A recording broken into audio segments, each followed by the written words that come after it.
Hello, hello, hello.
वही बोला था।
Check hello hello check.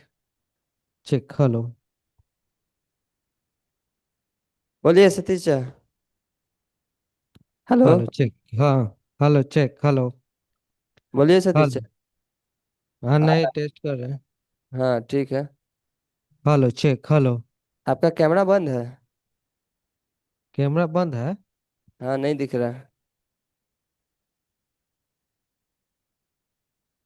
दिख रहा हूँ मैं दिखा। गोविंद। गोविंद हल्का कैमरा हिलाओ तो अपना।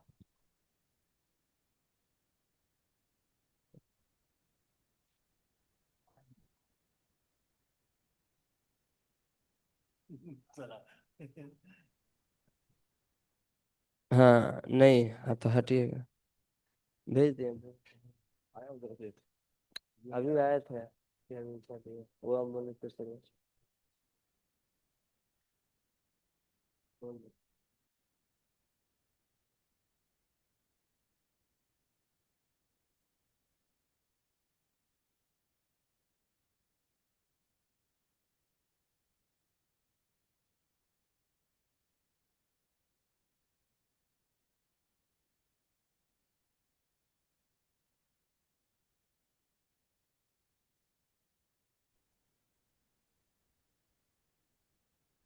ठीक है सतीश चा। वीडियो आ रहा। सर वहाँ आए हुए हैं ना। हाँ सर आए हुए हैं। ठीक है। ओटी दिखा दिया है।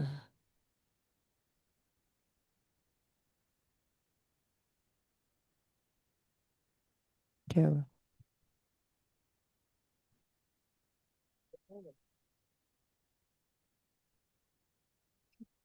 सतीश चा। हेलो। हाँ। आपका ओटी का कैमरा फ्रीज है।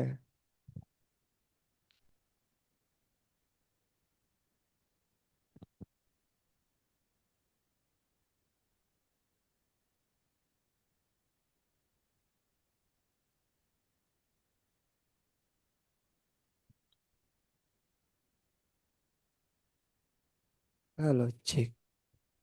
हम्म। आपका फेस का आ रहा है। कैसे हैं गुड्डू अंकल।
ठीक है Satish.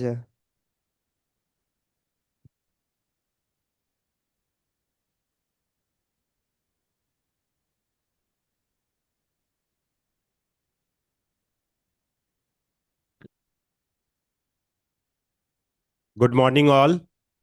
Uh, so we are starting with the morning morning session of reverse shoulder orthoplasty workshop, and we have esteemed faculty Dr. Amit Priyadarshi for this workshop session.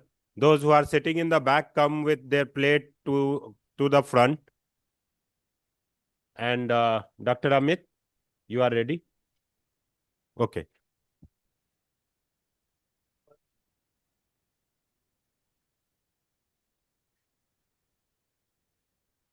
Session.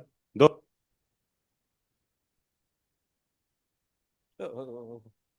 Sorry.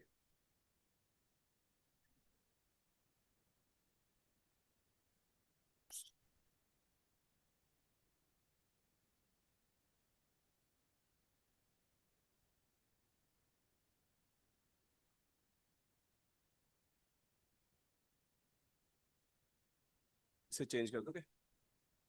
ये इसमें जाएगा ना? जी। इसे हटा दो।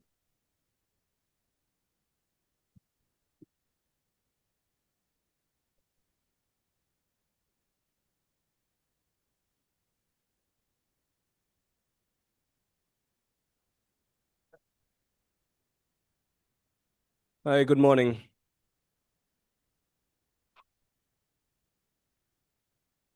So, good morning, everyone. Myself, Priyadarshi Amit from Delhi NCR. Now, as Dr. Arvind said, we're going to have a small workshop on reverse shoulder arthroplasty. So, we got a Arthrex system here. And before you do any arthroplasty, it's always good to have a plan how you want to go about the case. And Arthrix is wonderful in a way that it has given us a software solution. It's one of the AI generated or newer technology advancement in the shoulder surgery that you can feed your CT scan into the system and then plan your entire surgery on the software. And thereafter, your job is just to replicate that plan onto the patient. Now, we were thinking that we'll have a small session, 5-10 minutes. We'll spend on the software. We'll tell you how the software is being managed, and thereafter we'll have a demonstration on the sawbone. So the first thing is to get a DICOM files of your CT scan. So routinely, and I don't think that anybody is doing shoulder replacement without CT scans. So it's always you have to have a CT scan. I think gone are those days that we were doing shoulder surgery without, with a simple X-ray. So CT scan is a mandatory, and majority of our CT centers do have that configuration, which can be easily fed into the system of Arthrex. So the job is to you get the CT scan of the patient, and thereafter send it to Arthrex guys, and they upload that CT system onto the software. And then software takes almost 2 to 3 days to generate. So it goes to Munich, and Munich people do some. They're engineers. They do something. They process it. They create the model for you, and thereafter they send back the plan for you. They're not doctors. Now, you are doctors. Your job is to fine tune that plan and then see what fits in your hand and for your patients. For example, this is one of the my patient, which I had sent to them, and thereafter they gave me the plan. And it's always I have to fine tune it. I don't change it completely, but fine tuning is important. So if you see, we already planned it, so I can't tell you how to register a patient and all. But this is what you get. You get the joint in full, and thereafter you have this on the right side. Um, you can see the cursor, right? So you got the glenoid option where you can play with different keys, and then humerus option. So I think majority of the challenge in reverse shoulder is a glenoid.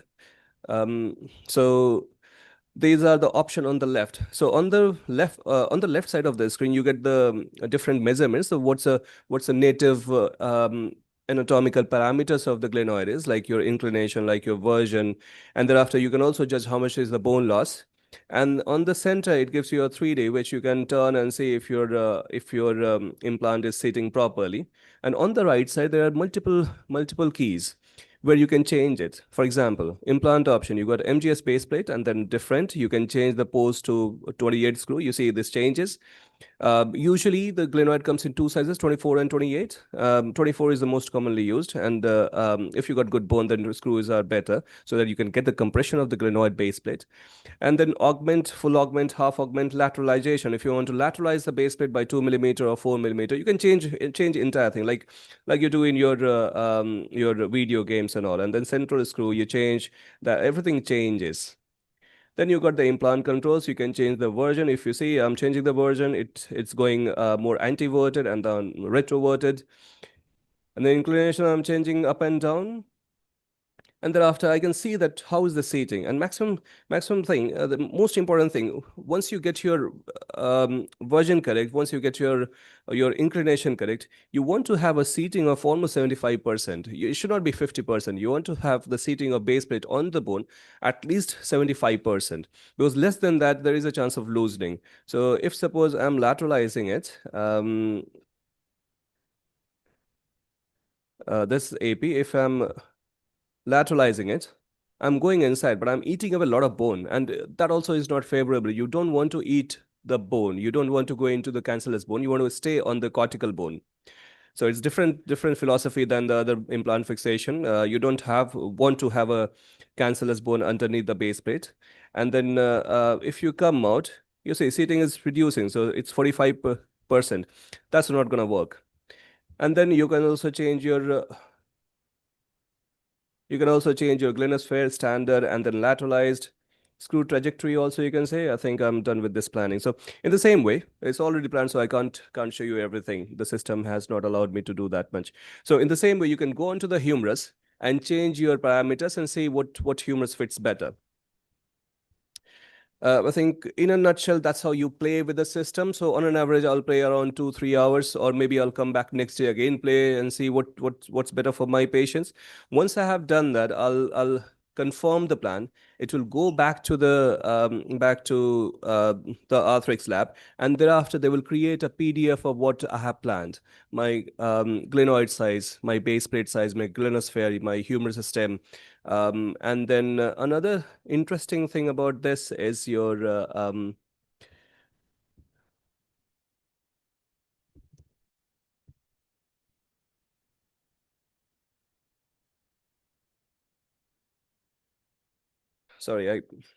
yeah.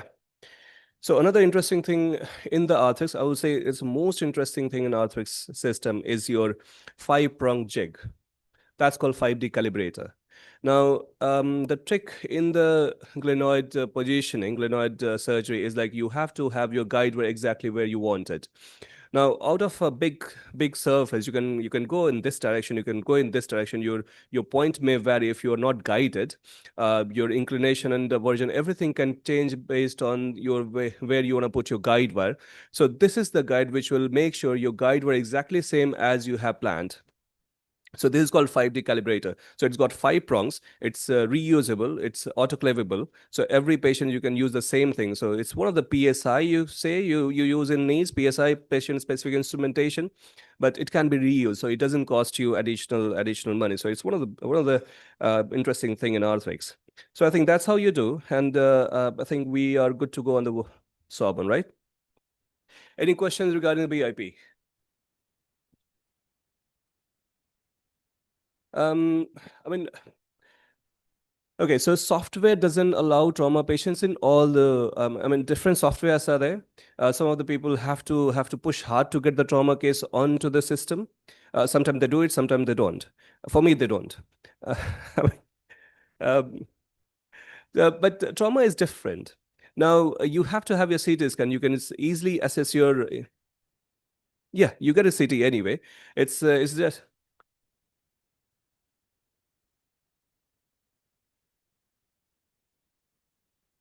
Can you use this computer-aided system for that, for the AI planning or whatever? no, I mean, There's no, yeah. so far, no. But I think trauma is slightly different from the rest of the patient, because it's trauma. It's not like pathologic where you got the glenoid wear out. But most importantly, in trauma patient, I would still say use the CT scan. assess your inclination, because a lot of patients come as a failure when your glenoid is not inclined properly. You have done it superior tilted, and that leads to losing, and thereafter that needs revision. So at least have a CT scan, assess your inclination. You have to have the inclination right at 0, not even 1 degree or 2 degree superior tilted. So that's why you need to have a CT scan, and thereafter you plan it normally. But there is no wear in the trauma, so I think it's slightly different than the elective patients.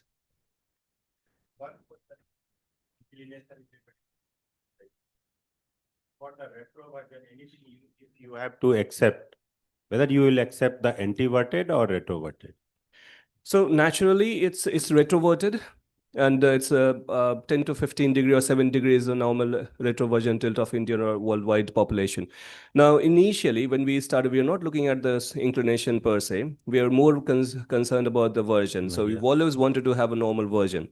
Thereafter, the new researches had come, and 5-6 years back, one of the papers said you can still leave around 20 degree, but 20 degree is a lot. I think norm around the world is around 10 degree of retroversion you can accept. The difficulty comes when you have a retroversion of 20 degree and some superior tilter, and thereafter you start thinking that which way you're gonna put your wedge or your grafting so that you can have a acceptable retroversion but no superior tilting. Yeah. So anything, it should be lesser than the normal retroversion. It should be little bit Yeah, worse. so you can leave at 10 degree. Yeah. Now, another thing, we were taught about inferior tilt. It should be inferior tilt. Now, the issue is, initially we were not looking at the inclination. Now, the software are there, and the interesting thing about the software is like different software give you different inclination. They are not all the same. 1 or 2 degree of variations are there. But when you did an inferior tilt, you were looking at the X-ray parameters and you were bringing it down to 10 degree. Now, we don't know exactly how many degrees were there. So I think this is better so that you can assess Exactly. it. Yeah, exactly. It's not surprising that I do wedge 15 degree of tilt in a normal rotator cuff tear patients. So it's not surprising. We still do it 15 degree. Even then, if I can get it to 0 degree or 2 degree of inferior tilt, I'm okay with that. Because if I do a normal one and incline it inferiorly to get 10 degree, I'll have to eat more of an inferior bone. Yeah. Yeah, thank you. Accept a 0 degree inclination. Yeah, but it should be 0 degree. Yeah. Okay. So you're not aiming for a. If I have but 0 degrees, I want my so on X-ray how you assess is you got the glenoid base plate and central screw or central post. Now if you just do a lining from along that axis, that should go with the supraspinatus fossa. That's my X-ray parameter. So even if I'm just eyeballing it, I'll get a C-arm on the table. I'll see if my guide wire is parallel to that line. If I'm getting that parallel to the line, my inclination is okay. All right.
एक बार सब वहाँ display हो जाओ या कुछ लोग camera छोड़ के खड़े हो Okay. Yeah, Okay. ठीक है. यहाँ से फोकस करना होगा इधर में आ जाओ, यहाँ पे आ जाओ. यहाँ से सामने इधर से ओके. भरत, मुझे चाहिए पहले गाइड वायर. हाँ. कॉन्फ्रेंस का वो करूँगा ठीक है.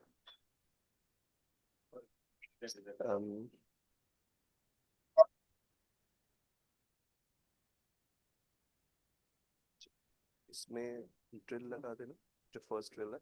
ठीक. Everybody around? Fine. That's better. ठीक है. So so this is just a bone model. I'm not going to go through the soft tissue exposure. So I believe you know about it, deltoid split, deltopectoral approach. Primary, most of the surgeon will do deltopectoral, but you can easily do a deltoid split also if you're comfortable. Advantage is deltopectoral. If you need to revise, you have to go through a deltopectoral. You can't revise with it. I mean, you can, but it's going to be very, very difficult. Now, the first step, you do a deltopectoral approach or anything, get your subscap tenotomized, do your capsular release inside, make sure your subscap is free, and then you come onto the humerus. So first thing, dislocate the humerus, and humerus is facing right. Now, we'll go through the instrumentation quickly. So there are certain ways to do a human neck cut. So you can do freehand if you're expert, or you can use a zig, which they have extramedullary or intramedullary. Most commonly, intramedullary zigs are better, but you have to be in line with that. So if you do humerus nailing, you know about the intramedullary zig. So first thing, you get your guide wire exactly where the humerus nailing spot is. So slightly anterior and posterior to the biceps groove, slightly 5 to 1 centimeter medial to the humerus. So that's exactly where they have marked. So we go with that. So you go with a drill. And thereafter,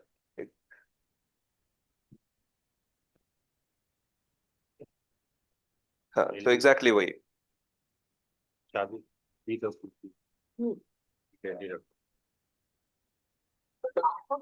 so if you're not comfortable, if you don't know if you're in the right place or not, you can always do a C-arm. Next one. And next you have to enlarge that with the drill, with the cannulated drill. So it's 6 millimeter.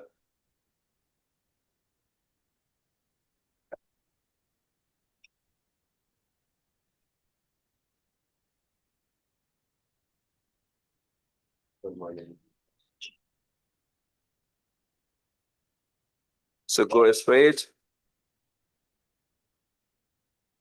Okay. And then comes your intramedullary zig.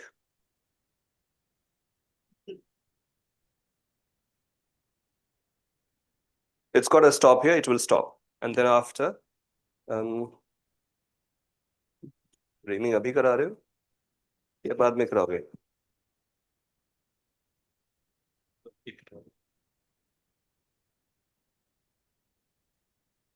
ठीक है, वही दे दो पहले वाला. ये size कौन सा? Progressive increasing diameter. ये Whatever size is कौन सा है? 5 या 6? in the maximum is 5 है. fitting to the canal. At this point, you दूसरा दे दो. and with that, we'll take the cut. So Should be a snugly fit. I'm just going with a 6 because in 5 you got a monoblock humerus stem. And the issue with the saw bone, sometimes it cracks.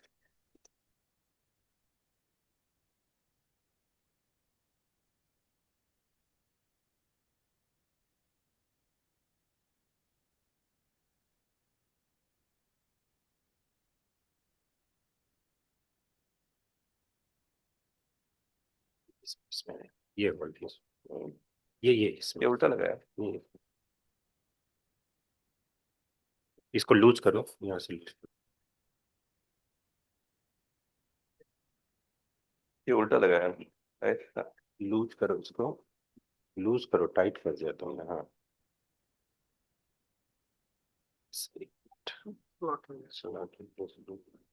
So this is the proximal humerus cutting jig.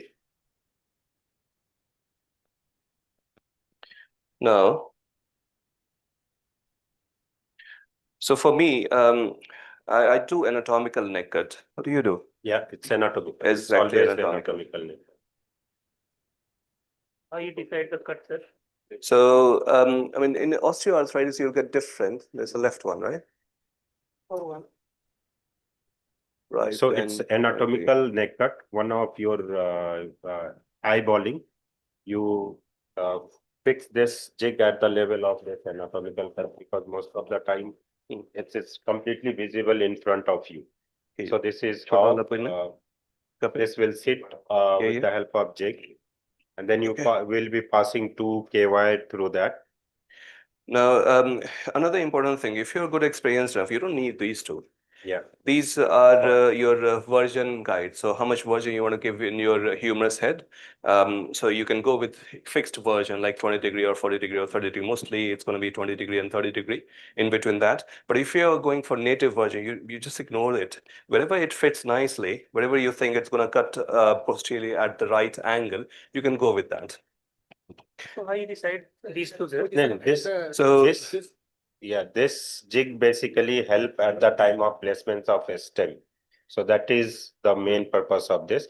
For cutting the proximal humerus at anatomical neck, 90% time it's your eyeballing.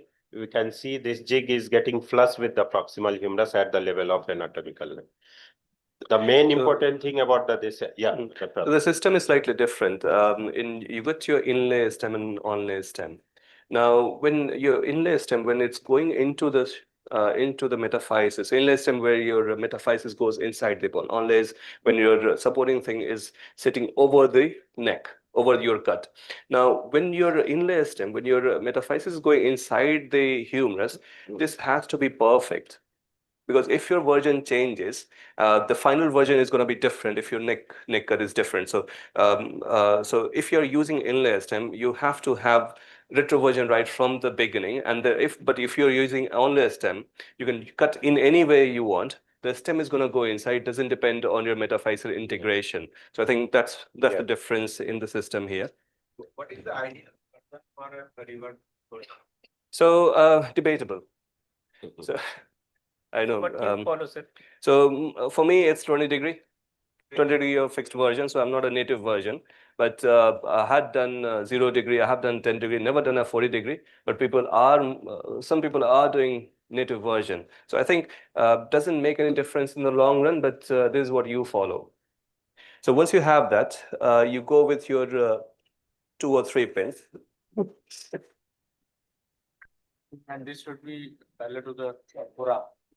Yeah, so wherever you want, this has to be parallel to the forearm. So you make your forearm in 90 degree, and thereafter see if this rod look from the top. If you look from the side, it will show different. So look always from the top. So you do 2 wires.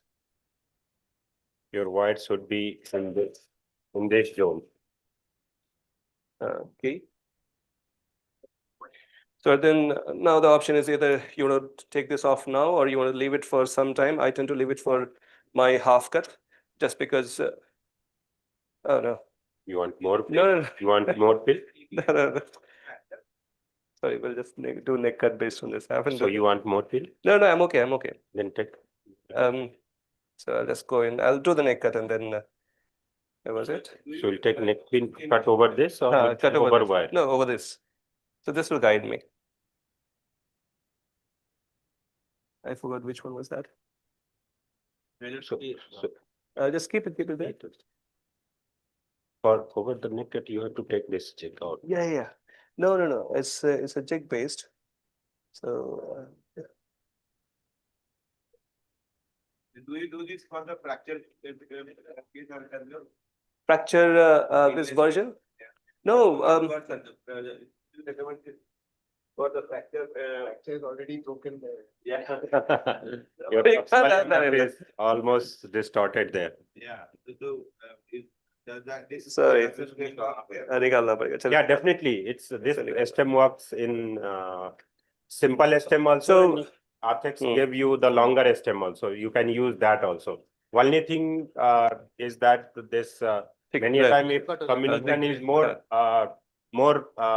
in more length, then you will not have this metaphyseal uncemented fixation. You will have distal. Otherwise, in most of the trauma cases also, you will have this. Okay. So this system you can use in fracture. Yeah, same. Very well. But again, this retroversion is again based on your philosophy. You can have because there you don't have a proper metaphysis to work with. So I think this gives you a guide. Now, once you have done that, we go with a neck cut over this. Now, where you identify the joint line, it depends. In osteoarthritis, you have to nibble out your osteophyte, and then you can see a cortical ring, and that shows that's your anatomical neck. So usually this has to be smaller, otherwise this thing is going to be.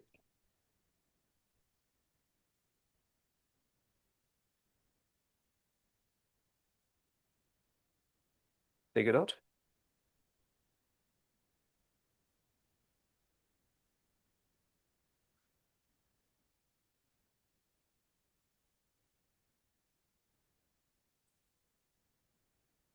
So I think I'm happy with that. This is where my supraspinatus is coming, just maybe 1 millimeter, and this is okay. इसे निकाल देना. So once you have done that, I'll put a stopper here. So you got that protector. You got that protector. खोलो इसको. You got that protector. ये छोड़ दो. ये तो proximal protector. So once you have done that, you push it and then leave it, so that when you are doing your glenoid, when you're putting a hard retractor against the humerus, that should not damage your humerus. Sorry. Hammer करो. Yeah. So on a soft bone, it's much easier. So you put your posterior retractor, clean up your glenoid, do a 360-degree release of the capsule, and then after your glenoid is there. So this Now- is eccentric. This is eccentric.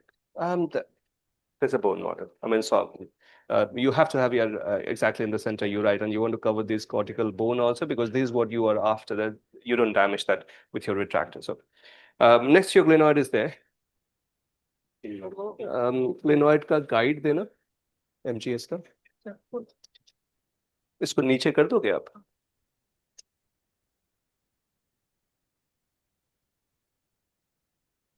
So that's a guide for MGS. Now you see there are 5 holes, and everything is written like 10-degree there, 10-degree there. Central is like central, perpendicular to the base plate, but 10-degree tilt you can give in all the directions. So usually, as we are talking, like 10-degree inferior tilt will give, again based on your planning. If you're unplanned, if you know that 10-degree superior tilt that your glenoid is native glenoid, then you want to give 10-degree inferior tilt. Now, how you position this is you want to have this inferior surface exactly at the inferior edge of the glenoid. So you don't want to go superior, because that will superiorize your glenoid. So that will reduce your distalization of the humerus. So you want to go exactly at the flush with the inferior edge. So I'll keep it there. Can you guys see from there, or do you want to come on this side? Also on the main edge.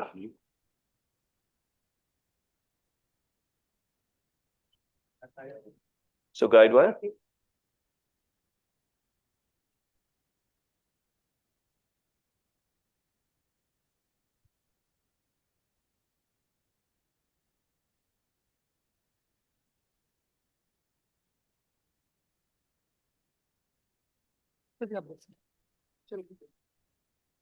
So this is central wire. I'll try to get a 10-degree inferior tilt. So if you see from there, if I place it flat, if I go in the center, it's like perpendicular. And if I go in the inferior one, it's going inferior. So this is what we need in our base plate. And you want to ream the inferior aspect of the glenoid rather than superior aspect. So I'll keep it flushed to the inferior side, flat on the bone.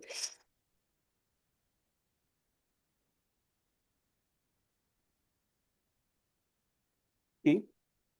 Other trick, you want to have the overall landmark where you want to have your guide wire. You can always do like plus sign on the glenoid, and the center point is not your center, it's inferior to that. And that's overall, if you see the base plate is sitting on the inferior aspect of the glenoid. So you want to have slightly inferior to the central point. Now this shows how big your glenosphere size is. So we got 33, 36, 39, 42. So this has got edges here, 1, 2, 3, and it says 33, 36. So you want to see where your which line is matching with your glenosphere. That's going to be your glenosphere size. So roughly, I guess. But I would not be using it. I would have decided what's my glenosphere size is. Now then, once you've done that, you want to go with your central post. Yes, preoperative planning. And usually I have rarely I would go 33 in a very small lady, but our size 36 is ideal. Big one, Punjabi guys, Haryanavi guys, it's gonna be 39, but never 42. 42 mostly European and US. Show me that. Okay. So this is your post. So this has got 10 millimeter, so 1 centimeter, right? So that gives you some base to work with your nahi abhi nahi. So usually I tend to have a screw. So there are two options of glenoid base plate fixation. Either it's going to be a long screw, I mean slight small post with the screw attachment, or it's going to be entire post. So most commonly I need screw in my central fixation element, because the screw will compress my base plate to the bone. So my base plate is compressed. So that gives me some satisfaction, so that I don't have to use a compression screw in the periphery. So, but sometimes I tend not to screw if I'm having a small component. If I'm going in and out, if there is like less bone, then I'm gonna go for post, because post gives you fixation. Screw doesn't give you fixation. So if you're concerned about fixation, use a post instead.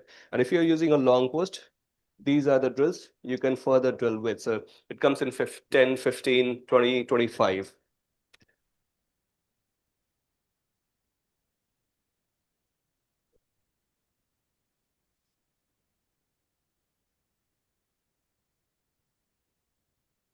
So once you've done that, then I'd hold and do the reaming. And what you are after is to have we call it inferior smiley. So inferior smiley, you take more bone from the inferior side. So the inferiorly you get slightly cancellous, not the proper cancellous. When it starts coming, you stop it there.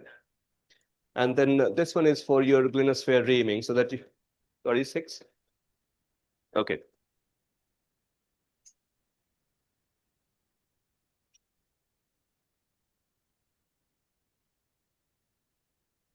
So you have reamed enough for your glenosphere. And then comes your tap for the screw. Okay, so if there is any osteophyte, you can remove it like peripheral, peripheral osteophytes. So most often it's not required, but I think I have reamed more inside, more medially. That's why I have to have that. So this is the tap. So I'm gonna Final implant. final implant. Final implant. There is one tap for the screw. Huh. So for the screw, you want to tap and cut the threads in the bone.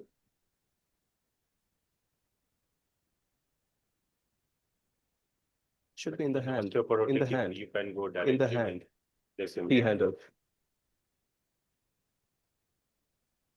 So with that initial reaming, we'll have experience how bone quality is. So if it is a strong one, then definitely Yes. it needs this tapping. But most of the time we have this osteoporosis. Which one? The glenoid reaming? We decided. So 36, 33. So the first one was 33, and then after second one was 36. So if you are aiming for 36, do the reaming with a 36. And this for the reamer, you go in, cut the threads, and then come out. Now we missed one step to measure the length of the central guide wire. So there is another sleeve. Yes. So that's your depth gauge. Now I should have done it beforehand. So what you do is, once you put a guide wire, push it inside on the glenoid, and then you measure how much it is. So it's coming 30. Ideally, I would go with a tap for the 30. But anyway, here it's okay. Go on with the final implant.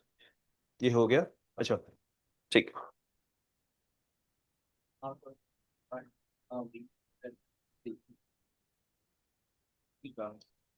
Sorry, glenosphere impingement. You want to say it will impingement over the humerus and the dislocation risk. Now, it's usually impinges on the osteophytes. So you have to clear the osteophytes from all around. Okay, mostly it's going to be inferior in osteoarthritic. Another impingement comes over the acromion. So we'll talk about maybe once you sit your humerus metaphysis in whatever rest of the bone is, if you elevate your arm, if you see there is like some obstruction, then you can nibble out the rest of the bone. Sometimes what happens, our stem is quite inferior in other systems, so you have to take the rest of the osteophyte. Don't take anything from the posterior where your cuff is attached if you have. And also we have lecture on that. So Yeah. discuss on that. Since we have started little bit late. Okay, so I think I've got enough fixation here. Don't worry, this is gonna crack.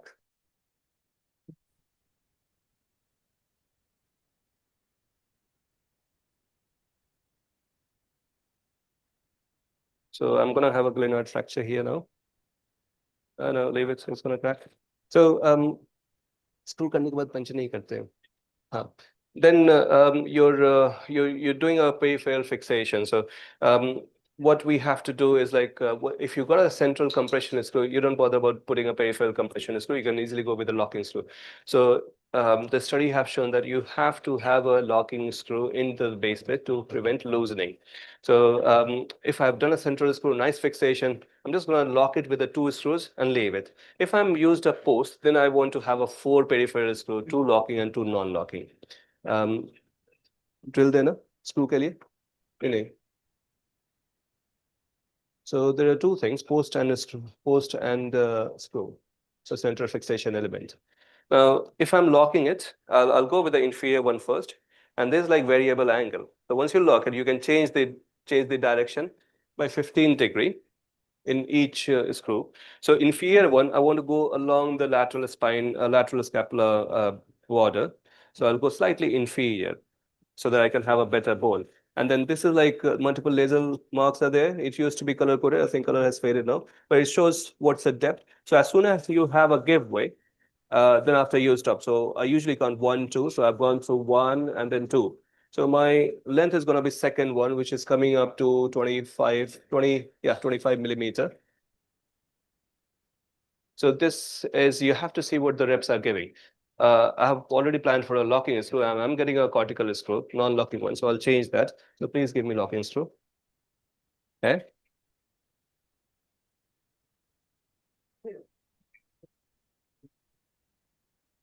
So is there any preference to in which direction we should put locking or in which direction we should put cortical? So- or we can put it as we feel like.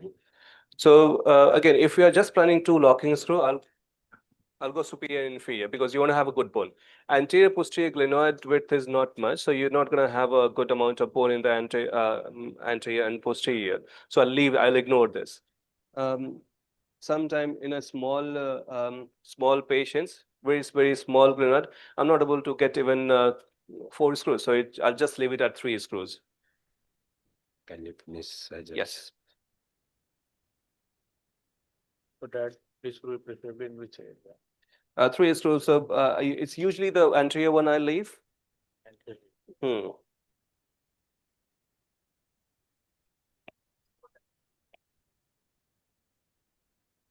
The post which you are mentioning, how is it different with the screw? So we'll show you. So do you have 2 posts and 1 screw? So do you have another glenoid? Sorry, I'm not able to get through. I'll just leave it there. No. Do you have post and screw system differently? I'm just pretending. So there is a time shortage, so I'll go for a run over it. As we are discussing. Questions? We'll do later on. If this prosthesis, at the same time, more delicates, we'll have you finish this. Yeah. We'll just pass everything in the hotel. So that for the Hmm.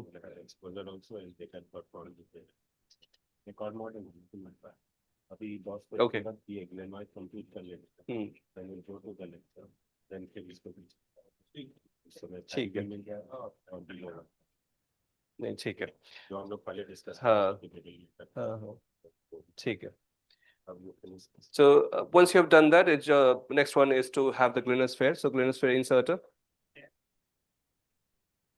The center one. So you hold it there, and then you go in. It's usually a ziggle around because your soft tissues are there.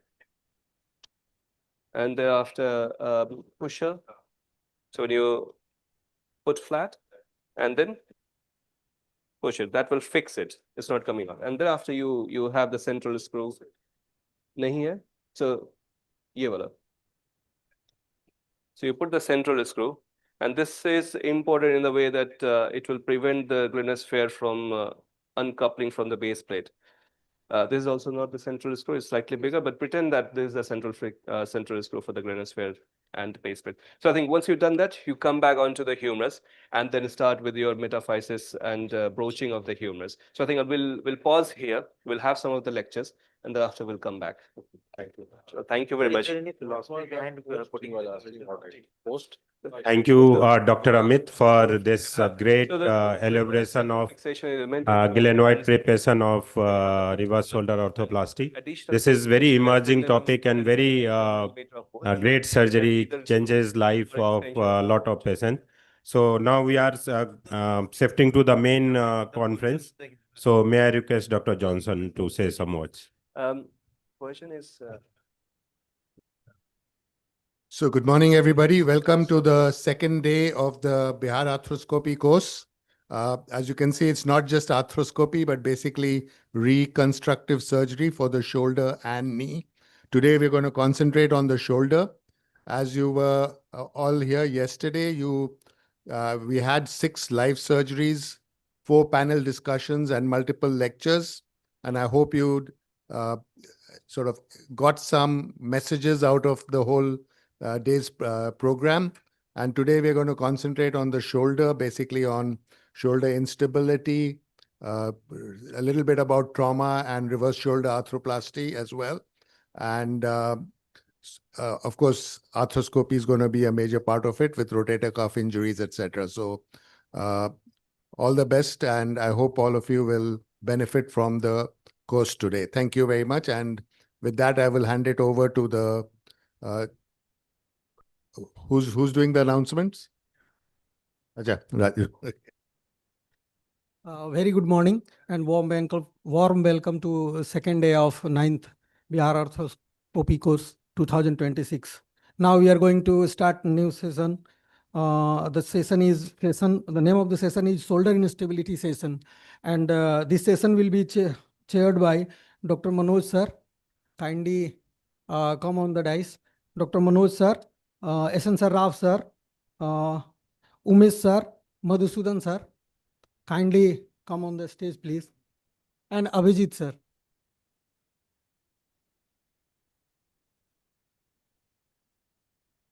Sir, yeah.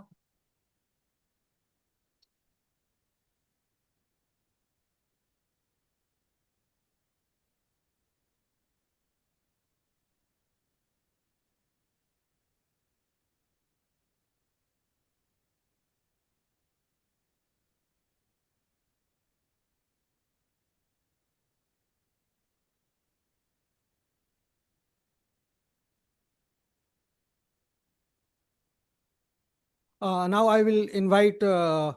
Sarthak Patnaik, sir, for his first case, and the topic is first time shoulder dislocation.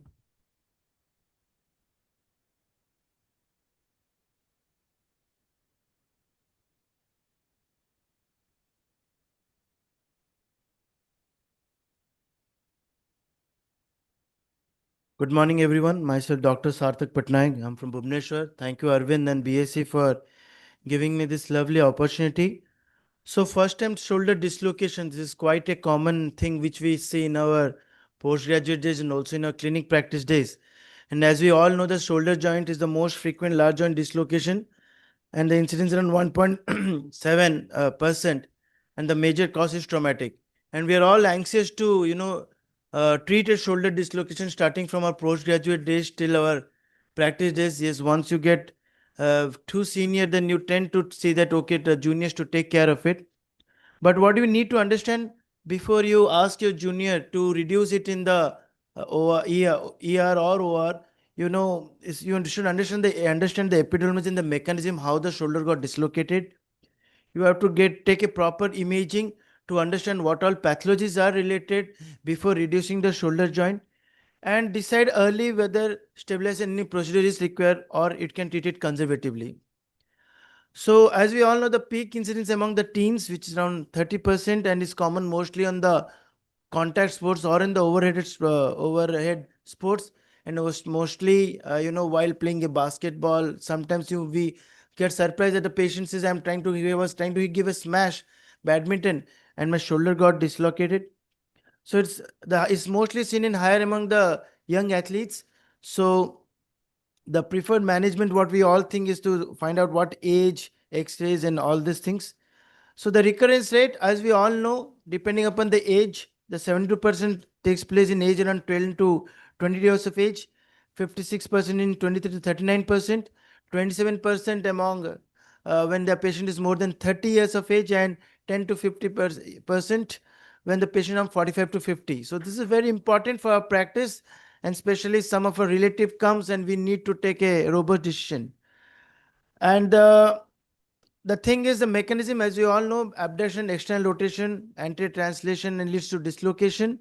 And these are the most pathanatomy which we see: a Bankert lesion or a bony Bankert lesion with a glenoid bone loss. There is an Hill-Sachs lesion which can be mild to moderate, which is causes things. So the glenoid is mostly loss or rupture of the glenoid labral tissues, such as the Bankert lesion, as we are all seeing here, or of the loss of the labral with a bony lesion, such as the bony Bankert. So other lesions that are associated, as I showed earlier, is the Hill-Sachs lesions, the slap tears, the capsular ligament tears, the rotator cuff tears, and the glenoid rim fractures. And so to start with, before you reduce it, do a proper neurovascular examination. Then you try to reduce it. Always try to reduce it under the with some anesthesia. That is the best. Like in my time, we used to reduce it with our force, but when the time we finished our post-graduation, it was told it's better to do it with under anesthesia, because then you're damaging the labral tissues and all a bit less than when we try to do it forcibly. A proper AP and axillary view is required, and once you reduce it, you need to put it for 1 to 3 weeks of immobilization, and always try to do an MRI and CT if you are suspecting a bony lesion. So risk fractures are mostly, when the dislocation is present with less than 25 years of age, because the recurrence rate is higher. Contact sports, you need to give them a proper call because they have to go back to sports activity. And if it's an Hill-Sachs lesion, then your call changes what exactly to be done. And the bone status depends upon we need to find out how much is the glenoid bone loss, whether it is more than 15% or less than 15%. And we need to do a proper CT for it, because your treatment changes as per the amount of the glenoid bone status. The conservative, yes, is the older one. Low demand patients can be used only with minimal bone loss in case of a first time shoulder dislocations. Pros, non-invasives avoid the surgical risk. Whereas in case of an high-risk youth or contact athletes and in critical lesions, such as a patient with a big bony Bankert or an Hill-Sachs lesion associated with the Bankert lesion, you should plan for a surgical intervention. Factors that affect outcome is the age. Yes, we have to be really, as I mentioned earlier, pathology of the acute dislocation. So treatment options, is the traditional management okay? We can consider high risk of recurrence in case of a younger age group. So that is why it's very essential to do it under anesthesia, because you're damaging the labral tissue less. Alternative to this is really the surgical stabilization is the answer. So acute management of patient, close reduction as per your convenience. That is completely up to you. You know how to reduce the thing. I won't go to the steps, and try to immobilize it for 2 to 3 weeks, and then start a mobilization followed by strengthening exercises. As per Kivilo et al., he did a study in which patient less than 30 years of age with primary shoulder dislocation, he showed a recurrence rate of 50% who was immobilized for 1 week. So in 1 week, sometimes we say that jitna jaldi shuru kar sakte hain, but this study shows that if it immobilizes for less than 1 week, the recurrence rate is high. while 20% whether it's the recurrence rate turned into 22% when they were immobilized for nearly 3 weeks. Itios et al. Also did a study in which he immobilized for 3 weeks in either internal rotation or 10 degree of external rotation and found a significant lower recurrence rate in the external rotation immobilization group compared to the internal rotation group. So this is how you are immobilizing, internal rotation or in external rotation. So that is what has been found in this.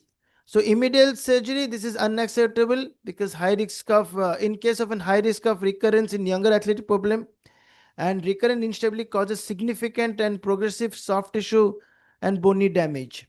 So clear improvement is the quality of health confirmed by a surgery is important for the plan of an immediate surgery.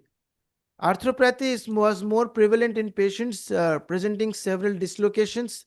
So you need to think of it before you plan for surgery. And also in Busquets et al. Found out that the number of instability episodes increased and the rate of post-operative arthritis is also increased if you delay your surgery in case of a recurrent shoulder dislocation. So the two things what we need to understand, we either you have to do a Bankert repair or an remplissage, or in case of a big bony loss, we have to do a letter jet. So this is one video I'd like to show of a weightlifter during a national event in which he was doing. Just see the video. This is what we have to take a call, and the shoulder just got dislocated.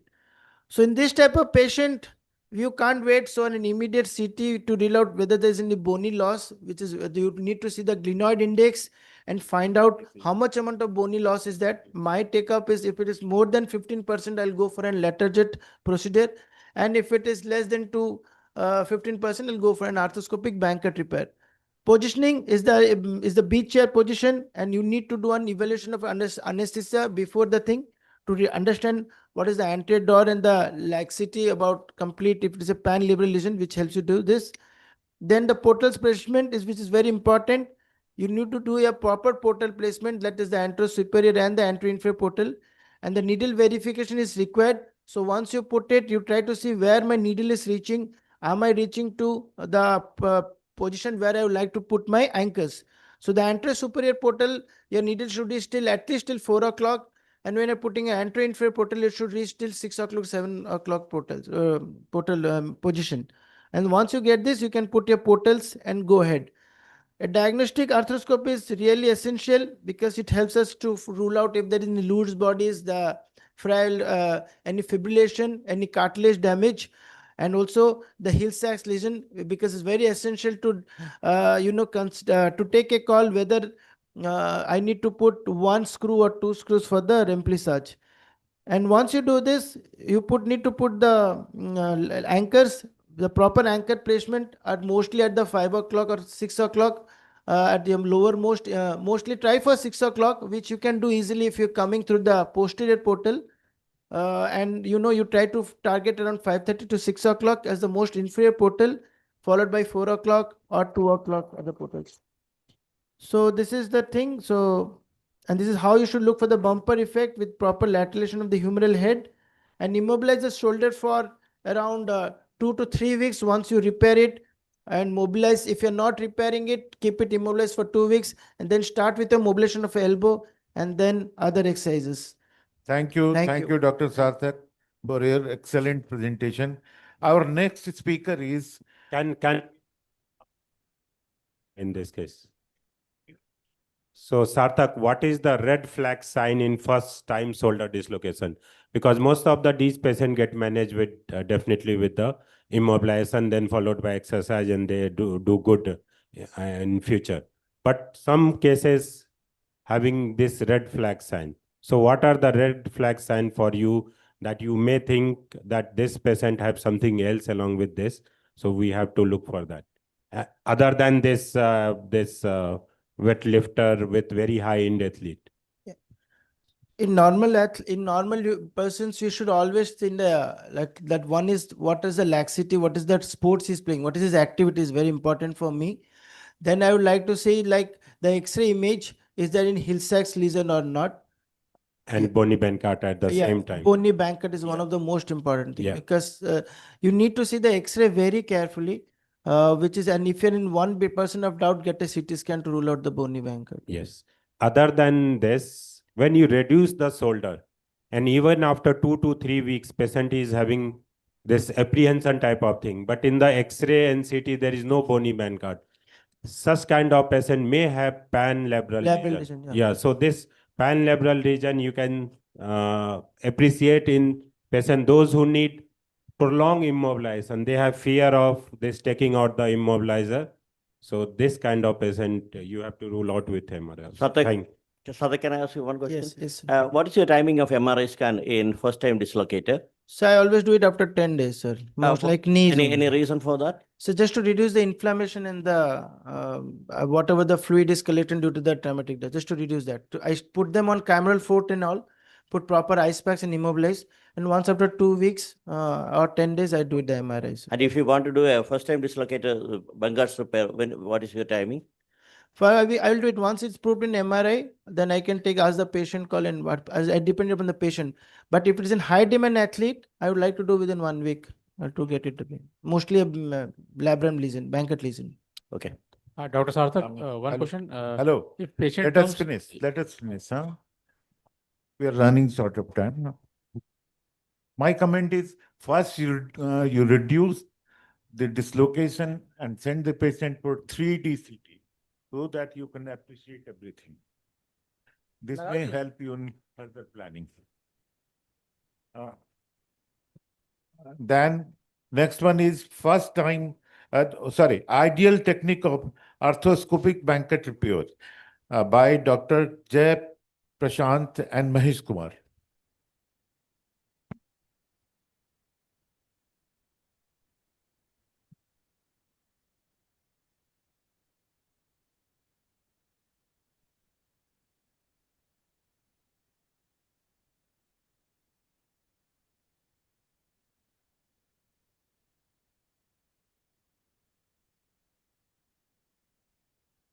Good morning, everyone.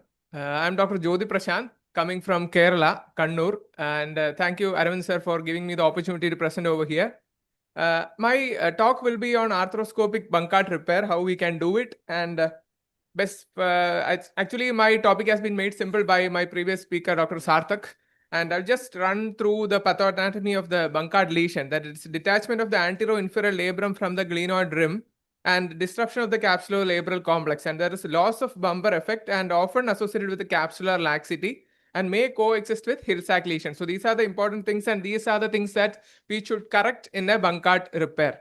So what are the indications? That is, indications are recurrent anterior shoulder instability and traumatic Bankert lesions and minimal bone loss, that is less than 15% bone loss. So if it is more than 15 to 20%, you go for a Latarjet. And engaging Hill-Sachs manageable without bony procedure and young active patients.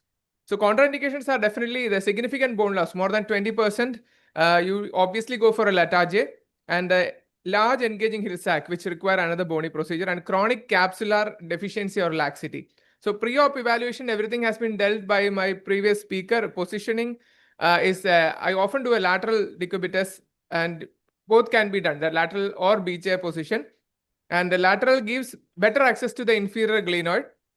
And arm is in traction, 30-degree abduction and 15-degree forward flexion.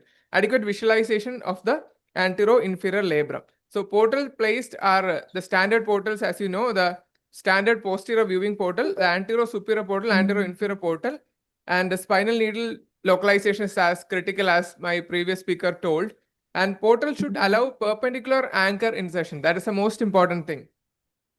So here in this video, you can see that creating of the posterior portal, it is very simple as routinely done in shoulder arthroscopy. Once the posterior portal is created, you put the spinal needle in front and locate the rotator interval and go for the anterior portal. So these two portals are the basic portals. The third portal is antero-superior portal. So I'll come to the next one. So here you are putting the anterior portal and using the Visinger rod to see where exactly your probe is going. So that is the most important thing. You localize exactly where it is going. So that is the most important thing in this. And you do a diagnostic arthroscopy. That is very important because once you evaluate the labral tear, extend the glenoid bone loss, the Hill-Sachs lesion, and capsular redundancy. So this is a very important thing. You locate and probe the tear adequately. It's just like a bone fracture fixation, a non-union. You should freshen it first. So you should know the extent of the tear first. So you are locating it exactly. And here you are seeing the anterior-inferior capsule and the axillary pouch. Here the scope is in the anterior-superior portal and you are viewing the posterior capsule and the posterior labrum. So that is very important that you shouldn't miss a posterior labral tear. In this, you are going and seeing the back of the shoulder. So you can't see it in the posterior, when the scope is in the posterior portal. So you shift it into the anterior superior portal and then you are seeing it. So, and also you look for the rotator cuff. Though there can be a rotator cuff tear, shouldn't be missed. You are going inside the shoulder. You shouldn't anticipate that there is only a Bankart. You should look at the rotator cuff properly. And if there is any tear, you should try to repair it then and there. The next thing is preparation of the glenoid neck. Just like a fracture fixation, you should freshen all the edges. So Bankart is usually chronic one. So it's just like a non-union you're fixing. So you take away a bit of a cartilage from the edge of the glenoid rim with a shaver, and you're using a rasp over here to elevate the Bankart, the glenoid, the labrum from the glenoid. So you are making the anterior superior portal. Here you can see just posterior to the biceps tendon, you are putting the needle there. And once you put the needle, you are putting the Visinger rod and you are putting the scope inside. So I usually visualize through the anterior superior portal so that you get an end-on view of the glenoid. This is a view which you get from the anterior superior portal. So you are just viewing from the top. So this is the anterior superior portal and you are viewing from the top, and there also you can elevate the labrum clearly. You can see the labrum is elevated and you elevate it such that you see the subscap fibers below. And you're clearing it with the shaver, the rim of the glenoid, that cartilaginous portion a bit you are taking out so that it will come and sit properly and create the bumper effect. So you are creating the bleeding bone. The most important thing is tightening the anterior band of the inferior glenohumeral ligament. That is the most important thing in a Bankart repair. So what you should do when you elevate the labrum, you try to elevate till the 6 o'clock. If you are trying to put the anchor at the 5 o'clock position, you elevate a bit more so that you can get hold of the inferior band, the anterior band of the inferior glenohumeral ligament. You will get it tight. So if you are putting the anchor at 5 o'clock, you liberate a bit more so that you will get a better tightening of the ligament. And this is an anchor placement. You can see you are using the all suture anchor. You can use a single loaded or a double loaded.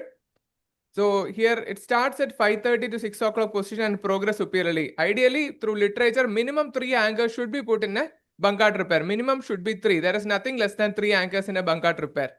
And you keep the guide perpendicular. You are seeing that you are taking the bite and you are holding the labrum proximally with another holder. So that will bring the tightness, and you are taking through the lasso, you are putting it and taking the bite. And this is a next anchor coming there.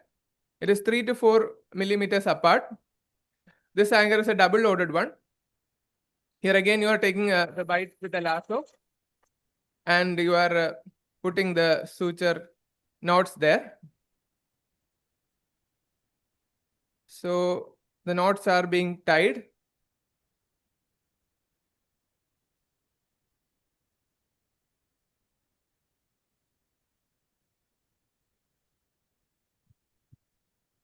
So mainly penetrate the capsular labrum from inferior, the south-north direction, and create a bumper of the tissue and achieve capsular plication and tension the IGHL. That's the most important thing. And adequate mobilization of labrum and inferior anchor is the most critical one. And maintain capsular tension. So summary is that the proper patient selection is very essential. The inferior anchor placement is very critical, and capsular tension restoration is the key, and address the bone loss when present. So thank you so much. Thank you. Thank you, Dr. Jyoti Prasad. And any question?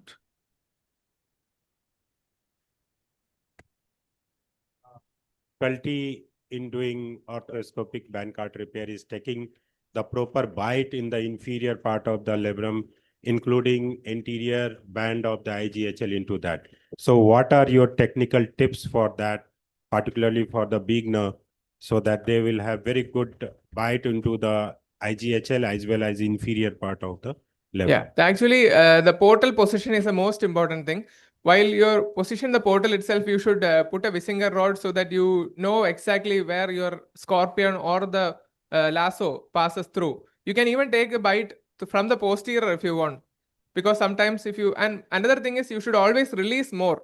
and then only you should take the bite. If you're planning an anchor at 5 o'clock, you should release more. Then only your bite will come and it will tighten the IGHL Yeah, more. your labrum and capsule and IGHL should be free floating. Yes, yes. It At should the be free same flowing. time, you should be taking the shoulder as much as vertical and posterior, so Yes. that in the interior part of shoulder, you will have enough space Space. to work with your lasso. Yes. Thank you. Thank you. Thank you, Dr. Jyoti Prasad. Next topic is remplissage. When and how? Dr. Amit Priyadarshi.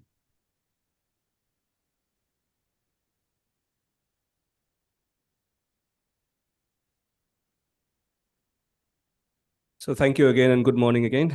Thank you for having me. Thank you, Dr. Arvind, Dr. Johnson. So I'm going to talk about arthroscopic remplissage, why, when, and how. So it's always debatable. Once you have done your banker, do you wish to do remplissage or not? If the Hill-Sachs lesion is large enough to do that or not. So we'll start with a case. So this is one of my patients, did recently, 23 years old, male badminton player, not a contact athlete. He had 4 dislocations so far, hyperlaxity. And when you do CT scan, you see 11% glenoid bone loss and on-track Hill-Sachs lesion. So what do you want to do? Arthroscopic Bankart repair or supplement with remplissage? So you look at the literature. What does long-term outcome of isolated arthroscopic Bankart repair say? So this was one of the systematic review, and you will be surprised to see 30% recurrent instability in isolated arthroscopic Bankart repair. So something we need to be very, very careful at. In failed Bankart repair, we mostly do a Latarjet procedure. So, but Latarjet in the failed Bankart repair setting, does it work? So this is the literature which showed if you do a primary Latarjet, there is a less chance of redislocation, but in a failed Bankart repair, again, 21%. So that's again the best, not the best scenario that you want to go for a failed Bankart repair. So you have to have the first index procedure as perfect. So remplissage come in the way. So what's remplissage? You do a tenodesis of infraspinatus and the capsule into the Hill-Sachs defect. You aim to make the Hill-Sachs defect extra-articular from the intra-articular, and you can convert the engaging Hill-Sachs lesion into a non-engaging Hill-Sachs lesion so that you don't have dislocations. So what are the results? Another RCT, it shows fantastic result. Less, isolated Bankart, it's like 18% in comparison to that, just 4% with the remplissage. So there is something benefits from remplissage.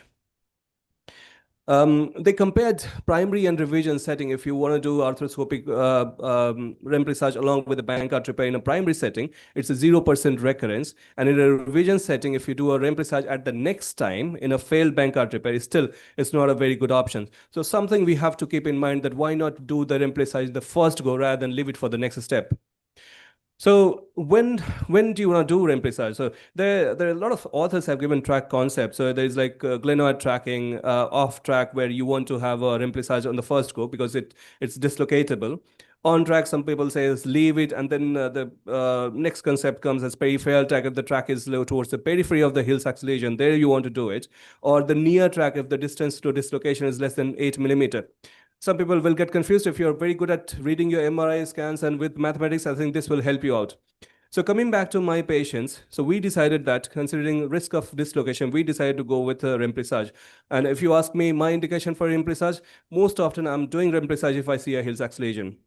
But there is a concern. Does it affect rotations? I mean, no. In my patients, they don't have restrictions to rotations. And this is one of the meta-analysis which showed no difference in rotation if you add a remplissage. So take that off your mind. How you wanna prevent that restrictions of movement? So you should not do anchors, your Hill-Sachs anchor towards the lateral, towards the medial edge of the Hill-Sachs lesion. You want to do in the center or towards the lateral side. Otherwise, you're gonna have the restrictions of rotations, which might be bad for your badminton player or tennis player. Single anchor, 2 anchors, again, depends on the size of the bone, and you want to avoid remplissage in bigger Hill-Sachs lesion. So you don't want to attempt that if the lesion is like more than 30%. So this is one of the small lesion which will easily be managed by traditional remplissage. So it's like single anchor construct. You do a all suture, or you do a peak, or you do a metal anchor. You have got 2 or 3 threads going through. You can take a bite through 1 or 2. Important for me is like I want to have my cannula staying on the infraspinatus, not through the deltoid, because I don't want to capture deltoid in my remplissage. So that's why I'm manipulating everything with the cannula. And then I'm taking bites through bird's beak. For me, small lesion, 2 bites are good enough. Single knots is good enough. But that has got some some downside. So when you do your sliding knot, and it kind of converges the infraspinatus into the defect. But disadvantage for traditional remplissage, like you can't do it in broad Hill-Sachs lesion, and you don't want to have multiple prick through your bird's beak and weaken that infraspinatus tissue. Rather than you want to have something like a double pulley remplissage with the 2 anchors. So how you do it? You put your single anchor in the inferior side, in the middle of the Hill-Sachs lesion or towards the lateral side, and then you do your superior anchor. You tie them together outside and pull on the 2 limbs so that your first knot presses the Hill-Sachs lesion into the defect, and then you tighten it. And this is a small video that shows how you want to do a double pulley remplissage. So you freshen the Hill-Sachs margin with your shaver, and then you go with your first anchor, inferior anchor, and then here you don't need your bird's beak or any suture passing devices. So you get your all suture anchor directly through, and your 2 limbs will come through the same place at the Hill-Sachs, at the infraspinatus. And now you got two limbs coming out from both the places, and then you tighten the knots, and at the end you got a very nice fill up of the defect. So take home message. So remplissage is useful adjunct to the arthroscopic Bankart repair to prevent failure, and it should be performed in off-track, near-track, peripheral track Hill-Sachs lesion. And you should just avoid medial placement of the anchors. Thank you very much. And with this, I would take this podium to invite you all in DSAC course in 2026. So we are talking about just shoulder replacement in 2 days in July and August. Thank you very much. Any question? Thank you. Amit, do you ever consider remplissage in an on-track lesion, and what is your indication if you do so? So I do it on, I think I've become slightly liberal for remplissage. So if I do see Hill-Sachs, which I think it's like on track, but it's like slightly wide enough, I do a remplissage with a single anchor. Very low threshold. Exactly. And also those having very high risk, in spite of being its on-track lesion, but patient is high risk in terms of very high in-depth lead or hyperlaxity type of thing, or opposite side having shoulder dislocation history. So I had few patients when I did arthroscopic Bankart repair, and the residual apprehension is still not making patients happier. So I think to prevent that, I just do it. Arvind, you said on-track lesion and remplissage. The moment you have a Hill-Sachs, every Bankart is off-track. So I think there is a big fallacy. See, you are right. Giovanni is a very good friend of mine. Egito is also a very good friend of mine. But that concept is very, very, very flaw concept. Any engaging or dislocated shoulder will have a Hill-Sachs. See, there is no rocket science, common sense. Yeah, it's because of head that. is out. There is a posterolateral impaction fracture, and you have a Hill-Sachs. So that only for on-track or off-track lesion, I will consider remplissage as a completely myth. I think what decides the failure of shoulder surgery is glenoid bone loss. We have seen a huge amount of bone loss on humeral side, and still with Latarje, they are absolutely stable. Yes, true. So I think the decision making should not be only on the remplissage, only on the Hill-Sachs. The most important decision is the anterior fulcrum, which is created by anterior glenoid. Yeah, that's absolutely true. So no question regarding that. Same is with your revision shoulder replacement. The moment you have anterior glenoid bone loss, your outcome changes. So yeah, but it's different in your subcritical or critical bone loss with the glenoid. Your decision changes entirely. So I think nowadays, like subcritical, we are doing bony procedure on the glenoid side, and sometimes you ignore the Hill-Sachs if it's very shallow. If it's too big, then you add that bony block and then remplissage. I believe you do the same thing.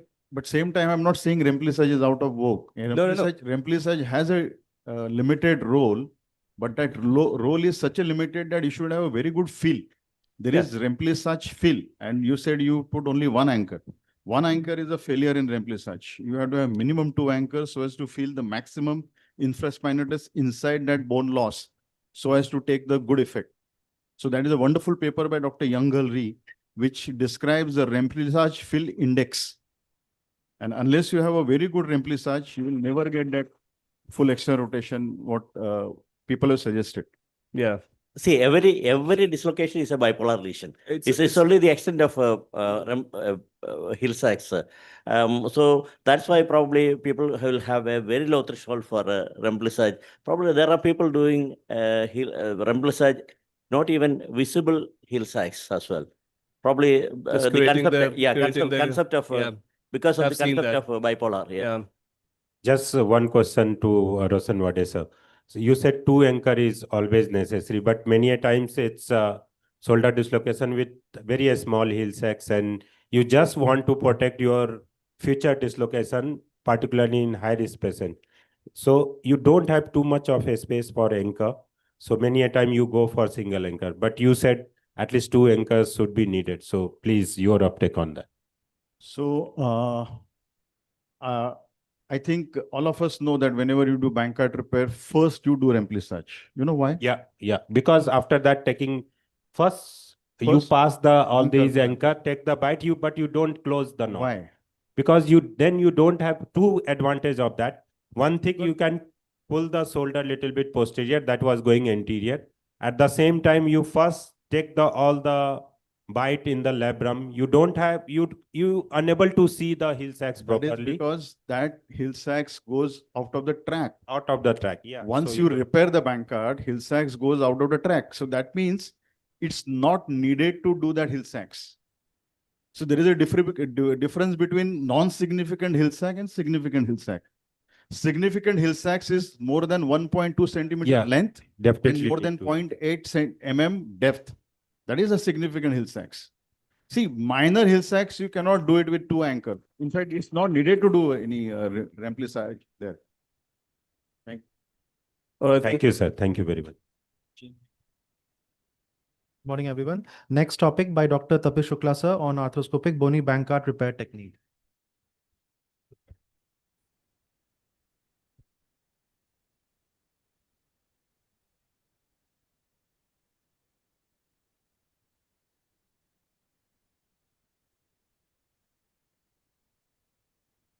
So good morning, everyone. My talk is going to be on the video technique of bony Bankart repair. Now, at the outset, let's get the terminology correct about bony Bankart. So a bony Bankart lesion is your avulsion of the anterior inferior glenohumeral labral complex along with the fracture of the anterior glenoid rim.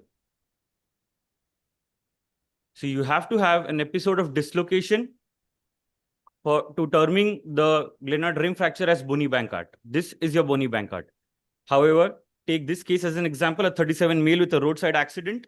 You see a glenoid rim fracture, but there was no dislocation. This is not a bony Bankart.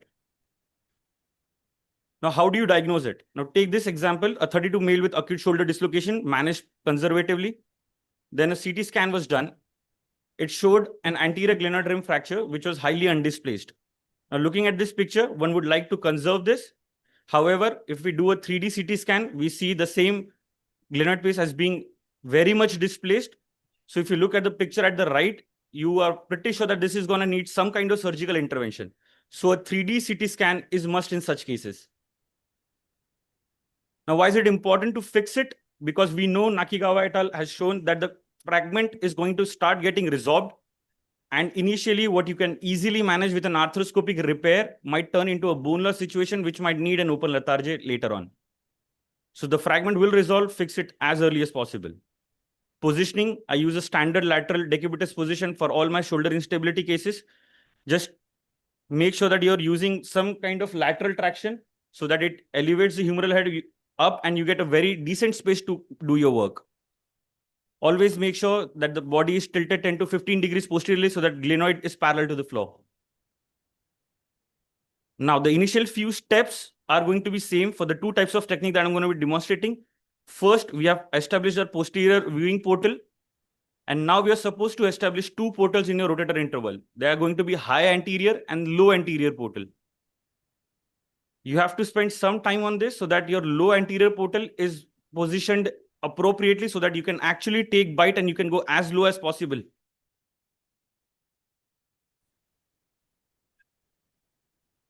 Once you have established the two portals, you make sure that there is ample space between them so that you don't struggle a lot while doing it. Shift your camera in the anterior superior portal and then put a cannula in the posterior portal. Now you are in pretty much a decent position so that your sutures don't get tangled. Now visualize your bony Bankart through this portal now. Turn your attention to the defect. This is your bony Bankart defect. Debride it. Elevate the labrum. Make sure you get rid of some part of the cartilage. Now, after you're done with your initial steps, there are two ways that you can go about now. Either you can do a conventional single row repair where you're putting in one anchor on face of the glenoid and then taking bites through the labrum, taking some bites through the osseous fragment and then repairing it. Or you can actually put one anchor more medially on the glenoid neck, which is much more medial to the defect. Take your bites and then use another knotless anchor on face of the glenoid to fix it. This is your single row, this is your double row repair. Both of these are equivalent in strength and glenoid load transfer, as has been shown in multiple biomechanical studies. So now Dr. JP has already shown us the critical steps of doing a standard Bankart repair. What I am going to focus here is how to take a bite through the fragment in doing your conventional single row repair for your bony Bankarts. So now you put your anchor at the 5:30 o'clock position. You have to hold the fragment through the posterior cannula, introduce your eye stonks, hold the labrum, and then using your lasso, start taking a bite. Your first bite, you should try to go below the fragment. Evert your labrum so that you're able to retrieve the suture. Be very patient here and then shuttle your sutures. But don't tie them now and just park them. Now put another anchor just 5 mm above your first anchor.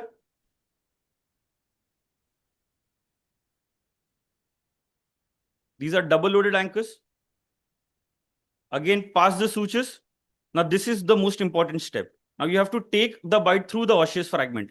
For that, just introduce an eye stonk from the posterior portal, hold the fragment, and then using your 90-degree lasso, start taking a bite. You have to be very gentle here so as the fragment can shatter here anytime. So you have to pray to God that it doesn't happen.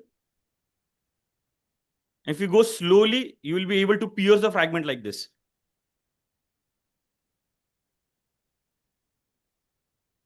Now, after you've passed your sutures, you have to start tying them from below upwards.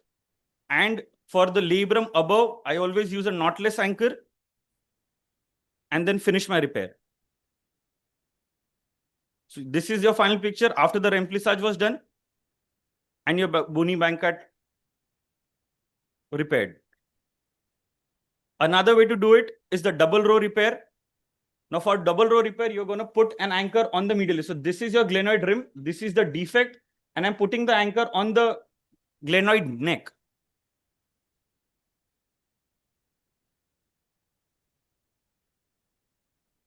This is the first anchor, which is probably at 4 o'clock position. You park your sutures, again use your lasso. Always use a grasper because now the bite is going to go medial to the fragment through the capsulolabral complex. So use grasper, evert it, and then pass the lasso.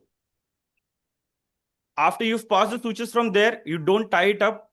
Put one more anchor below at 5:30 o'clock. Do your standard labral repair here.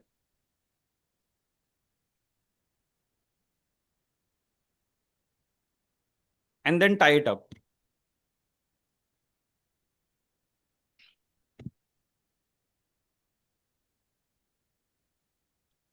Now attention is turned above the fragment. Do your standard labral repair here. Pass the sutures. Then tie it up again. Now, initially, we have passed the two sutures from the glenoid neck, retrieve those sutures.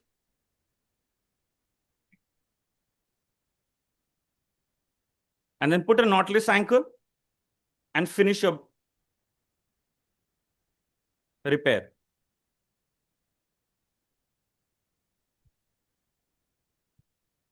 So the take home message is bony Bankert is more common than you think. Always get a 3D CT scan done.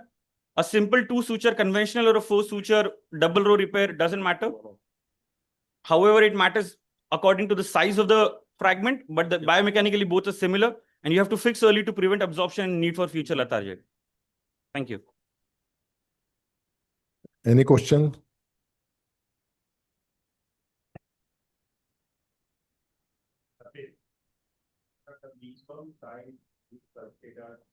For incorporating the bone, otherwise you will go simply with like simple tissue, soft tissue So if Bankert. it's a 5 mm, 5 to 8 mm bone, then I don't even bother about it because I know it is going to get resolved. It's not going to get bony union. You're not going to get bony union. So I just go ahead with the standard Bankert repair, and then that's about it. So at least it should be bigger than 8 millimeter. Otherwise, most of the time this is going to resolve.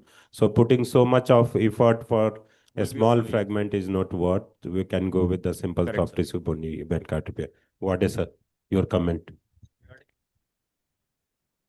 Regarding what size of the bony Bankert, I feel whatever 2 cases you have shown, unless it's an acute scenario, I will never repair them because there's significant bone loss. I would have removed those fragments. If it is an acute, then only I'll consider a repair. Otherwise, I would have considered directly a bone block procedure, either in the form of spine of the scapula, if it is a smaller amount. If it is a bigger, then ICBG, iliac crest bone grafting, because eventually it has been shown that they all resolve. So, Sugaya has a wonderful study of resolved anterior glenoid bone loss after the Bankert repair. And he says there is a avascular necrosis of remaining part of the Bankert, bone Bankert. So unless it is a very, very acute scenario. And for, second thing is, bony Bankert, whenever you're doing repair, always do a 2-layer repair. The one anchor which you showed that you will put in the neck of the glenoid should be through the trans subscapularis portal. It cannot be through the anterior inferior portal because you'll never get that trajectory. So you have to create a trans subscapularis portal like you do in bone lethargy, you know. Same way you have to make a trans subscapularis portal, go horizontal, put your anchor, and then you can do a medial row repair with the help of a knotless anchor. Otherwise, the point fixation which you showed, that one anchor, and then you go all around, the moment you tie it, you're practically taking your bone away from the bone. It will never heal. So if you have to do a repair, it is always the double pulley repair, which is described by Peter Millet. Millet technique. I do now, sir, using the trans subscap portal. So if I'm using a sleeve, my sleeve goes through directly through the capsulolabral complex and directly on the neck. Yeah, but that has to be I don't have through to scuttle the sutures later on because when I pull out my sleeves, the sutures are already through. That has to be through the trans subscapularis portal. You course. cannot go through anterior-inferior portal. Of course. Second is never do a chronic bony Bankert repair. They all fail. So plan for a ICBG or iliac crest or any other lethargy. Tapish, thank you, sir. Tapish, do you have any technique to avoid the rotation of the fragment? Sometimes they get to, you know. So while tightening the sutures, it is very important we hold on to it nicely so that, and we are very gentle. So it's not like once we have done our suture, you tug on it very gently. During the final tightening, you hold on to it with the help of a grasper. That is the maximum we can do so that it doesn't evert or. Yeah, because sometimes the suture, they just slide out from the fragment. Arvind, any take on this? How to? It's, sir, as described, you should go below that, and at least 2 anchor I found is good for this preventing the either rotation or displacement.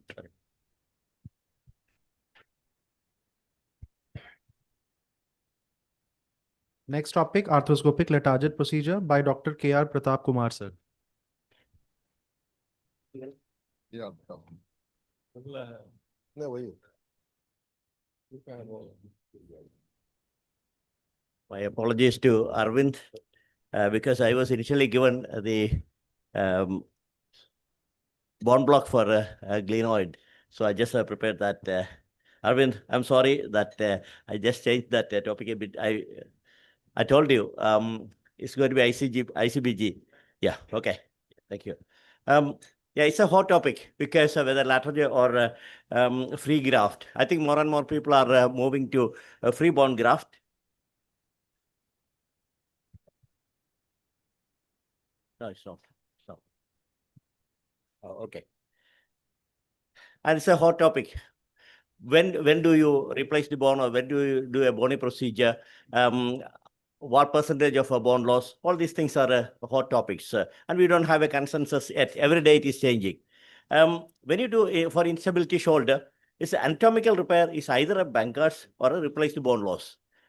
Whichever else you do is going to be probably a bit of a non-anatomical, including remplissage surgery is a non-anatomical one. So we always talk about Latarjet or ICB or a free bone graft. What are the indications for a ICBG? Large bone loss. How much large? We don't have a consensus yet. Every day it is changing. Okay, now it has come to below 10%. Non-availability of a coracoid, yeah, we may have to go for a ICBG. Non-union or a revision, we may have to resort to ICBG.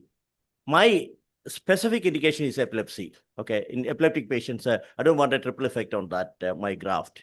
Okay, so it's a common occurrence. Bone loss is high and a high recurrence rate. We've got the paper from 2023.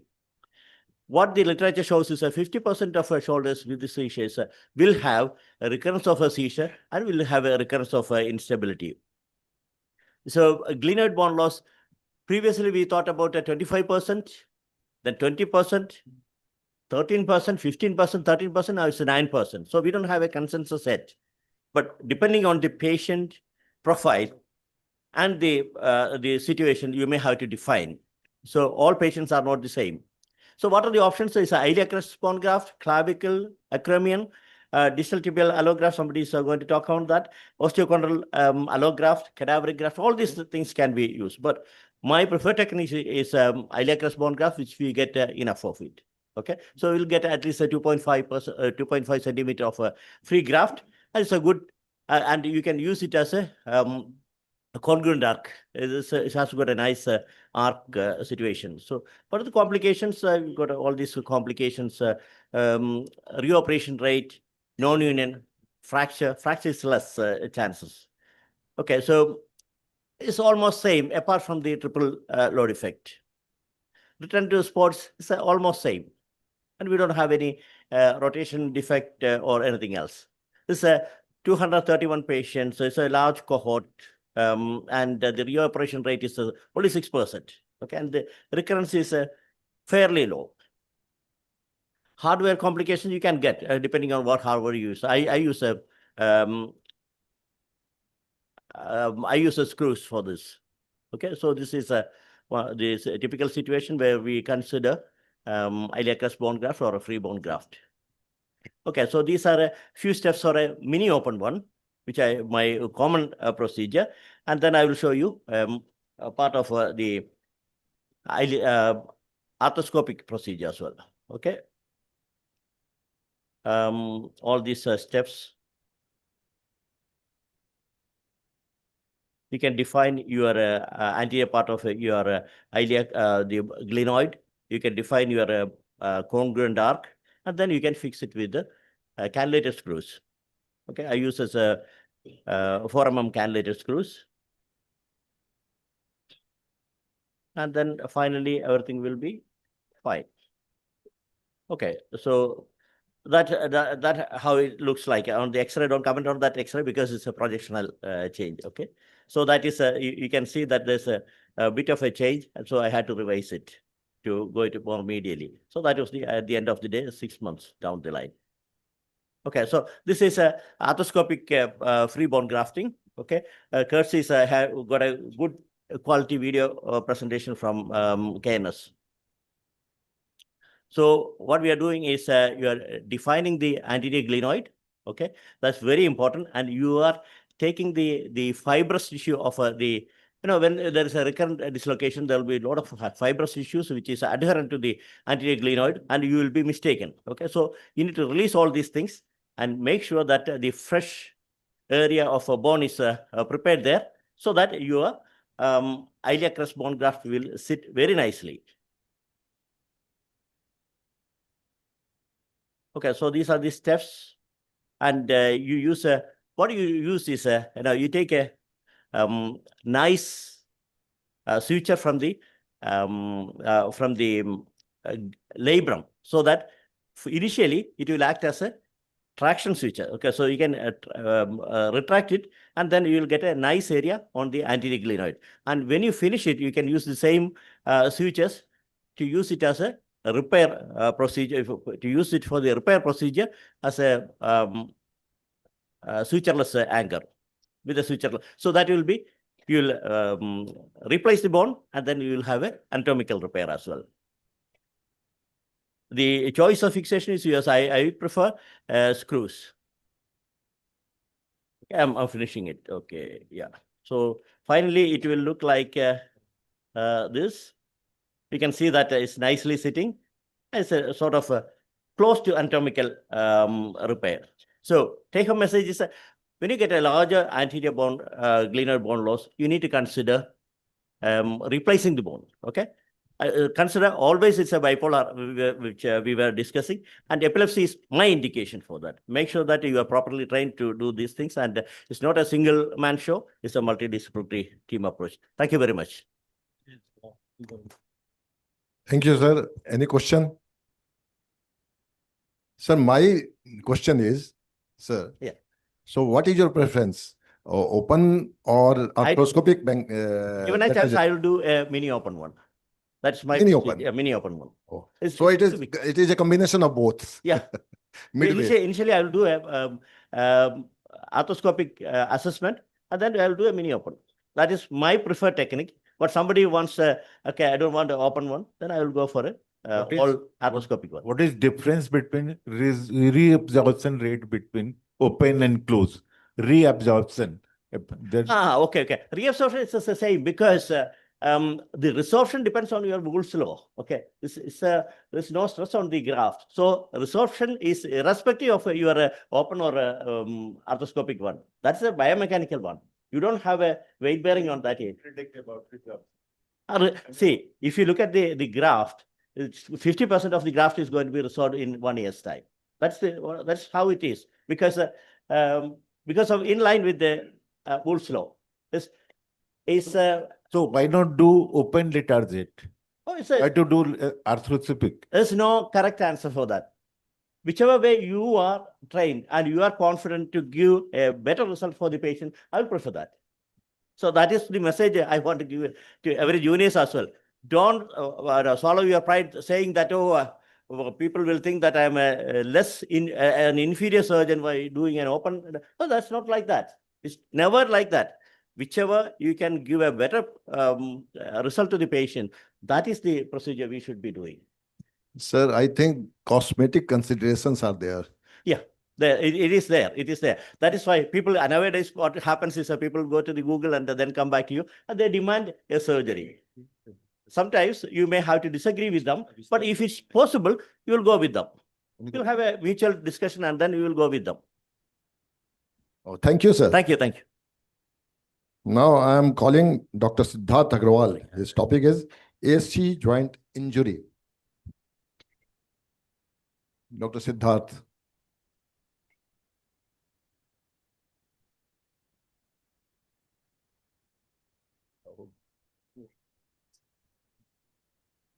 Good morning, everyone. I'd like to thank Arvind and Bihar Arthroscopy Society for calling me and giving this opportunity. Had a great time yesterday. So just a short discussion about the AC joint injuries. We all, as a trauma surgeon, as a scopy surgeon, deal with AC joint injuries all along our career. So they're common in young patients, usually due to a fall on the shoulder. And the optimal management remains controversial till date. Even if we leave the worst of the AC joint injuries untreated, they still do good. And even after managing and correcting the smallest of the injuries, they still may not be good. They may still be painful or may still subluxate over a period of time. So the management at the best always remains controversial in these injuries. So we understand that there are two components to this instability. One is the vertical and one is the horizontal. Vertical is provided by the coracoclavicular ligaments and the horizontal by the AC joint. There is a Rockwood classification. We all know type 1 and 2 goes conservative. 3 is a borderline. 3A you can conserve. 3B you can operate. And 4, 5, 6 essentially warrant a surgery in a present circumstances, present day scenario. So the various treatment options that we have is a simple sling rehabilitation. Previously, there was a figure of 4 bandage and everything, but which has not stood the test of time. A hook plate fixation or a Bosworth screw, CC screw were the commonly used procedures. Nowadays, the more modern techniques, I would say, is double endo button techniques or a ligament reconstruction with the help of suture tapes and collagen tissue like semitendinosus. The limitations with these techniques have been predominant. One is the need for implant removal, especially in the era of hook plates, which has gradually phased them out. There is a significant risk of loss of reduction to the tune of 20% in most of these fixations. There are hardware complications. These screws become prominent, the plate becomes prominent, it erodes the acromial, pulls out from anterior posterior. There's a cost involved, and extensive software dissection is involved. So we have evolved with arthroscopic techniques, many open techniques. So I am not personally doing arthroscopic AC joint fixation. So I have quoted this article from Dr. Yappan, our own surgeon from Bangalore. He has done a good technique in which he does the arthroscopy, does coracoid exposure through the rotator interval, do a pec minor release. Then he drills a coracoid tunnel of 2 mm, pass a tape, suture tape through it, loops it around and puts a knot there, drills a 2 mm tunnel in the clavicle, 3.5 centimeters medial to the lateral end, takes out the tape from the superior part of clavicle, fix it with a dog button, and passes through the acromion to provide the horizontal stability. Like in this beach chair, he has arthroscopically passed a knot around the coracoid after drilling it, taken that out of the superior end of clavicle, maintained the reduction of the homons, and done a AC joint fixation with a dog button and passed the remaining suture tape through the AC joint. So this is essentially a combination of arthroscopic and the open technique. And I personally have a slightly different take on this.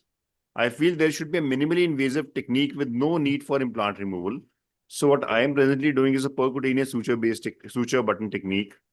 In this, I use this device to restore the coracoclavicular stability, works on the suspensory fixation principle, allows controlled micromotion.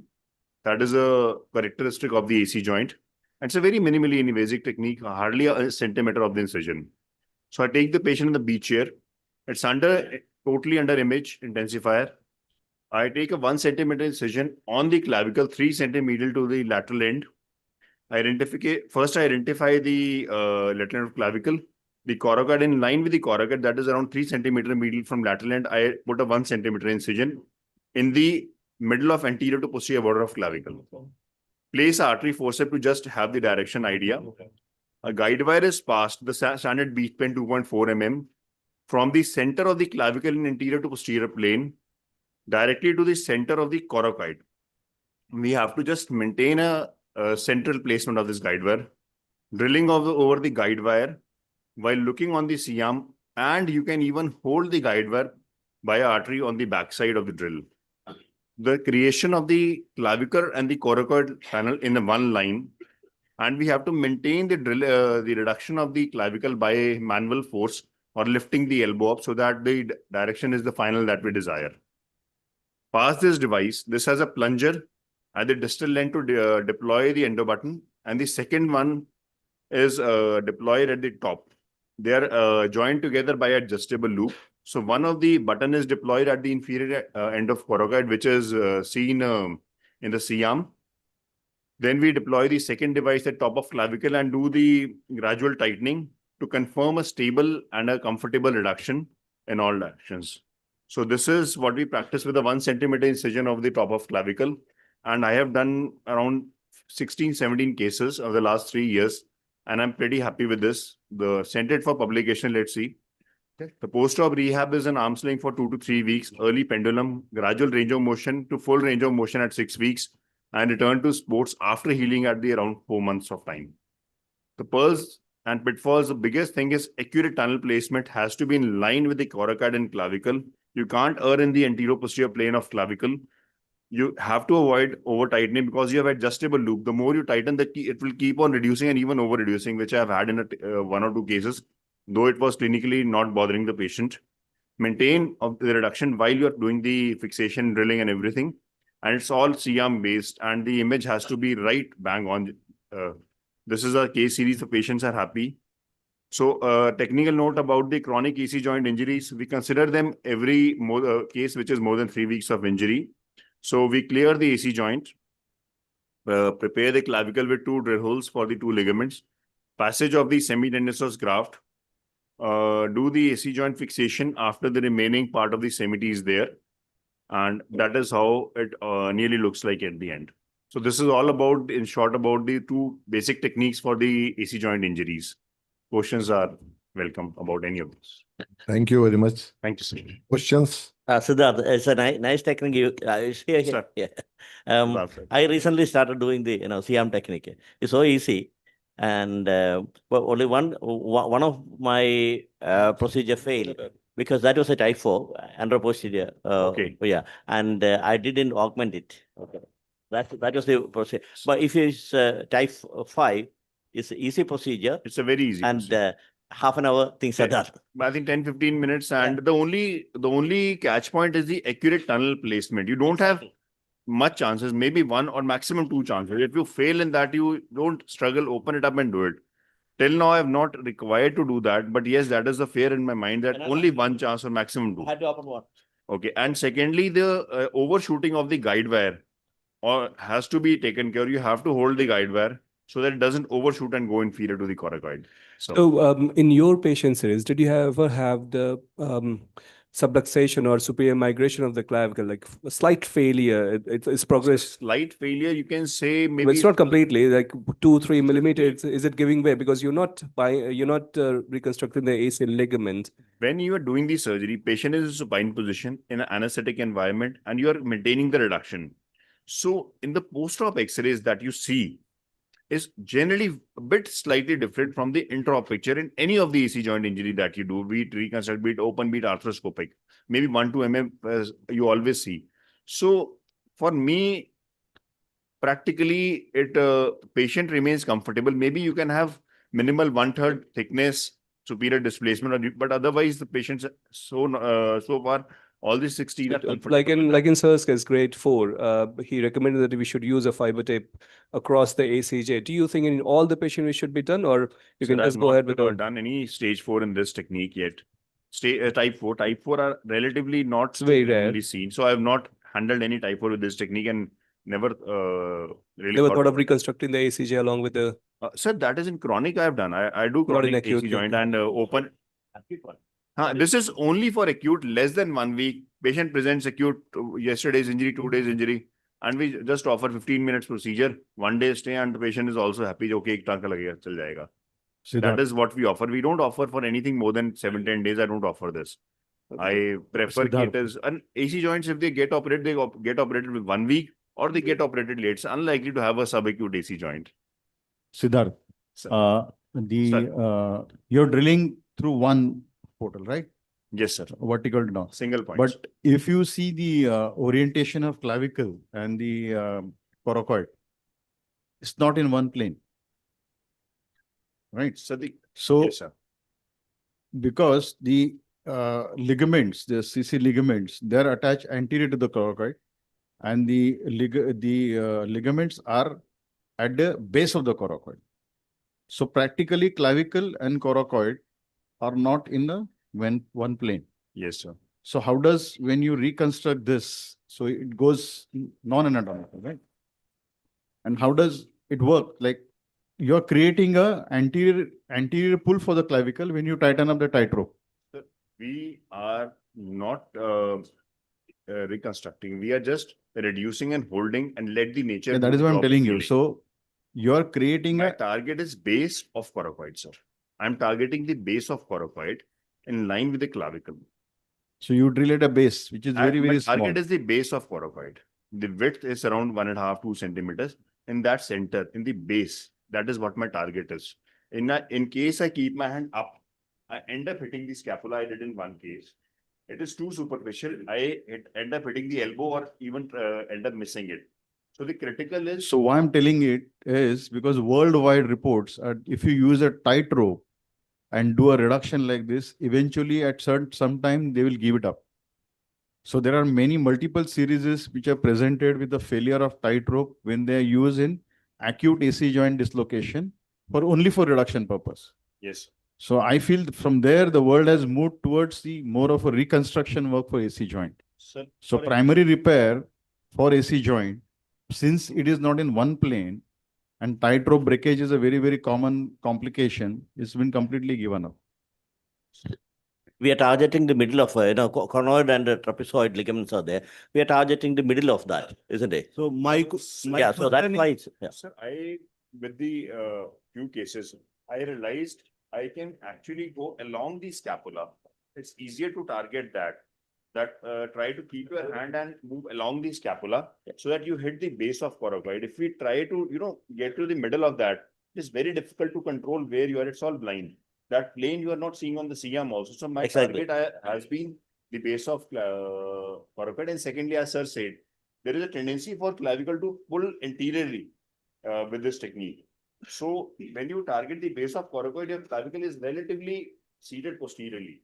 The one I had to open was, I was so enthusiastic that my hand went a bit anteriorly, so it missed the trajectory. So actually, you end up entering the body of scapula, the plate of scapula. That is where gradient goes on. Exactly. So my one question is how to hold the reduction preoperatively for 15 to 20 minutes during the whole procedures. Elbow, simple. When you lift the elbow up, the AC joint is essentially reduced, and your target is not 100% reduction by drilling. Your target is a reasonable reduction, so that when you end up putting the device, you are just not starting fresh. Like it is around 80% aligned. That is good enough for drilling and everything. But Siddharth, it's very difficult by just keeping the elbow up to reduce this AC joint. Without pushing the that is sufficient. So my approach is hold with 1K wire in its appropriate position. Only then your jig will work.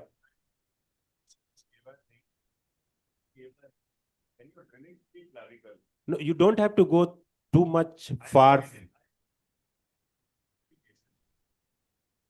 you're saying, that K-wire, AC joint, K-wire, and then you do the drilling. Yeah. I ended up hitting the K-wire. No, so you don't need to go 3 centimeter medial to the lateral end of the clavicle. You just have to engage the lateral end. Otherwise, if you don't reduce the AC joint, your jig will not fit into that. This is very important that you have to keep in mind. Otherwise, your wire will go here and there, and one time you will have fracture of the coracoid. Yeah. Yeah. Initial stages, I did use a few KVs, and after that, I just dropped that. Sir, it's a very excellent presentation. The one thing I would like to ask is that a normal AC joint has got a minimal antero-posterior and superior-inferior translation. Normally, it allows it. So, how you can recreate that when you are doing an AC? Yeah. Thread or a thread which is between the two buttons. So it is not a static fixation. It has a lot of play. When you have two buttons and a thread in between, if you try it, it has always a play. So period play is always there because there are two buttons. And even if you don't you have reasonable So I'd just like to say one thing. In my life, I've seen more complications of people trying to fix this fracture than I've seen problems with the fracture. Yes, sir. Both ways it's Sir, that is where I started. It's all controversial in this. One simple question. Yeah. What should be the ideal position of the patient? Which chair position or supine Sir, position? 45 degrees of elevation, because that is the position I need for my CM to come comfortably. And my hand also. If I take it too much beach chair, it becomes difficult to drill. And that is no advantage. And CM also has to come in this plane. It's a perpendicular plane. So the more I make vertical, the more It should be lateral position or supine position with supine, simple. Right. It's all spine. Supine and head elevation. Thanks. Thank you. Nice demonstration, Dr. Siddharth. And now I am call upon Dr. Kumar Azam for his lecture.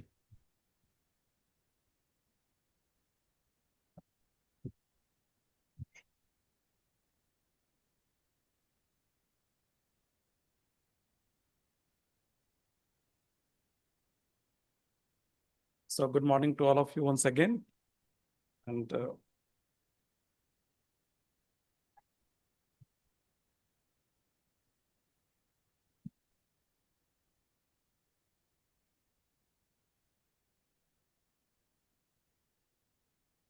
so the topic that I'm going to talk now is the distal tibial free bone allograft for anterior shoulder instability.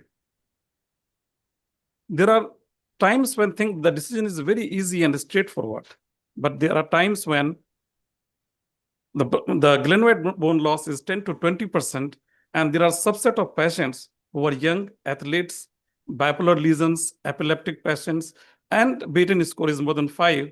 The decision becomes difficult and sometimes controversial. So I'm inclined to believe that if the glenoid bone loss is more than 15%, and it is off-track lesion, free bone block is, or bone block procedure as a whole, is a definite good option. There is no question that lethargy is a gold standard treatment, and we compare our result with the lethargy procedures. Having said that, now if you review the literature for last 3 to 4 years, we find that the arthroscopic bone block instrumentalized procedure is very much the results are very much comparative and sometimes even better. I'm not going to review the literature a lot because of the paucity of time, but if you see this, the recurrence rate, the complication rate are very much comparable and even better actually. These are the literatures for last 1 and 2 years. Again, recurrence, reoperation, and complication rates, functional outcome are quite good. And rather, the lethargy has got issues with the hardware. And to resolve the issues of the hardware, we started with the instrumentalized process. Now, this is a 1 year back literature published, and it says that if you add Remplisas on the free bone block, you can expect actually a better result.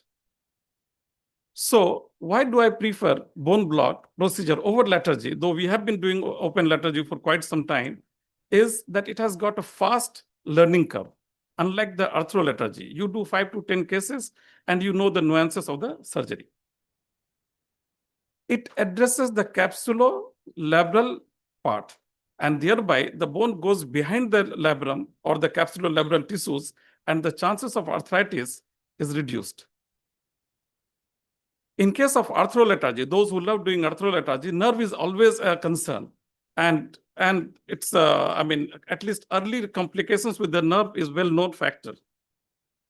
The fourth reason why I prefer is that it doesn't breach the subscapularis. That breach causes an ugly scar as well as shoulder dyskinesia. And finally, the outcome, both clinical and radiological, is coming in the literature else also, and it's excellent and very much comparative. Now, when it comes to the free bone block procedures, we have various options. And my preference is distal tibial allograft. And if it is not available, then I go for the allocrest bone graft, autograft. And the reason why I prefer distal tibial allograft is because it provides an osteocartilage graft. So the layer of the cartilage restores the native cartilage of the articular surface. It eliminates donor site morbidity. It is superior in terms of biomechanical stability because the bone is robust, dense, and it is a weight-bearing bone. It is versatile, and it has got low resorption rate. I'm coming to one of my case here that we operated is a 21-year male patient, epileptic. After controlling the epileptic seizures for 9 months to a year, we operated the patient. We did arthroscopic, Bankart, and Remplisas because the bone loss was 11% at that time. This patient returned after 18 months because he had another episode of seizures, and then it got redislocated, recurrent. And he presented after 3 more episodes, and this time the bone loss was 26%, and it was an off-track lesion. So coming to the technical realities, the distal tibial allograft, when we harvest it, we use the posterior lateral part of it because that congruence well with the anterior cartilage of the glenoid. And the size depends on the graft. So we are actually having a bone bank in our institute. And so we have a lot of amputations, traumatic amputations. We prepare the graft, we take the posterior lateral part of the tibia. In fact, we start with the arthroscopy, we measure the graft, then we come to this portion. We use the Latargy instrumentation set to make 2 drill holes, then 3 mm cannulated wires to pass the fiber wires. We mark the articular surface for orientation because the medial cancellous portion has to sit on the anterior glenoid.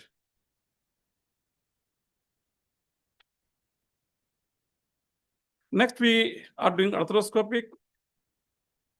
Now, this is the most important step where we remove the previous sutures, previous suture materials, keep on debridement anterior to superior, medial to lateral, from 2 o'clock to 6 o'clock, even 7 o'clock. You go medial till you see the muscle fibers. We use the shaver, elevator, burr, everything to make it as flat as possible. Then we put the anchors at this stage, at least the inferior anchor. To create a space, we can take the traction sutures. This is the drill bit. We have to familiarize ourselves with the instrumentations. These are wonderful instrumentations, actually. Then we pass the nitinol wire. We take the nitinol wire from the anterior portals. Then we negotiate the fiber tapes and the fiber tiger tapes. Now these tiger tapes will go to the holes of the bone block, which I will show subsequently. We negotiate the bone graft. We check the stability. We do the readjustments. And finally, after readjustment and tightening of the ropes, we repair the capsulolabral complex as we do in any Bankart surgery.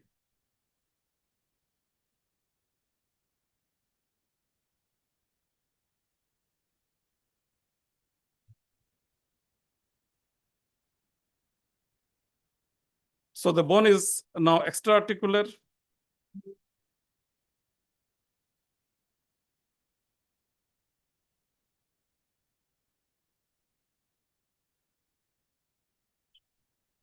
So this is the outside picture, actually. So the drill, we have to understand the instrumentation. They are quite fine instrumentations. And we take both the fiber tapes and the tiger tapes with the one hole and then pass it with the other hole. We have to ensure that the tape doesn't get twisted. We can use a 20 ml syringe to negotiate this one. Subscapularis will always come on your way that you have to negotiate with some of the instruments. And then we have to interlock the sutures and pass and do the tensioning device. So in the post-op rehab protocol, we keep the sling for 6 weeks, though we start the passive range of motion early. And then after 6 weeks, we start the active range of motion. A strengthening exercise is started after 3 months. So my preference is because of the fast learning curve with the free bone block. It repairs the capsules. It keeps the nerve safe, doesn't damage the subscapularis, and no metal. And the revision with the Latargy in future is easier. Thank you very much. Thank you, Dr. Azam. This was last presentation of this session. And I thanks to all speakers for their excellent and insightful. Sarab sir, one more lecture in this session because Dr. Kapil has to go for early flight. Okay. Thank you. One question, sir. Yes, sir. Yes, sir. What is your preference? Iliac bone graft or this? Distal tibial allograft is my preference, sir. Distal tibial. Yes, sir. What is your preference? Distal tibial allograft. Distal tibial.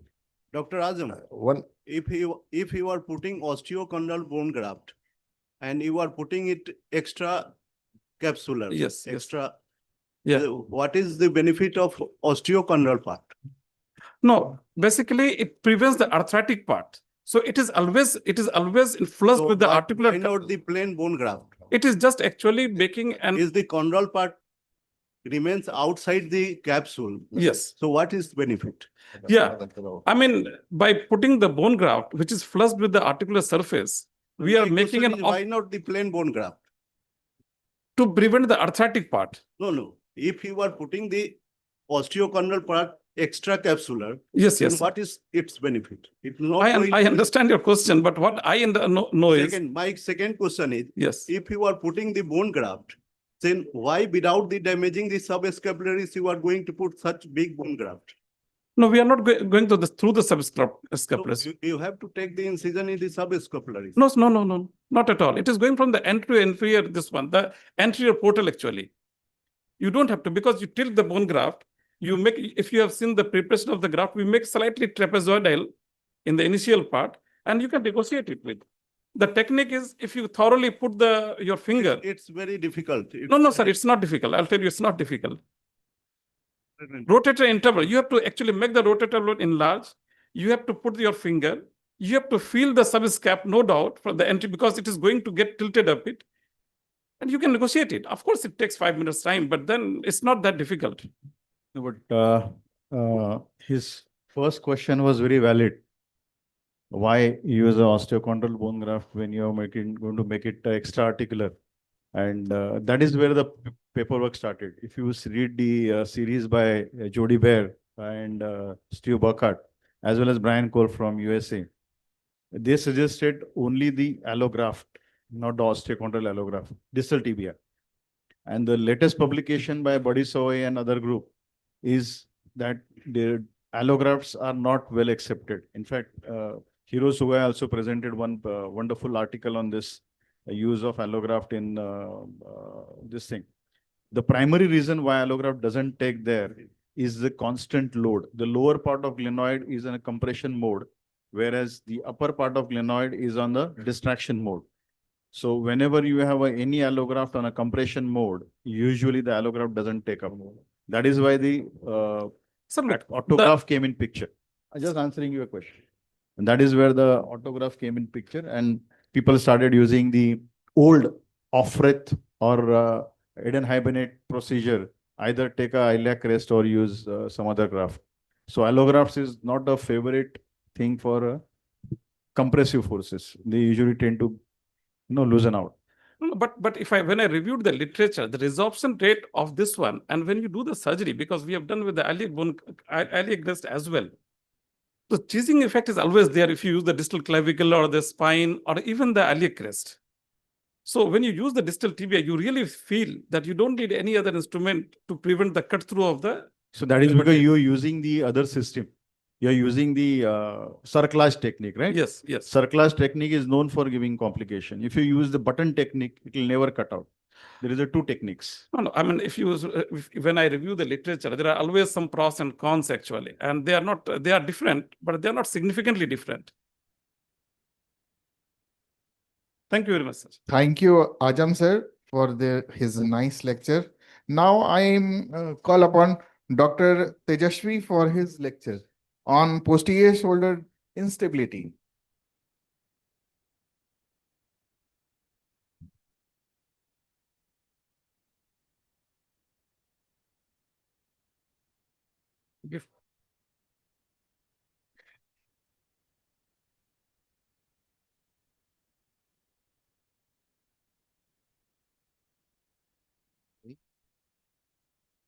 Thank you, Arvind sir and Team Bihar Arthroscopy course for the opportunity. So I'll be talking about posterior shoulder instability or panlabral tears. So let us jump into the case scenario. This is a 28-year-old male. He is a professional kabaddi player. He is one of the players for Hyderabad Pro Kabaddi League team. He had no history of frank dislocation, but significant pain in overhead activities. He feels that he has decreased power. He has good range of motion. However, global tests for instability were positive. So these are his MRIs. You can see from the axial section and the coronal section on the right that there is an antero-inferior labral tear and there is a certain flattening of the posterior glenoid labrum as well. So we all know that pan-labral tear constitute about 2.4% of labral tears. There's an excellent paper by Ian Kilo and Stephen Burkhardt. We should be aware of this because when we are dealing with labral tears, we need to understand that we should be ready for pan-labral tear repairs. So how does it tear? Most of the times, it is secondary to anterior labral tears. 65% of the posterior labral tears or pan-labral tears is secondary to an anterior labral tear, and the patients ignore it, and the labral tear progresses to involve the posterior labrum. 20% of these can be due to a posterior dislocation, and 15% of the times the exact cause cannot be identified. So how do we suspect this posterior labral tears or pan-labral tears? We should usually suspect when there is a case of multiple dislocation, when the patient complains of significant pain between two shoulder dislocation episodes, and when we are examining, when provocative tests for posterior labrum are positive in all directions, which indicates a global instability. And those patients with 1 or 2 episodes and extremely active patients lifting heavy weights, playing sports like kabaddi or contact sports, and these patients we should be suspecting these kind of tests. So MRI is not often very enough to diagnose all these kind of tests. Of course, with the advent of 3 Tesla MRIs, it becomes more easier. But we all know that most of our patients come with already a low resolution MRI scans, and we would not be willing to get additional scans for them. MR arthrogram can be better, but we normally do not get these in the present scenario. So usually most of these are identified by a high clinical suspicion. As I said, the previous points, if the patient has more pain between 2 episodes of dislocation or extremely active patients, we have to suspect this posterior labral tears, because I'm using the word pan-labral tears frequently along with posterior labral tears because in our scenario, it is never, posterior labral tears are quite rare. Most of these are pan-labral tears, antero-inferior labral tears extending to posterior labrum, or superior labral tears extending to the posterior labrum. So how do we repair these? We start with the standard primary viewing portal, posterior portal, but the primary viewing portal is the antero-superior portal. Then you insert a cannula in the posterior and antero-inferior portals, do the diagnostic round, and we use the opposite joint approach. Even though we are dealing with posterior labrum, we do all the work from the antero-inferior portal. We release the labrum from the antero-inferior portal, and by looking from the antero-superior portal. So, and how do we repair this? First, the posterior labrum is repaired, followed starting from postero-inferior to postero-superior, then the anterior labrum, and then the superior labrum. Because if you repair the anterior labrum first, the shoulder tends to get back because of the tightening of the IGHL, and we have less space to repair the posterior labrum. So posterior labrum, followed by anterior labrum, and then the superior labrum. So this is a small video technique of how I do this. I do this in the lateral position. I use 3-point traction system or the spider system. So initially the diagnostic round, this is very important. Go through all the, I follow the SCOI method, the 9 diagnostic points that we look in the glenohumeral joint. We have to look at all these points as described by Snyder. And this then followed, this is all looking from the posterior portal. Once this is done, establish your antero-superior and antero-inferior portals. As I said before, this is the antero-inferior portal. And for these cases, especially for those cases with pan-labral tears, I prefer flexible cannulas and not the rigid cannulas, just because it gives us more maneuverability of the devices. This is the cannula from ConMed, which is kind of silicon kind of material, which is more malleable. And that's the antero-superior portal, which will become our primary viewing portal for the rest of the surgery. So these are the antero, and then shift your scope to the antero-superior portal and establish your posterior portal. So now you can see that the entire labrum is torn, antero-inferior and antero-posterior. As I said, I'm looking from antero-superior, but the release of the posterior labrum is regularly from the antero-inferior portal, like we normally do for our antero-inferior labrum. Release it all around, followed by releasing your antero-inferior labrum as well. So this is the opposite joint approach, what we call. And we have to remember that for the posterior labrum, it is just the east to west shift compared to antero-inferior labrum, which is the inferior to superior shift to tighten the AIGHL. So I think we have to take a lot of time to release the labrum. And for the posterior labrum, I prefer percutaneous small portals to get the right trajectory. I don't prefer sticking to one portal. This is the percutaneous portals. And my preference of anchors is all suture anchors. So you can see this is not a portal. This is a percutaneous portal. Once this is done,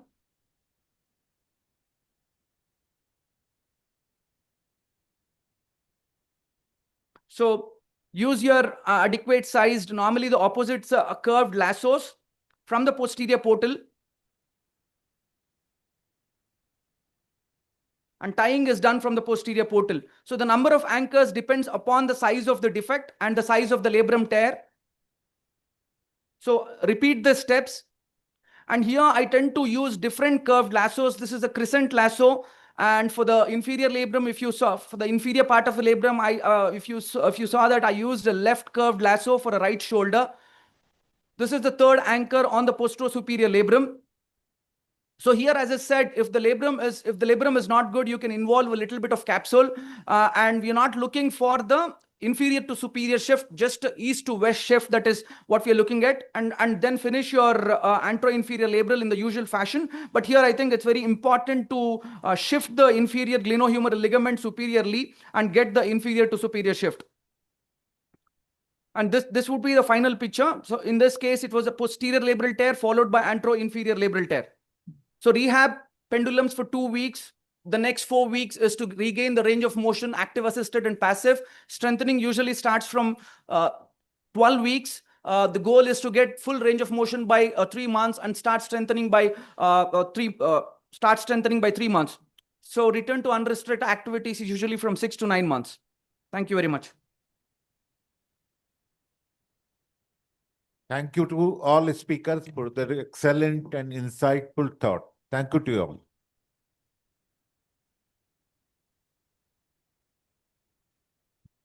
Next case presentation by Dr. Kapil Dev Garg sir from rotator cuff session, suprapectoral biceps tenodesis.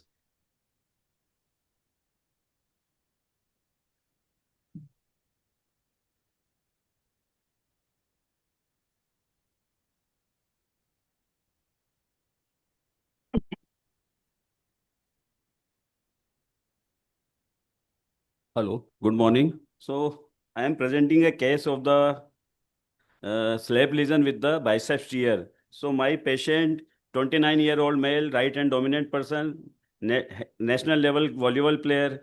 He is a blocker and hitter, and he had 10 years of national and international career. He has represented India in various international Asian and World Championship.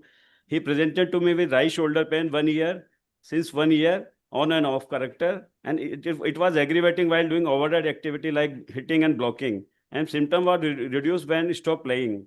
There was a significant decrease in the speed and strength over the month, and all the conservative treatment were tried in terms of rehabilitation, intra-articular injection, and various NSAIDs. So on the clinical examination, there was a tenderness over the bicipital groove, range of motion was full. There was the GERD. So GERD means there was a 15-degree GERD as compared to opposite side. There was internal rotation was deficit in compared to opposite side. Cuff strength was good. O'Brien test was positive, and appression test was negative. X-ray was absolutely normal. There is some coronal section of the MRI here. You can see there is the intensity over the anterosuperior labrum. It's going. So here in the axial section, you can see clearly there is the intensity right at the anterosuperior labrum going up to the biceps. So it's like slab lesion with biceps tear. I have some picture. Arthroscopic view. It is the diagnostic round in the lateral position. Here you can see there is the tear of the anterosuperior labrum with the fraying and the tear of the biceps tear along with the anchor. MJ good, subscape good. Inferior labrum looks good.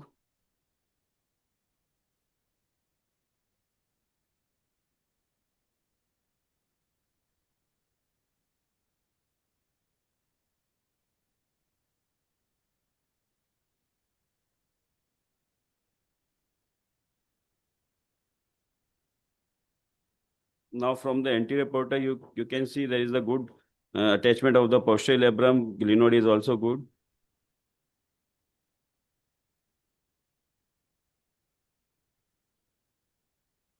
Here you can see the biceps is torn, flying is there. So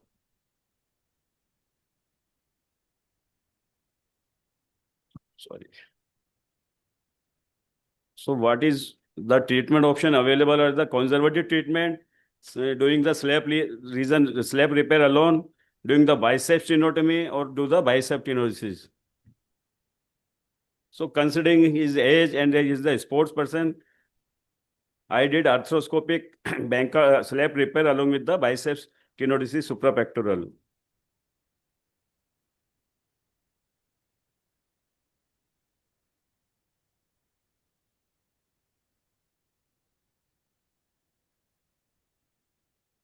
You need to clear the biceps attachment at the superior labrum inside the joint.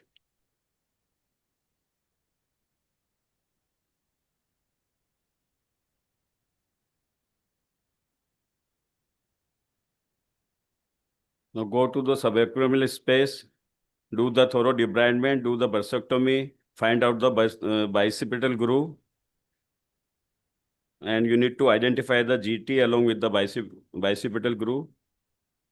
Once you have reached the bicipital groove, you need to elevate the biceps, do decortication at the attachment site of the future anchor. Pass the triple loaded suture anchor.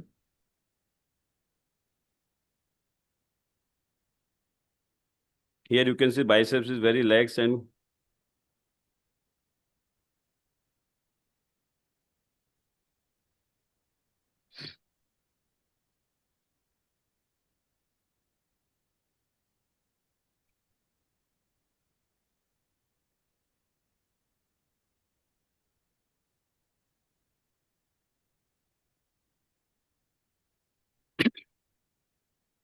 so with the first anchor, you can hold the biceps in the fashion of the luggage tag, and then you can pass it through the oval and then pass through the suture crossing the biceps. Or otherwise, you can go in the routine way, pass all the three suture through the biceps, tighten it.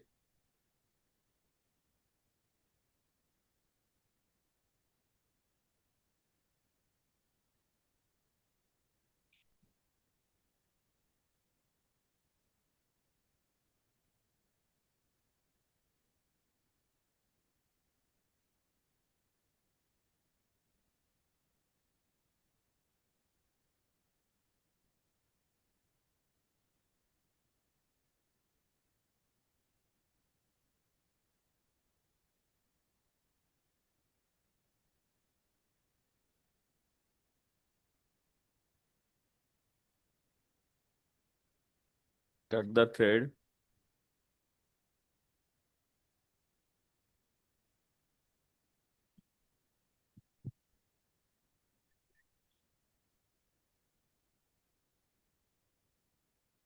And tighten it.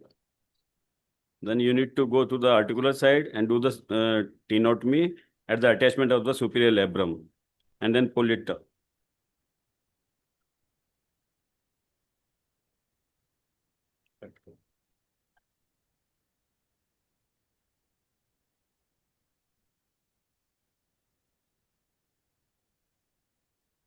Dr. Garg, Yes.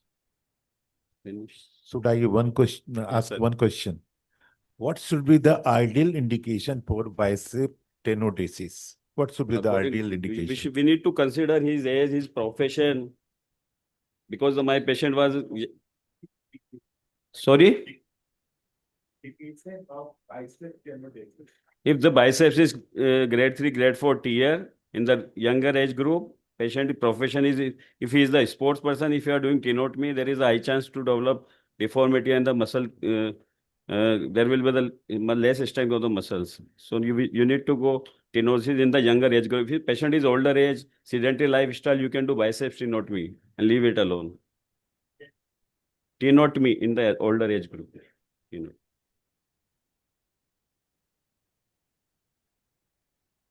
You have shown a wonderful work, but you know, the tenodesis inside the groove has always been the trouble, especially for young athletes. So I feel the transverse humeral ligament and bicipital pulley makes a lot of difference when you're doing tenodesis. So my take is always do subpectoral tenodesis. So I do a tenotomy. I don't exercise the superior labrum because the superior labrum adds to the stability of humeral head. So I do only tenotomy. Then take out my bicep, go subpectoral, make a small incision subpectoral, and make a proper tenodesis. Either you do anchor tenodesis or a screw tenodesis, but that is a painless tenodesis. The moment you do any tenodesis inside the groove, the transverse humeral ligaments makes life very difficult. There is some persisting pain after surgery. Persistent pain, and the results are not good. So worldwide, the now shift is on subpectoral tenodesis rather than a tenodesis inside the groove. How to get rid of musculoskeletal and the radius nerve for some Muscular? for the nerve injury in the subpectoral? No, you make a very small incision Along the subpectorally, axillary very plane. small incision here, and you can literally palpate your bicep tendon, and you can just excite it. First, you do a tenotomy, and then First, we need to do tenotomy, then First- pull it and do the subpectoral tenotomy. you just do a Any tenotomy. comment? Any comment from Arvind? I think it is a Any it- comment from Doctor? what Roshan is Yes, sir. saying is a fantastic procedure. I've been doing it for a long time. And subpectoral tenodesis in high intensity athletes is a very fast return to sport. Very, very fast. I'm Yes, not sir. not Yes, sir. against anything, Definitely, we will cancel. but yeah. Thank you so much. Yeah, definitely subpectoral tenodesis is one of the best thing to do for tenodesis. Only problem with this, one is healing, another in the posterior side you have axillary nerve. So these two you have to careful. So many a time instead of single fixation, people used to do double fixation. One is cortical button in the posterior side and also a screw into this tunnel for that biceps tendon in the subpectoral. I have a quick question for you. So you mentioned that Yeah. biceps tenodesis and slap repair. So did you really repair Later the on, slap? because my topic was only bicep tenodesis, Yeah. that's why I have not shown this. So in this situation, how much is a slap tear required? Tear repair required? But So once have you to- reposit your once you repair the biceps, but in my case there was a complete turn of the labrum from the 10 to 2 o'clock. So I need to fix it with the using the two anchor. I did with the two anchor. Otherwise, if your slab is in the okay, then you don't require to repair the slab. You can do bicep tenodesis alone. Sir, What he means is, do you need to do a repair even if you cut the bicep tendon? Yes, you need a repair because the concavity compression ratio That's or effect will not be formed unless you create a labrum all around the glenoid. So best way is do a tenotomy. And then If required, do a repair, slap repair. So tenotomy doesn't mean that you don't have to do a slap repair. I didn't show, sir. My topic was only 20 So tenodesis. no, also Ayan, you are also right in some ways. So what I would do is most of the times after doing the biceps tenodesis, I would test the slap laxity. Prop test. If we have, like you said, 2 o'clock to 10 o'clock is a lot of it kind of falls into the joint. But between say 1 o'clock to 11 o'clock type of slap, which is slightly, and it's more of a painful slap rather than an unstable slap. So once you do the biceps tenotomy or tenodesis, I have not felt the need to do a slap repair in such cases. And I have actually gone off slap repair in 70% cases where I would have done earlier when our understanding about these lesions were not as much. Thank you, you, sir. Vikas sir. Thank you, Chairperson. Thank you so much. Thank you, Kapil. Thank you. And we are moving to the next session, that is panel discussion on the shoulder instability. And moderator is Dr. Roshan Wade sir. Panelists are Dr. Vikas Kapoor, Dr. Puran Chandra Tejaswi, Dr. Ayan, Dr. Jyoti Prasant Mahesh Kumar, and Dr. Abhishek Das.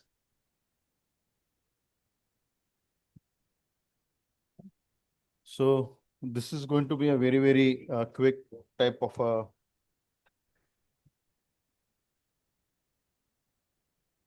let's check it. So this is going to be a very open forum. So I want delegates to ask any question at any time whenever they feel whatever is right or wrong. Shoulder is a very masterly art.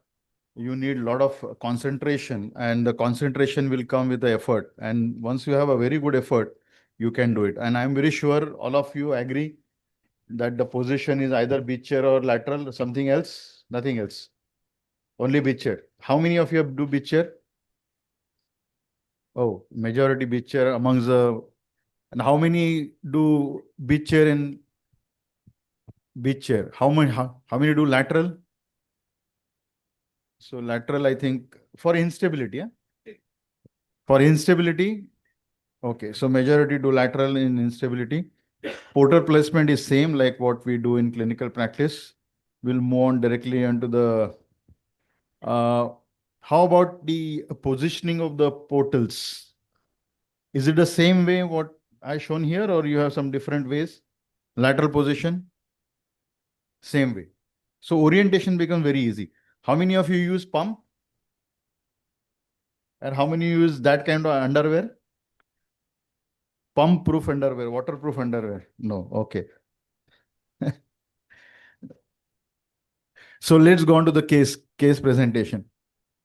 This patient is 22-year-old male, right side dominant. He had 5 dislocations. Last dislocation was just 15 days back. He's a student and recreational player. So I'll just show you what are his examination finding. As you can see here, Purna, something Ross. Take mic. Hey, ज़्यादा mic दे दो यहाँ पे. Hello, audio visual. Okay, so you see clearly there is a anterior translation of humeral head. So this is one test which everybody has to perform to see how what amount of translation your humeral head is doing on the glenoid.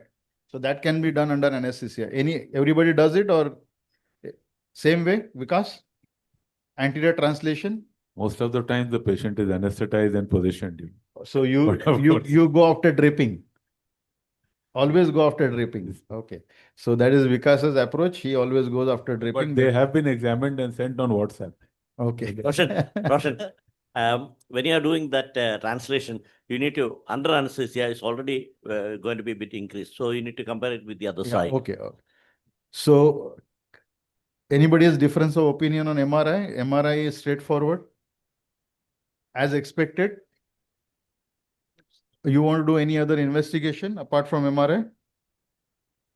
There's a role for MR arthrogram in these cases. MR arthrogram. Which I routinely do. Okay. Can you elaborate more on MR arthrogram? Sir, I've had. It is gadolinium enhanced MRI, or you inject dye?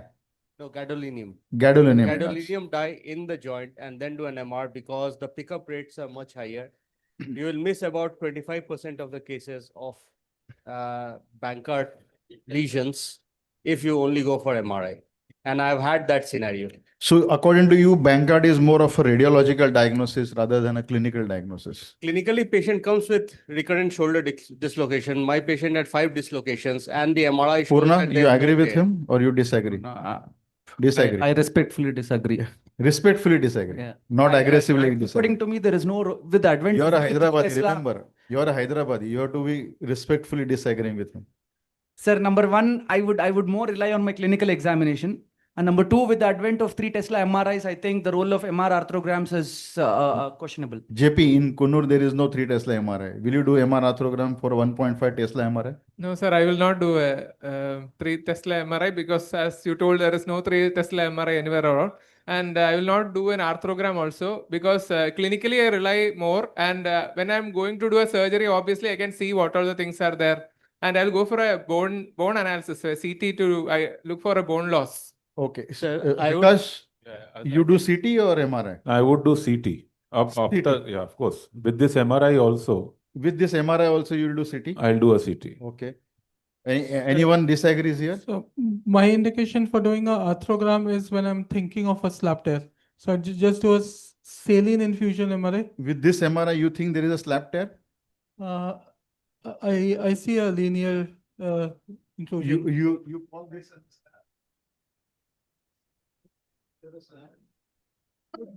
So the third image doesn't show a slap, but I think the first image is. You think this is slap? Okay, sorry.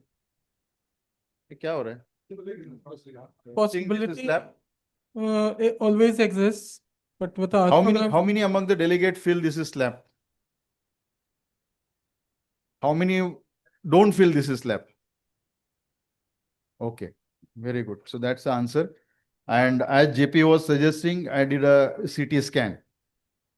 So this is glenoid end face CT scan, 3D reconstruction. This is the ideal way Sugaya has described to do an bilateral glenoid end face CT scan so that you can analyze the bone loss. So JP, now you are seeing this CT scan. Do you think there is a bone loss here? No, not that much. Not that much. So what is your analysis? How much? Could be less than 10%. Less than 10%. You all agree or disagree? So what is the plan now? Agree. Okay. So I would again go with in this age where most of my patients in the corporate setup have to go through insurance. My patient's insurance was rejected because MRI was pretty much normal. And that's why I go for MR arthrogram, even though my center has a 3 Tesla MRI. This MRI suggests Bankart lesion, right? So suggest doesn't make your case valid in cases of insurance. It Bankart has to be only, right? 100% proven on radiology. Look at this. This is Bankart lesion. Yeah, so this is a clear Bankart, Huh. but I'm saying in 20% cases, your radiologist will miss them if you are not doing an MR arthrogram. Okay. And clinical suspicion isn't valid in cases of your health insurance. Okay, so now you have done MR arthrogram, you know there is a Bankart lesion, you know it's 10%, less than 10%. What is your plan ahead in corporate setup? Where you practice? I don't practice. I am in a government setup. So this is a young patient. Just recreational- 22. Just 22, recreational sports. How many dislocations he has had? Bankart only, Bankart remplissage, Das lethargy. What's your option? So with around 10% bone loss, I would still go for Bankart plus remplissage in this case. Bankart plus remplissage. All agree? 1, 2, 3, 4, 5? No, no. Only There's no significant Only hillside anterior defect on the skills stabilization. that you have shown. There's no significant Hill-Sachs defect on the Okay. you have shown. I Yeah. would not add that. It is just for me. It is a straightforward case of Bankart with a good Bankart shift. repair. JP? I will obviously add a remplissage with it because a young patient. I said only Bankart. So 2 will go for only Bankart or 3 will go for only Bankart? Okay. So 3 guys I agree only Bankart and 2 people think that Rampliza should be added. How many among the delegate feel that Rampliza should be added? Okay. And how many don't feel that Rampliza should be added? अरे वाह, ये तो तख्ता पर पल रहे. So let's see what we have done. This is the regular Bankart repair, and I think अरे ये कैसा fast forward नहीं होता है क्या? Hello? Because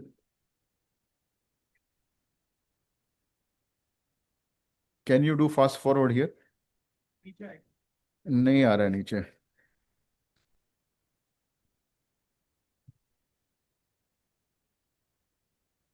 नहीं आ रहा.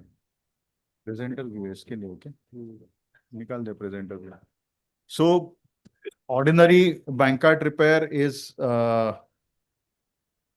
sometimes you can decide whether to do a Bankart repair or not to do remplissage. But is it an intra-op decision for you to add a remplissage, Purna? No, sir. Most of the times it is. Sometimes it might be an intra-op, but majority of the times it is a decision taken before based on the size of the Hill-Sachs defect. So all of you decide during surgery or before surgery? Sir, I always do a remplissage if there is a Hill-Sachs. Okay. Fast forward नहीं होगा तो इसको change करना है इसका.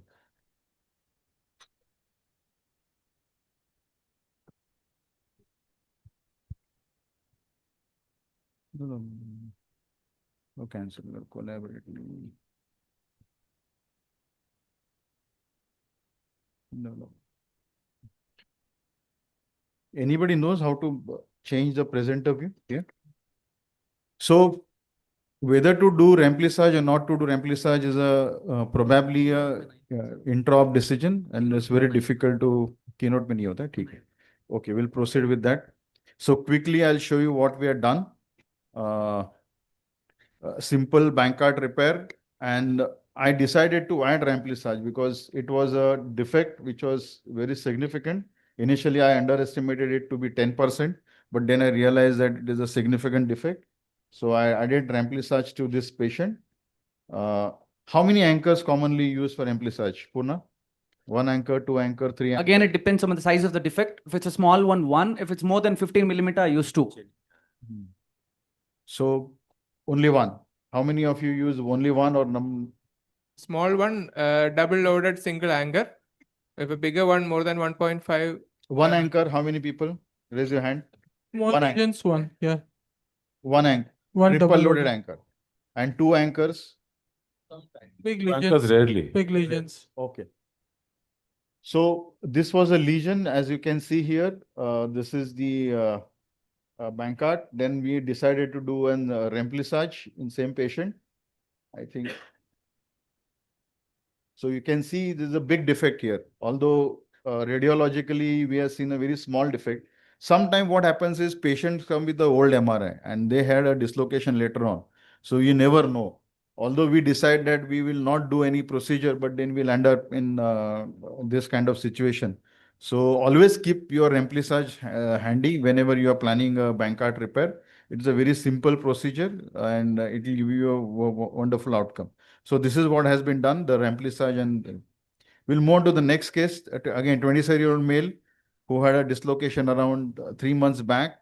Dislocation was reduced in hospital. And he had a previous history of dislocation 2 years back. This is just the third dislocation. On clinical examination, apprehension test was positive. Relocation test was positive. Shoulder drawer was positive. So how do you proceed from right to left? JP? How is this generalized ligament laxity? Does he have any? There is no generalized ligament laxity. The way you were doing the examination in that video, the surgeon is getting apprehensive. Whether you will dislocate it. What you were showing just now. So why? These are the apprehension tests. So you have to be apprehensile. Even surgeon and doctor, both should be apprehensive. Huh? So this is the MRI, same patient. Anybody has a different of opinion? Purna? Inferior and the posterior labrum also is gone. Okay. Up till maybe up till anteriorly up till 10 and posteriorly up till 2 o'clock. Okay. Anything else you want to know on this patient apart from MRI?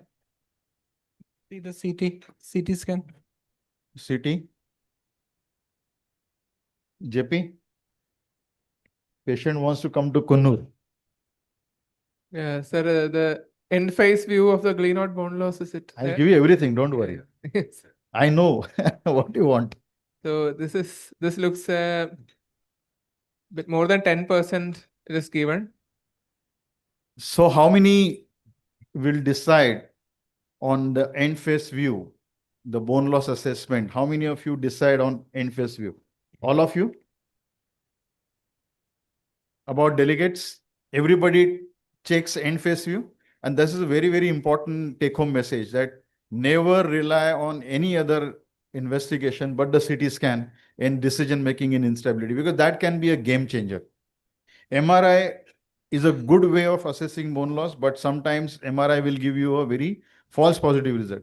So what's the plan now? Once you have seen CT, MRI, anybody wants to disagree or lethargy?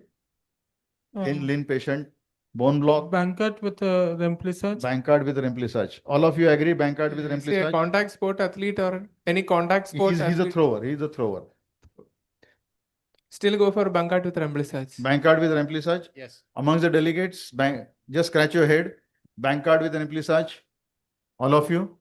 Sir. Anybody for bone block? 10% bone loss, contact athlete? Anybody for lethargy? Time tested, age-old procedure? Sir, do you do glenoid tracking? Glenoid tracking. So how many of you believe in glenoid tracking? How many of you believe in glenoid tracking? Glenoid track, off track, on track, JP? You believe in glenoid tracking? Yes, I do believe in, but my decision mostly depends on the CT bone loss, as you told, to decide on the Bangad or Bangad with remblessage or Lataje. So I feel the position of heel sac, whether it's a medial or lateral, makes more decision problem rather than the glenoid track. Mere glenoid track is a flawed theory.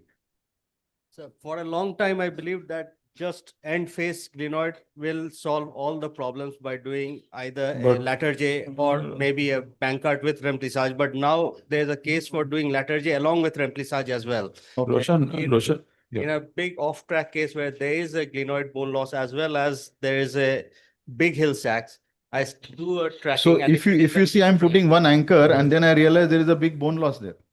Yes. Both are what you said, both are actually mutually complementary. Yes. Yeah. Glenoid track and the location of hill sacks.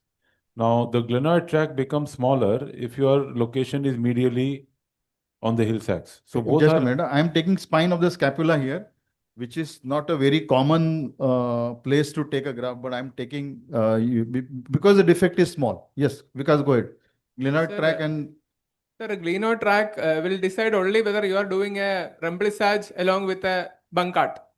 okay. Otherwise, if you are doing for every hill sack, you are doing a remplissage, then glenoid track will not work. Glenoid So track will there not is be. no point in that. But Vikas has a different point. No, it's not a different point. What you said about medialized and lateralized hill sacks, the track becomes bigger relatively if you have a lateral hill sacks.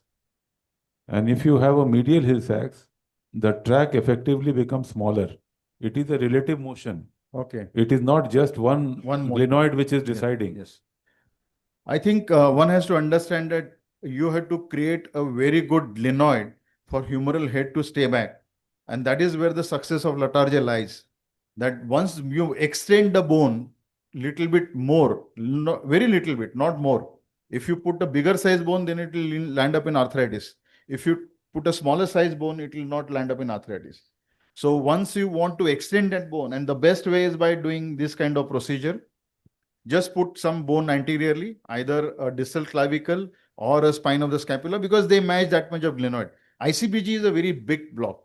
So unless you have 30-40% bone loss, you should not use ICBG. The commonest small bone loss, 10%, 15% can be easily matched with this kind of bone block procedure. So at the end of the 6 months, you could see this patient had a wonderful range of motion. This is his X-ray. X-ray and clinical result after 6 months. He had no apprehension and patient was absolutely fine. He returned back to his pre-injury status. So quickly move on to next patient. He had a patient who had instability since last 8 years. He has been operated once with the remplissage and a Bankart repair. You can see apprehension test positive clinically. And there is an external rotation lag sign, but that was not a very significant. That was because of the apprehension because of bone loss. So I think in interest of time, I will quickly go ahead with the case. This is MRI. Anybody wants to comment on MRI? This is the amount of bone loss. And failed Bankart. So what are your options now? And this is the remplissage. One anchor remplissage you can see here. And there is osteolysis around. So natural history of remplissage, unless you put a very big infraspinatus tenodesis, this is what will create an osteolysis because of constant effort and eventually fail. Anything else you want, JP? Vikas? Infection ruled out. CRP normal. So this is CT scan. You can see anterior glenoid bone loss here. Yeah. And the neck of the glenoid is in line. So neck of the glenoid is in line. So probably this loss is as high as 30 to 35%. Can you see this? So this is where the end face view of humeral glenoid is very, very important. And amount of hill sacks.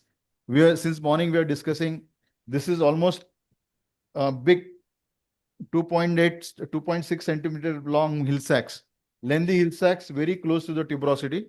So lateral but engaging hill sacks. What's the plan? The amount of bone defect, this is the case for ICBG. ICBG. So I think you're right on track. Anybody has different plan? Latarje? Vikas, why not Latarje? Patient is in Kolkata. He want only one surgery. You are the expert Latarje surgeon in Kolkata.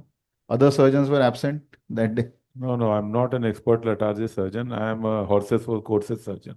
So if I think the large loss, 30% loss. So that big a loss, I would definitely prefer a iliac crest bone graft. I mean, Iliac crest bone graft. Anybody has different plan here? With Latarje? Latarje?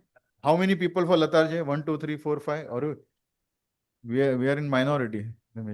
How many people for Latarje on the panel? Only one. So I win here, but I lose there. And how many people believe that ICBG will work? A significant number. I think we have a divided house. So this is a iliac crest bone graft since it is more than 30% bone loss. My philosophy is doing this iliac crest bone graft over Latarje is this is already a beginning of the arthritis. Latarje will add to the arthritis. That is because one is the stability, the bone effect, and the subscap effect. So it restrains your bone effect in such a way that it will reduce the amount of bone movement. Whereas ICBG will give you a natural bone which will heal. Iliac crest healing is very, very better and superior than coracoid. Coracoid, since it is a tendinous part, the healing rate of coracoid is always a big problem. But ICBG, Offreth has shown that the wonderful healing happens only with the iliac crest. So this is why I opted for iliac crest and simple technique. Morning we saw, I think you presented cerclage technique for ICBG, and the common problem is cerclage is cut out when you pull it.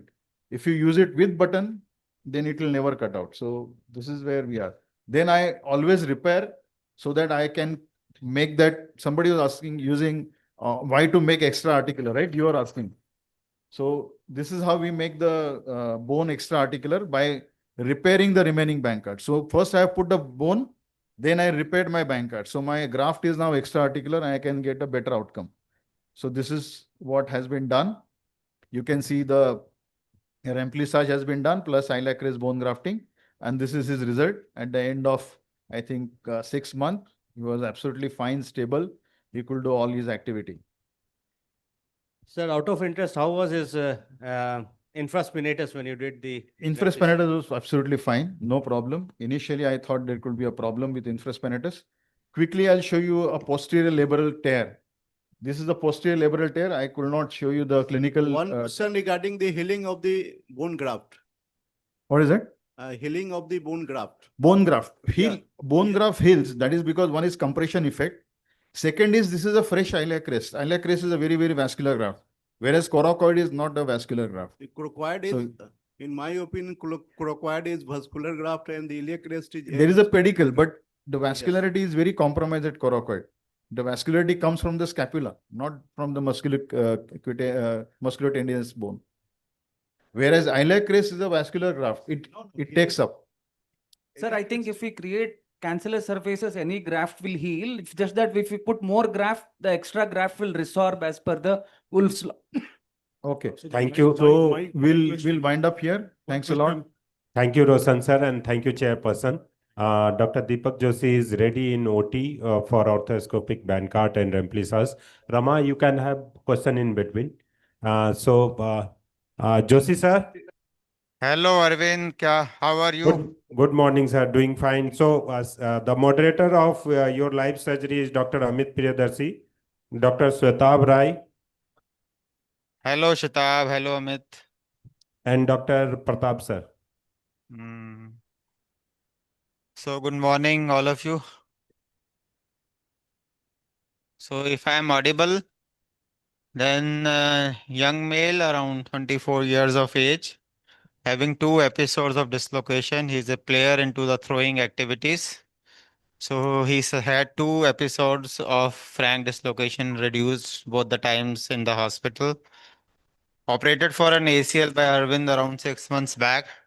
So now I presented with shoulder instability. So what I have done till now is, if you can see me here, you can see my outside picture. So I am right now in the anterosuperior portal. So this portal is basically at the edge of the acromion, anterior edge of the acromion. One portal I have made is the antero-inferior portal. The cannula is there, so I can show you sometimes, I think, after some time. So this is the portal in front of biceps. So I am on the other side of biceps looking from superiorly. This is the 12 o'clock position. That's the subscap here, which is at 3 o'clock. So that's the 6 o'clock as I go down, lift up shoulder, and this is the posterior part. So that's the labrum here. So I have done little bit of release, and from the anterior side, I made the bone glenoid raw, little bit of cartilage removed from the anterior edge because I will put everything on the face, and I have an hill sacks here. So plan is a remplissage with Bankart. A patient had around 10% bone loss anteriorly, so Bankart can be done, and has an off-track lesion. You can see how the on external rotation it is going anteriorly. Young patient player remplissage can be done. Okay. So anterosuperior portal I am looking, and I have made one Wilmington portal here. This is a Wilmington at the edge of this thing. So needle though. So all the portals are made needle. You can see we have to reach the remplissage area. This is how we have to put the anchor, one inferior, one superior. So the portal is made through the infraspinatus. It is just dilated with an artery. No much of the cutting done here because that's a muscle.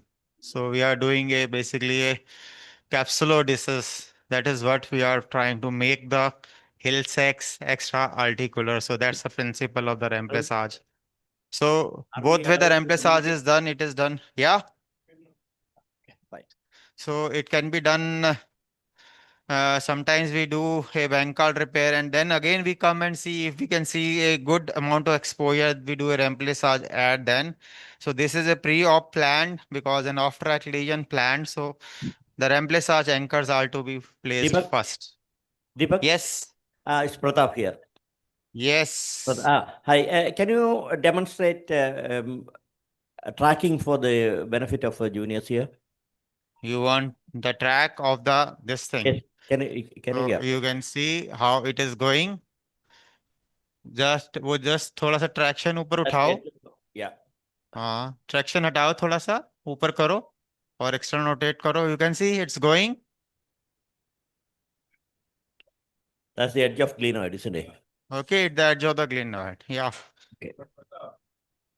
So Yeah, that's the problem. There's no point in staying back. इसकी sheet है ऊपर की. हाँ, वो लगा के दो. So I'm using an all suture anchor. I use most of the times in a younger group in this area. The metal anchors or a peak can also be used because How the many bone looks players fine. prefer to use all suture anchor? What? So I use two suture, all suture anchors, single loaded. What is your prefer? What is Yeah. your? I can't hear you. Can you ask Yeah. again? We were just discussing, Deepak, we are just discussing whether you use all suture anchor or other anchor for Other replacement. anchor, yeah, peak anchors, the metal anchors also can be used, but only thing if they get out, it is very odd to see in the X-ray. Because we will If be they more are out. comfortable using the all suture anchor with small size. We can use two of them. Yeah. Very Yeah. comfortable. The principle of all suture anchor is that you should have a very good cortical bone. So if you Cortical bone, That's yeah. the So problem. this, If it's an high- acute case, it's going to be very difficult. Very high chances that they'll come out. So best is the use the bio anchor because they get resolved. yeah, it can be used. I am using the all suture anchor for almost 5 years now. So all the time, well, I don't have seen that much of a problem. But yes, this is the problem. If the bone is soft or contused on an MRI, then the anchor may not hold. Yes. So, See, we are but not be careful. challenging your success. We are just seeing discussing So biomechanics. the Biomechanically, the all suture anchor has been described when you have an intact cortical bone, so that you can have a very good pull out against the cortical bone. So that is why it is not a right place. But yes, if you are getting a very good bone, like what Deepak got in Yes. this case, you can use it, no problem. That's why it's in acute cases, probably it's going to be difficult to put the all suture anchors because the pullouts and So this that is is going to not be my choice, but if you can demonstrate a very good success. Yeah, Joshi sir, you are a great surgeon. That's why you don't have problem. I have started this all suture anchor for remplissage. Almost in 25% of the cases, from two anchor, one came out when you put the knot over that, particularly when you take Yeah. the tissue. And for Yes. connecting the infraspinatus to the defect, one anchor came out. So I shifted from this all suture anchor to either this peak anchor or cork screw. Cork screw give you one of the strongest hold in this bone, and there is hardly any chance of getting coming out, because at the time of pushing this infraspinatus, you really need to push hard to place this infraspinatus to the defect. But definitely you are great surgeon, and you are No, it's not about the surgeons. It is about the anchor. Yeah, I तू उसकी totally लाल कर agree. रहा था कि मार But रहा I था? have seen the peak also coming out. I have seen the Hey, metal anchors coming out. Deepak, Any Deepak, anchor he is a can worse come out. student. He is a worse student. Don't It is disturb, the anchor. don't disturb the surgeon, please. Don't disturb the surgeon. But Deepak, one of my keen idea of using the all suture anchor is sometimes the trajectory is going to be a bit difficult, so I can use the curved one. Yes. So sometimes these all suture anchor can get out also. So we have to be ready with the other things also in our OR. No doubt about it. The corkscrew holds very, very good. And the only thing is, if it is too osteoporotic, if the metal anchors come out and seen on X-ray out, it looks very, very odd. So it has happened to us. Arvind was there with us, and we have seen all these anchors coming out. So this is how it is. I'm pulling hard, but this child, young child with the MRI, no contusion or nothing on this, we can try this. Definitely, the other anchors, the peak anchors, and are good, because I wanted to put a peak anchor, but I don't have. So that is what I asked for here. So, but I don't have that particular one that I wanted to put. Deepak, how So many anchors you're otherwise, planning for research? 2 anchors. So one I have put here. You can see the bites have been taken. So I'm putting another one. So it is. I'm just taking the bite. Deepak sir, Shwetab this side. Sir, what is your tip for avoiding external rotation loss in a remplissage? Where to put So some the people say that you just take the bite in external rotation. So it is basically near. We have to cover the remplissage when we are putting, and it has to be close to the area where the edge of the edge of the remplissage is there. So about 3-4 millimeter from here.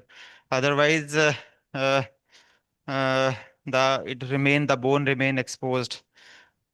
Most of the times we have seen, we are always skeptical. I'm not a very thing that the remplissage should be done in everyone. It has to be done in selected group of patients only.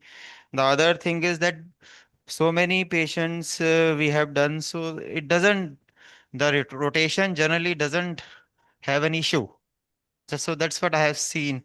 Yeah, We have, Deepak, taking that point further, if you look at the literature, there are, even though theoretically the external rotation can be reduced, there's a lot of adaptability in the postoperative period, especially with the athletics population.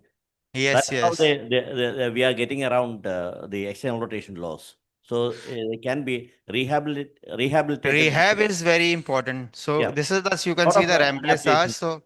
So as I pull everything, you can see everything getting reduced. And you can see as I pull, and the head is getting centralized. Just pull both the threads. So that's how Rajiv, it is. Rajiv. Yes, sir. Looks very good. Yeah, Rajiv, what is your take on single or double anchors for emphysage? Rod. Just asking Rajiv is here. Rajiv Raman.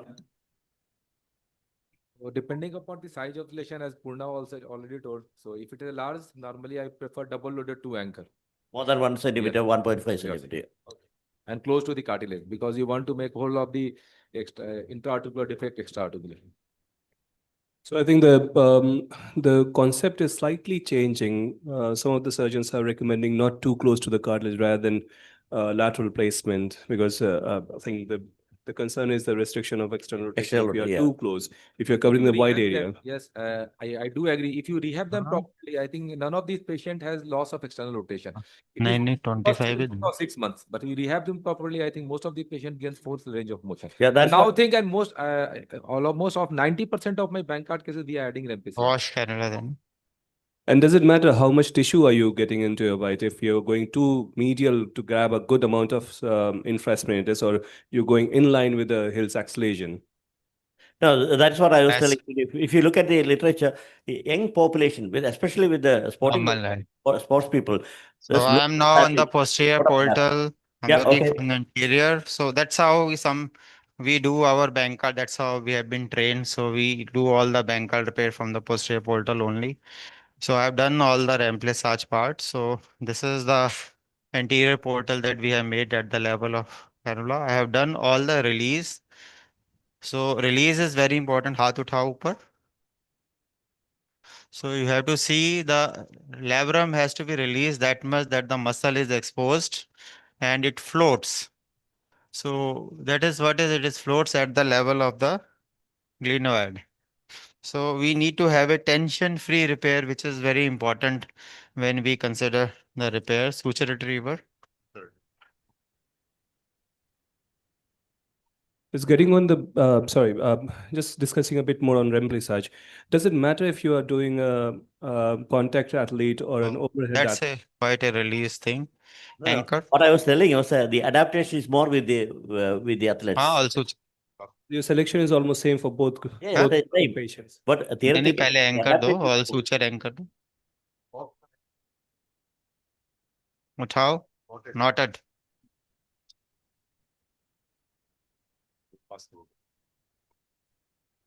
So Which anchor you are using? just lift up है ना थोड़ा सा उठा लो shoulder. Deepak, which anchor is that? So that's an all suture anchor we are putting. Single load, so 1.5 or 1.3. Single loaded 1.5 all suture anchor. Fiber. So kholo. So that's a 6 o'clock. I'm reaching on the face and yes.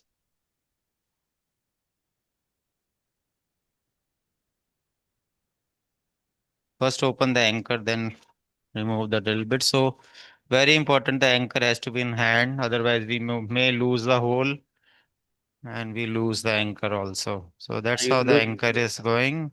You lose nearly 15,000, isn't it? Yeah. So that's very important. The senior surgeon will be holding it properly, and your junior may be drilling. Suture retriever.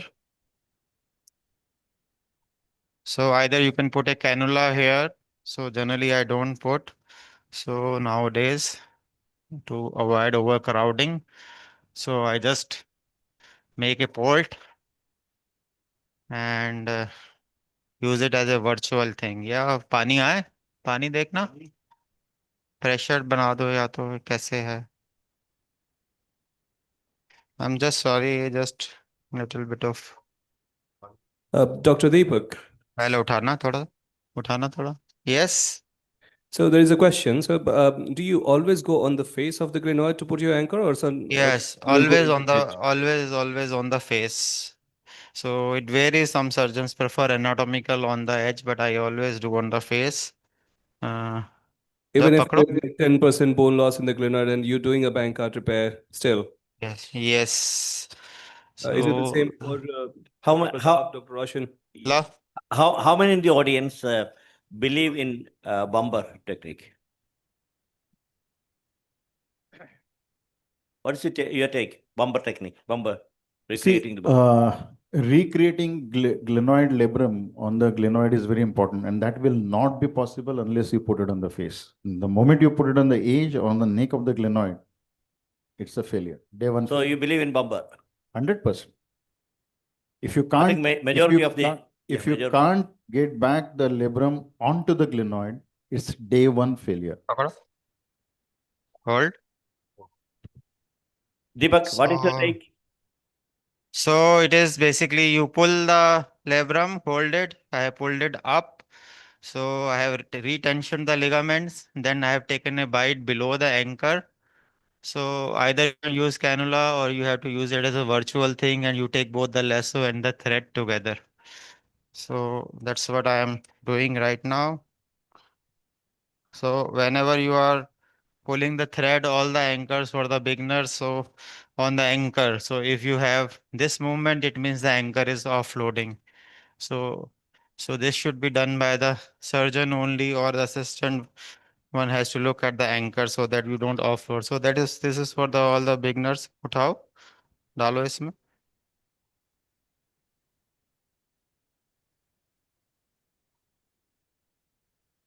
So when you are in doubt, probably you can put your note pusher and make sure that you are pulling this, the. Yeah. Yeah, that's all for the tricks for the juniors. When in doubt, don't put it. Just confirm it. So that's the part through your labrum. So Deepak sir and the panelist, do you feel any difference in using all suture anchor for the most inferior one? The all suture anchor or the push lock type where you use a labral tape and then you can do a better capsular shift. Any difference between the two? So I have never tried that thing all the years, but I have been doing this thing. So we used to do that thing, take a bite through your scorpion and put a knotless anchor there down. We used to do those things, but I used to feel that we are not able to get that much of tension. But that is also a technique one can always do. So that's how the bumper is coming. And I'm here. And that is also tape with the tape. Yes, definitely that is one of the technique. But only thing is that we have to careful that we have to take only the labrum. Don't try to take too much of bite below because we have a nerve. We don't know where it is. So we have a case with us where the axillary nerve was injured using scorpion. After that, matlab by one of our seniors. So we have stopped doing that thing. So but it is one of the technique and definitely one can do it, but one has to be very careful. Don't go too much down below the 6 o'clock position. So Personally, my distal most anchor will be in 5.5 o'clock position, and I prefer to use a 1.8 or 1.9 double switcher, all switcher anchor. That is to mainly to a single loaded one. That is to mainly negotiate the trajectory of my entry point. Okay, so that I can negotiate the trajectory with the curved one. Yeah, generally it is a traction only. Anterior, but same anterior portal. So that's very rarely. that's a bare spot. So that's at 4 o'clock position. So next anchor is generally at that level on the face. Very rarely I may have to go below the subscap. It's a tricky portal, but it's not for the juniors. Okay. So I think with regards to your question, Dr. Abhishek, with either you do a knotless anchor with a tape, I think I personally prefer knotless anchors. Either it's a soft tissue anchor or a peak anchor. I think the soft tissue anchor, which we have like a knotless, they're not very, very friendly all the time. So I think I eventually end up using peak anchors most of the time. Because just to avoid the knots there, and you tend to get a good amount of tension with the knotless anchors. Yeah, definitely. This is also one can always get. I had visited Stephen Burkhardt. We used to do lots of knotless push lock and all those things. So they are the inventor of the knotless anchor.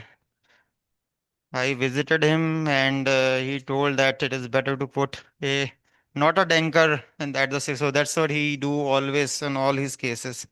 So that changed the perception of doing the knotless. But definitely I have visited many surgeons and they are doing knotless and the patients are doing good. They do all good knotless anchor push lock and all the three, and they do all the ABR and they recheck it.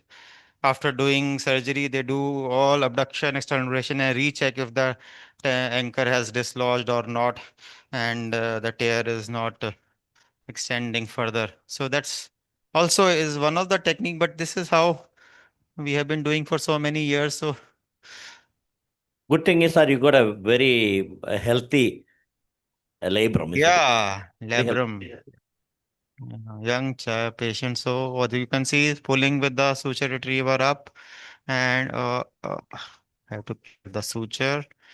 Try to go below. So I think no matter how much we discuss about knotless versus knotted anchor, nowadays Yeah. patients are pretty much educated and they got that AI chat GPT and they Yes. what are the anchor are you using? And for some time for their interest, I have to say yes, I'm using your anchor, whatever you like. Yes. So either you convince the patient or you have to use the same. So that's what we do. Whatever you want me to put, I will put that. So one should be well versed with all the things that are available. No, for the Deepak yeah, sir. please. Deepak Go. sir. Deepak, Yes. question. Yeah. Which lasso are you using? Yeah. Which lasso are you using, the angle and the company right now? 25-degree Arthrex. 25-degree Arthrex. Thank you, sir. Taking further from the Amit, if people ask me which one I prefer, So that's through the there's no tissue. other bias. I will go for whichever I am comfortable. I'm comfortable with the knotted anchors. So I think that has to be left to the surgeon. See, if I feel that I'm more comfortable and can get a better result with the knotless anchor, I will go with that. But I am comfortable with the knotted anchor. I will tell the patient that this is what I am going to do. So that's the knot. So now the half inch above. यहीं दिखाओ यहीं पे है ना reverse half inch.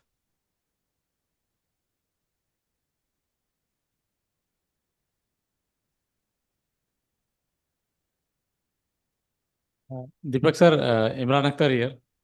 Yes, The Imran. question, Deepak. Sir, Yes. have you ever required to take the bite from posterior portal to Yes, if the labrum tear is extending 6 o'clock and beyond, so we have to take a bite, put an anchor maybe from the posterior portal, that area if you are not able to reach, and or you can put from anterior to transsubscap portal, you can put an anchor there, and you have to take a bite from the posterior portal. Then yes, it may you have to take a bite like this.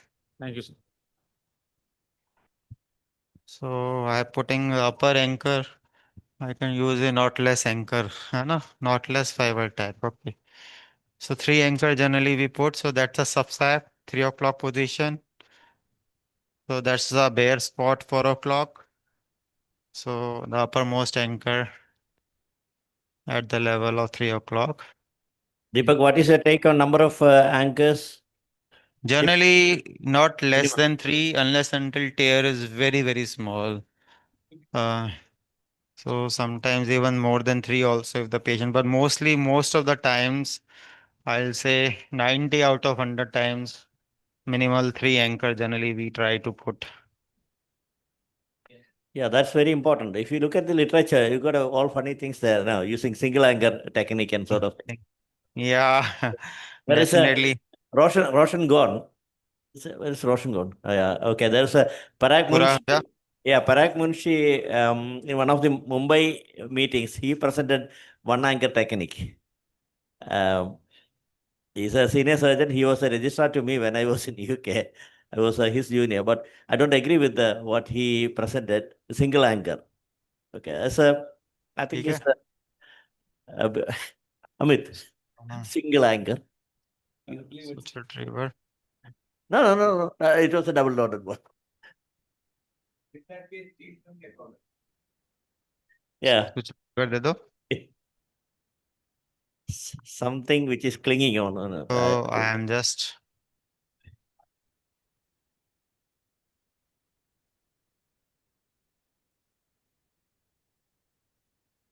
So I'm putting a. These are loop.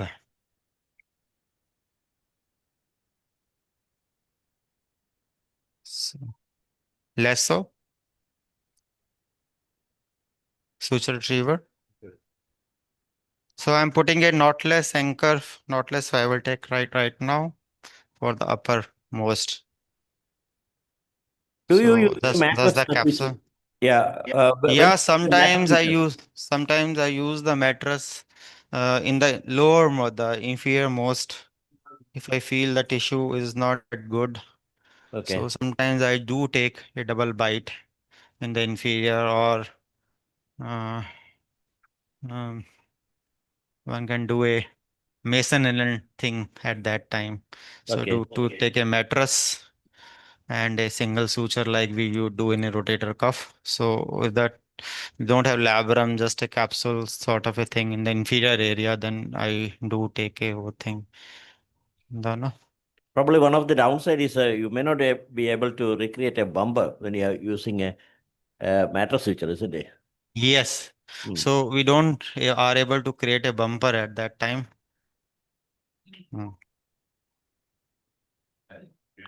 So that's a knotless anchor I'm trying to put. So it has two black sutures and one green. So I have taken it from all the interior portal.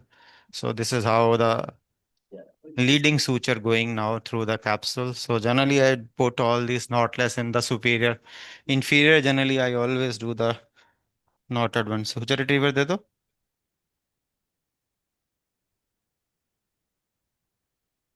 So I take now, so just to prevent entanglement, I had taken it anteriorly.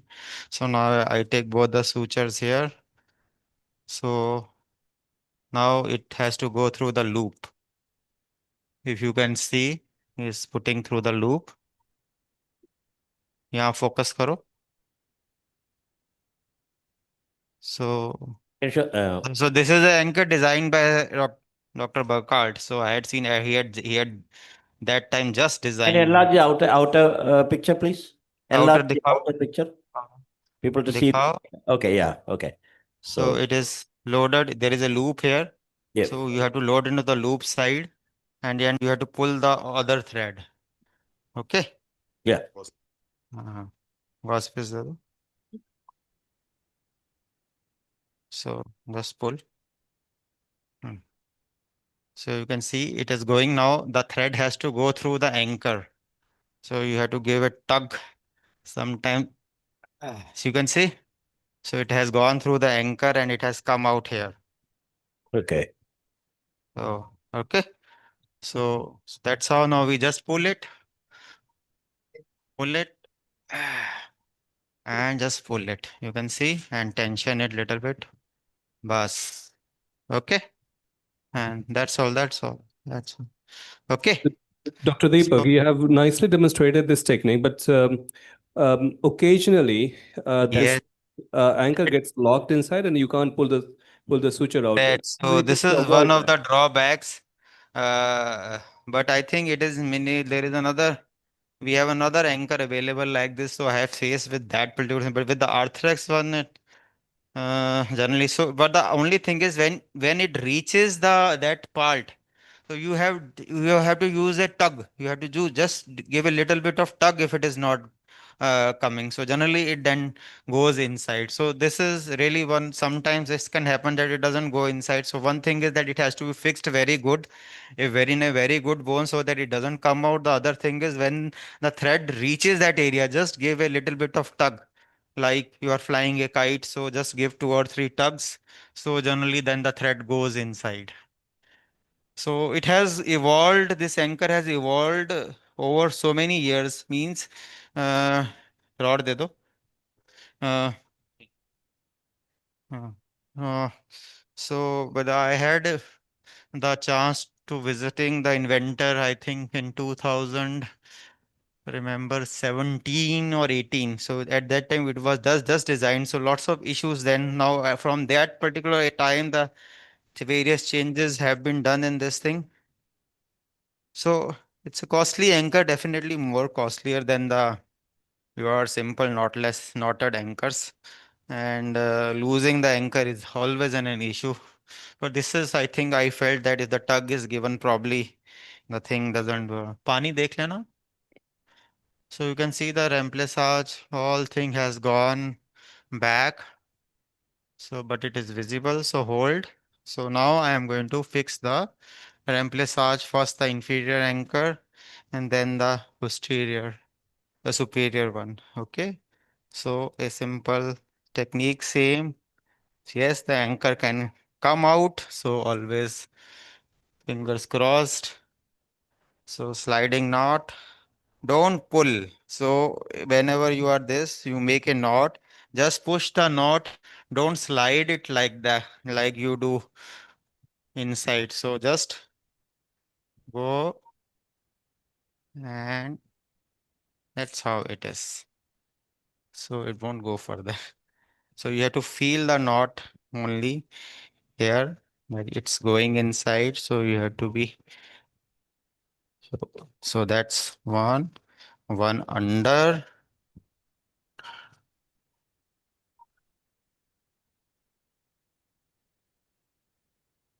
And one over. Deepak, any tips for going subdeltoid? For? Keeping the knot subdeltoid. Subdeltoid. Yeah. Yes, so one thing is you have to give a good incision and you have to dilate the area with the artery. So that's when I made the portals. So I had dilated the thing all around artery. The other thing is if you see any puckering, you have to feel. So it's going so deep, it is going below the deltoid. So if you see any puckering or thing around, then you have to dilate the thing at the artery, or some people I think go to the subacromial space and do. So you can see the inferior anchor has been fixed. Okay. Yeah. So now I just withdraw it little bit and now I put the superior anchor. So that's the thing. So I just take a sliding one. I'll cut later, both. Not pusher.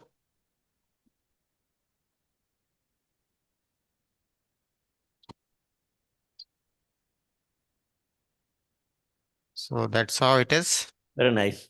Yeah. So just push it and then pull. Can I ask one question? Yeah. Another question. Yeah. Yes. Sir, good morning, Tirth here. Good morning. Sir, actually, I wanted to ask, like in remplissage, we are replacing a bone with a soft tissue. So any thoughts on putting a mosaic or replacing bone with a bone?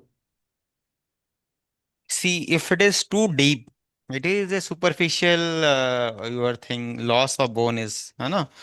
But if it is too deep, so there is a classification from the Burkhardt only. If it is too deep, then you have to replace it with the bone only, or do as some was taught me if the hill sacks is too deep. Okay. So we have done, I think, in one or two cases only where we had taken a iliac crest bone and put it here using the your oats devices. So, or you can put a bone otherwise, open it and put it, fix it. So then for most of the time, it is not that deep. So actually, this is how it is described to be done. Yeah, So I think I completely echo that. yeah. It's, if the defect is too big, like more than 30% of, I mean, Yes. So you have to put a bone then. Okay. yeah, then my preferred choice is doing a iliac bone grafting. Exactly. Iliac bone grafting, yeah. Usually open procedure, and there also you have to shape the iliac crest in a way that it fits the sphericity of the humeral head. So far, so good. Yeah, but not many patients. Yeah, I had to do iliac crest bone graft in a few cases. That was a persistent, neglected dislocations, which was locked anteriorly.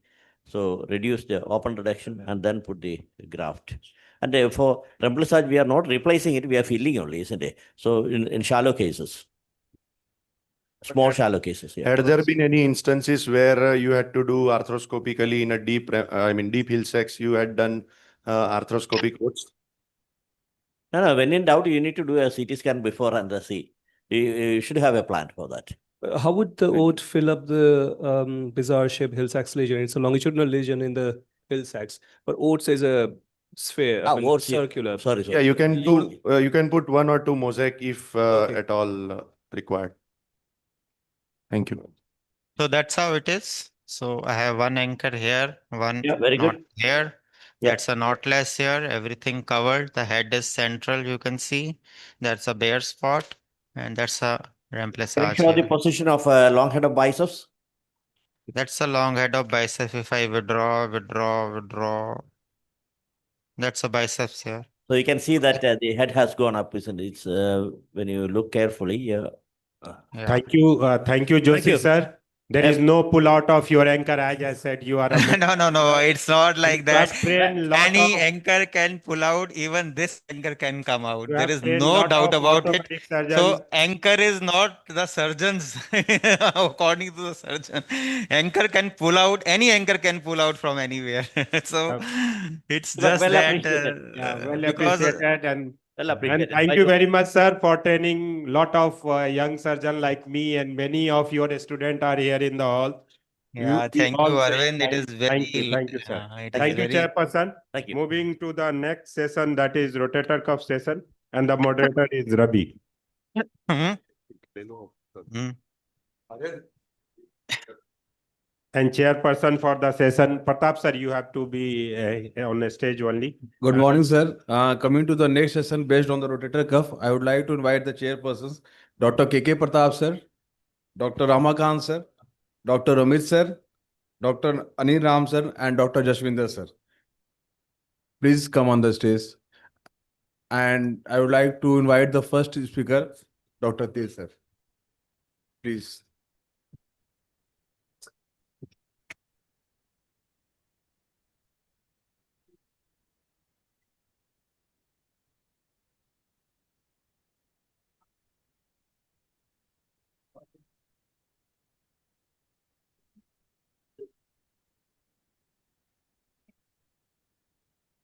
So good noon, everyone. I would like to first of all thank John sir, Arvind sir for the opportunity. Thank you, chairpersons.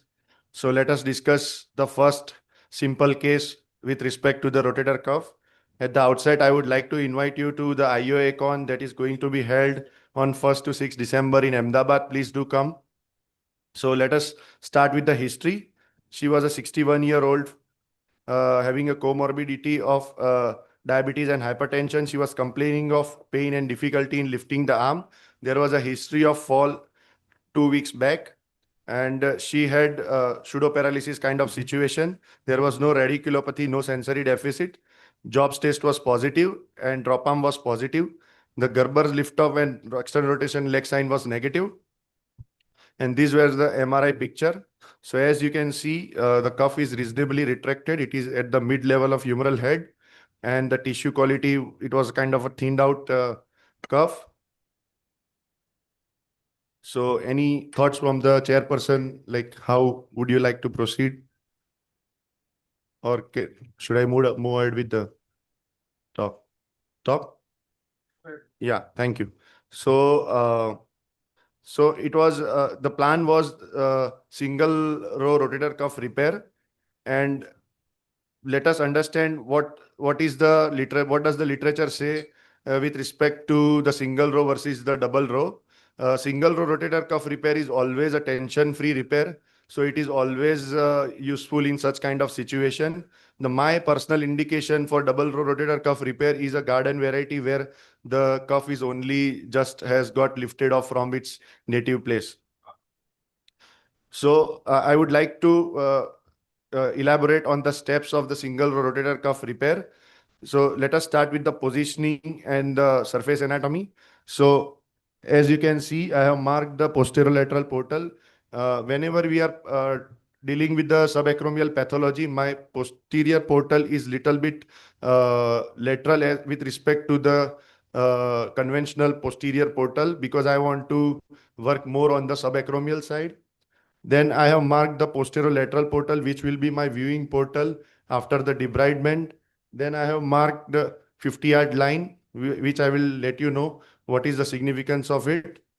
Then there is a lateral portal and the coracoid process, anterolateral edge of the acromion and the posterolateral edge of the acromion.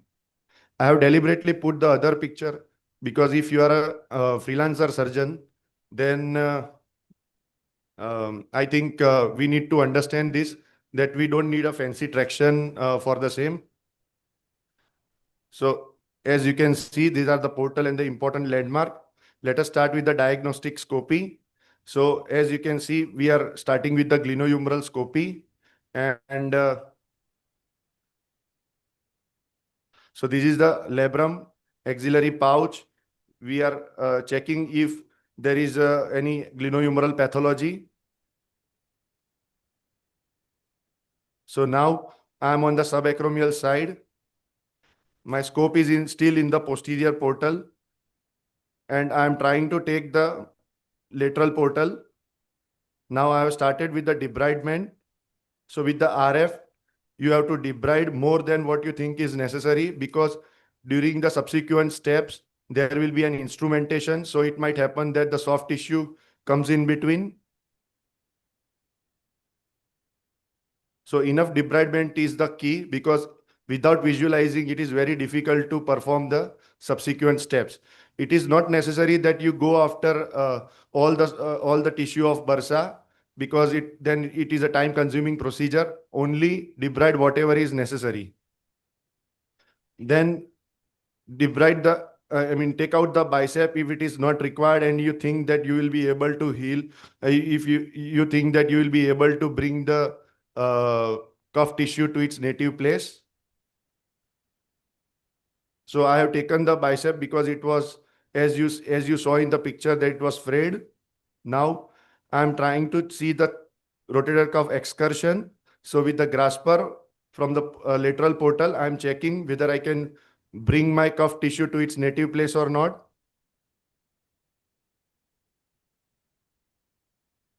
Now we need to do the releases. If you are not able to bring it back to the native footprint. So I have done an anterior slide. So when we do the anterior slide and the rotator interval debridement, then the cuff, the tear converts into an L-shaped tear.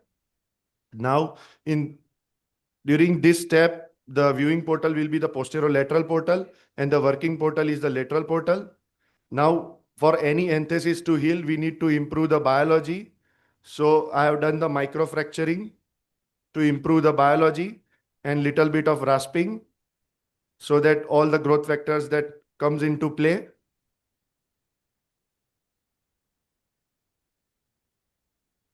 Now, once again, after checking cuff excursion, we start taking the traction bite.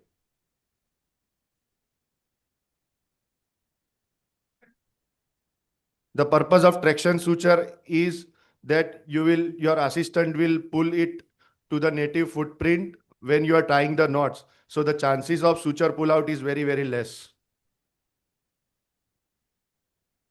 Now I am trying to put the anchor. So I have taken I have put two anchors from different companies so that I get to different color sutures. Now take rotator cuff one by one. So my personal preference is from anterior to posterior.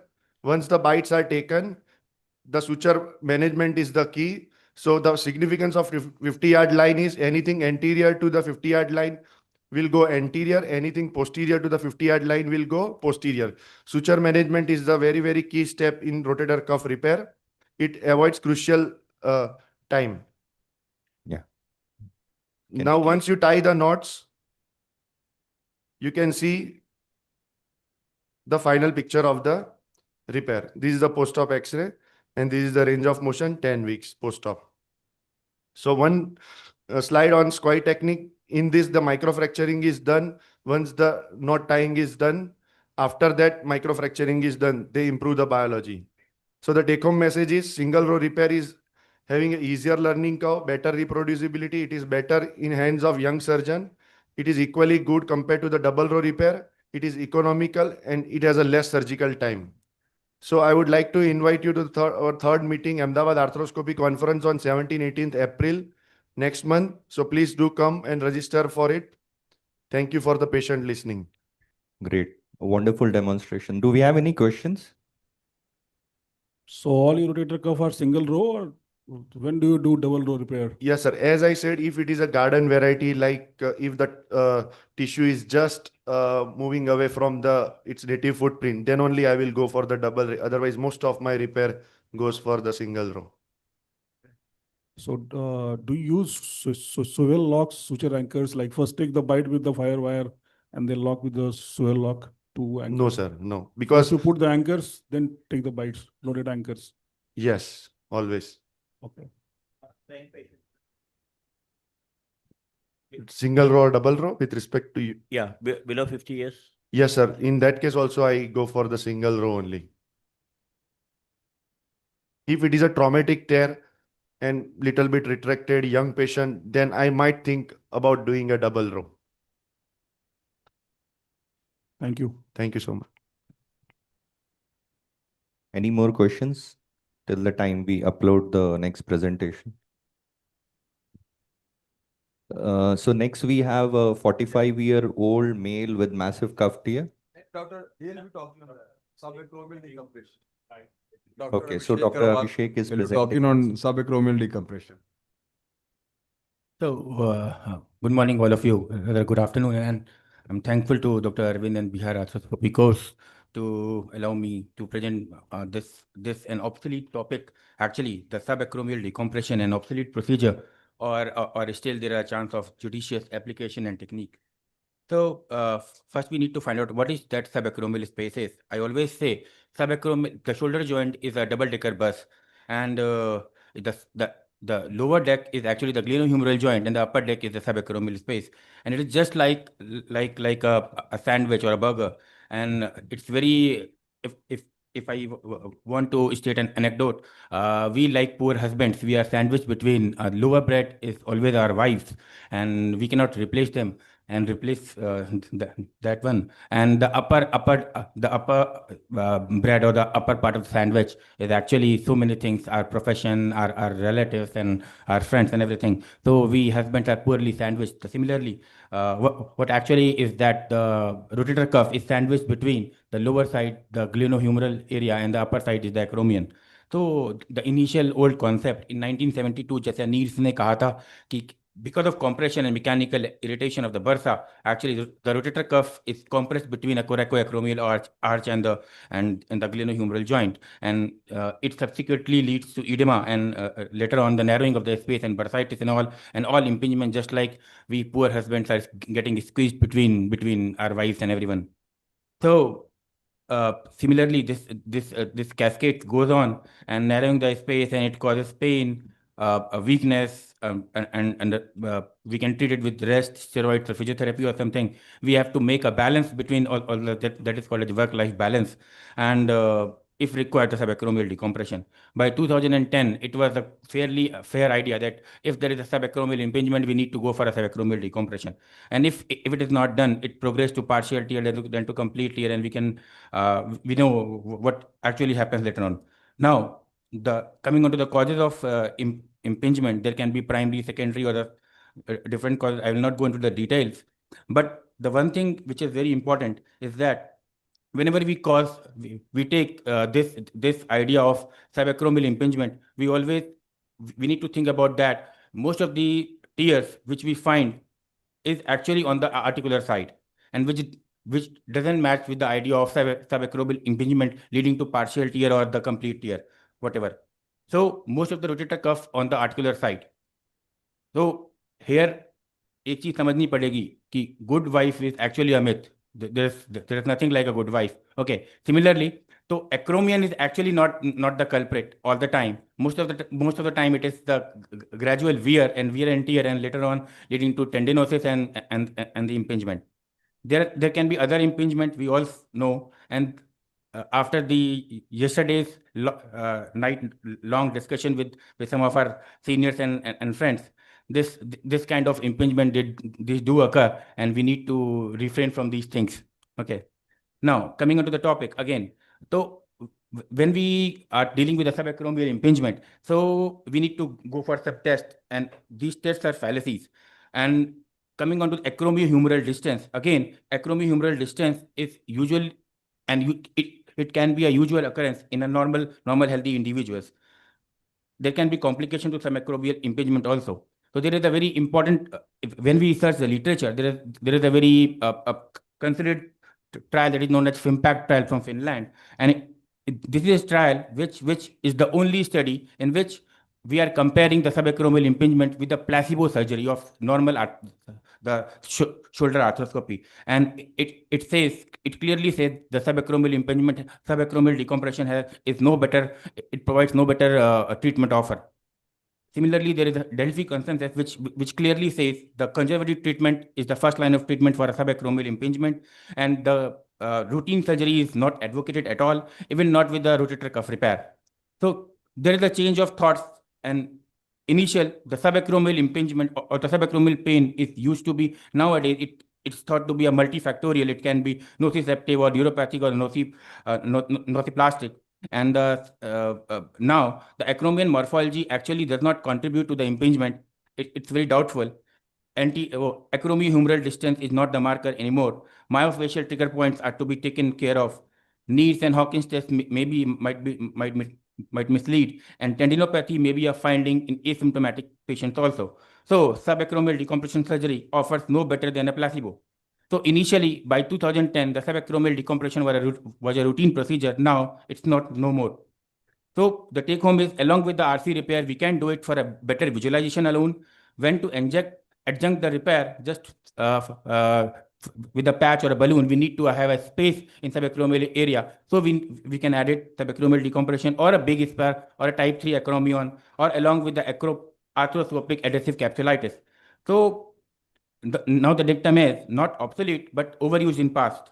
So technique, we all know, with a good analgesia, and we need to find the concomitant signs of subacromial impingement, and the cutting edge, cutting the block, and the partially releasing the CL ligament improves the visualization of the subacromial this decompression. Just to have a video, we need to just clear out the bursa completely, because the bursa is the main culprit here, and we need to find the space between the subacromial area, and we need to extensively do the bursectomy along with the coagulating the bleeding points. I'll quickly pass through this through the video, and we need to make a room. Actually, what we are doing, and we need then to inspect the space and cutting the edge with the help of burr and cutting the block. We need to make it flush with the posterior slope of the acromion and along with the clavicle. And after that, we are just seeing the space, and if it is there, and we can create the subacromial, we can do the subacromial impingement. So thank you so much for giving me the opportunity. Abhishek, will you ever consider lateral acromioplasty? Please. Lateral acromioplasty. Yeah. Now coming on to the acromioplasty per se, nowadays we all know acromioplasty doesn't do the job. Actually, lateral acromioplasty we can definitely do, but again, to be a caution, because in Indian patients we find a very thin acromion, and it can even fracture the acromion process. Now, what is your indication for lateral acromioplasty? Again, it can be a part if there is a definite spur is there, not on the anterior part, but on the lateral part. Some of the times we can get the lateral acromioplasty, or can be a degenerative rotator cuff in which it is hitting the acromion. We can go for this. Preoperatively, will you do a critical angle measurement? Actually, nowadays, earlier I used to do, but nowadays I don't think the preoperative radiograph or any of the investigation they doesn't help, because actually, if we find a definitive spur, or if we find a degenerative the rotator cuff, we can definitely add the lateral acromioplasty. But as you said, for the critical angle, I don't think it is, because it is mostly on the peroperative thing.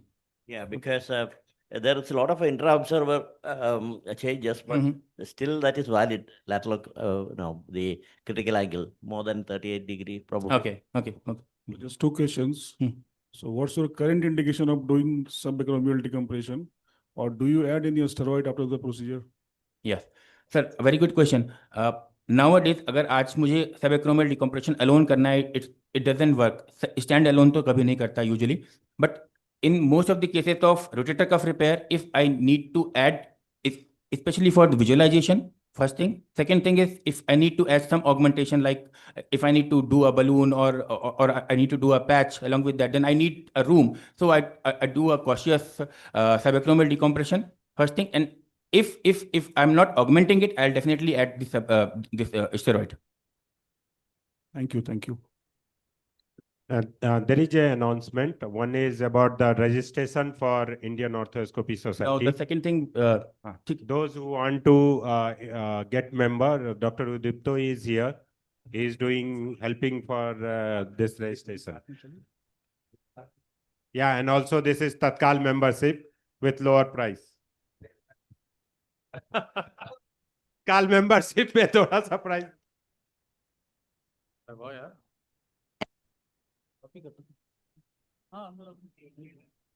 So next we continue with the case presentations. Thank you, Dr. Arvind, and Bihar Orthopedics Association for giving the opportunity. This is a case presentation of a 45-year male. 45-year male coming to the case is a dentist, and he fell down from a ramp 1 month prior to surgery and complained of pain right shoulder. There was a positive Jobs empty can test and a drop arm test positive. This was MRI. There was a supraspinatus and infraspinatus tear, and this was a video and intraoperative. There was through the glenoid we can see the rotator cuff tear, and after clearing the bursa,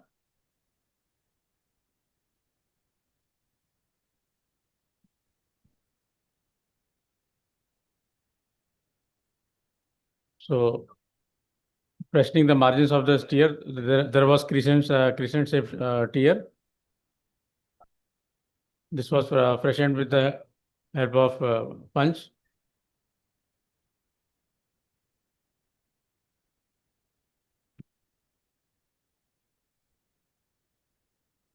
And after clearing the bed, with the help of umber, we are decorticating the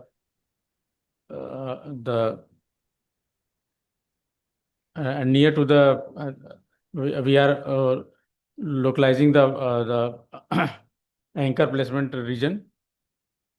Then we are owling here near to the cartilage.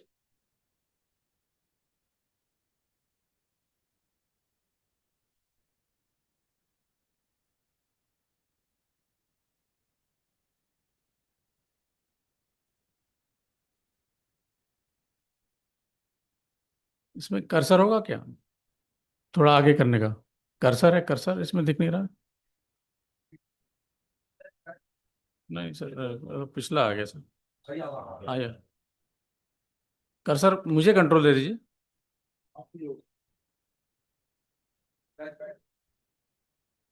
हाँ yes, आगे आगे sir. So taking the bite mattress suture bite with this double loaded suture anchor.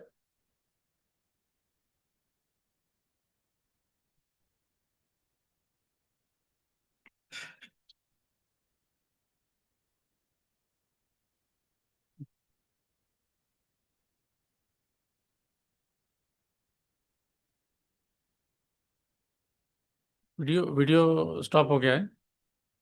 Cursor मुझे control दे दीजिए. ये मुझे control दे दीजिए. हाँ नहीं हाँ सर, कर्सर कभी दिख रहा है अभी फिर वापस.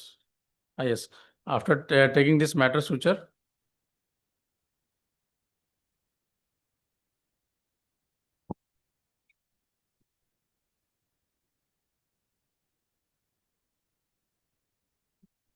then tying simple knots. of this mattress sutures. Then locating the double row as far as possible, as lateral as possible. Then making this double row construct.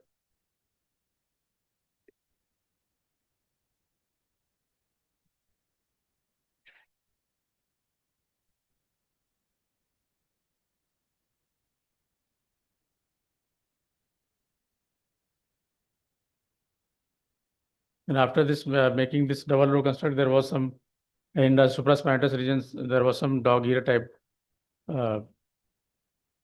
region left. That was, again, that bite was taken with that remaining threads. And knot was tied over this dog bite region.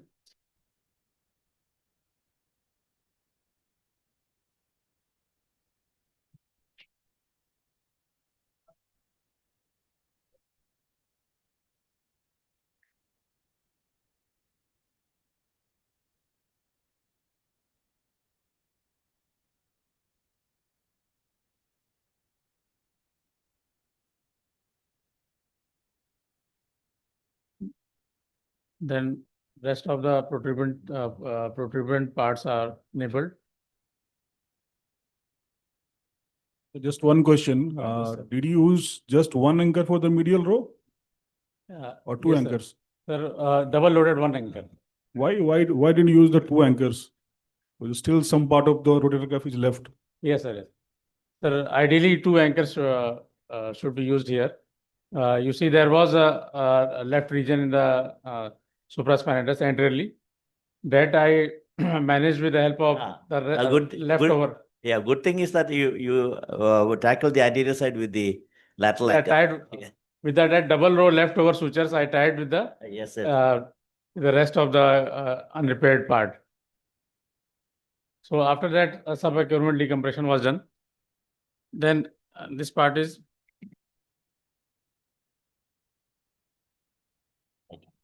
then over that I applied this patch.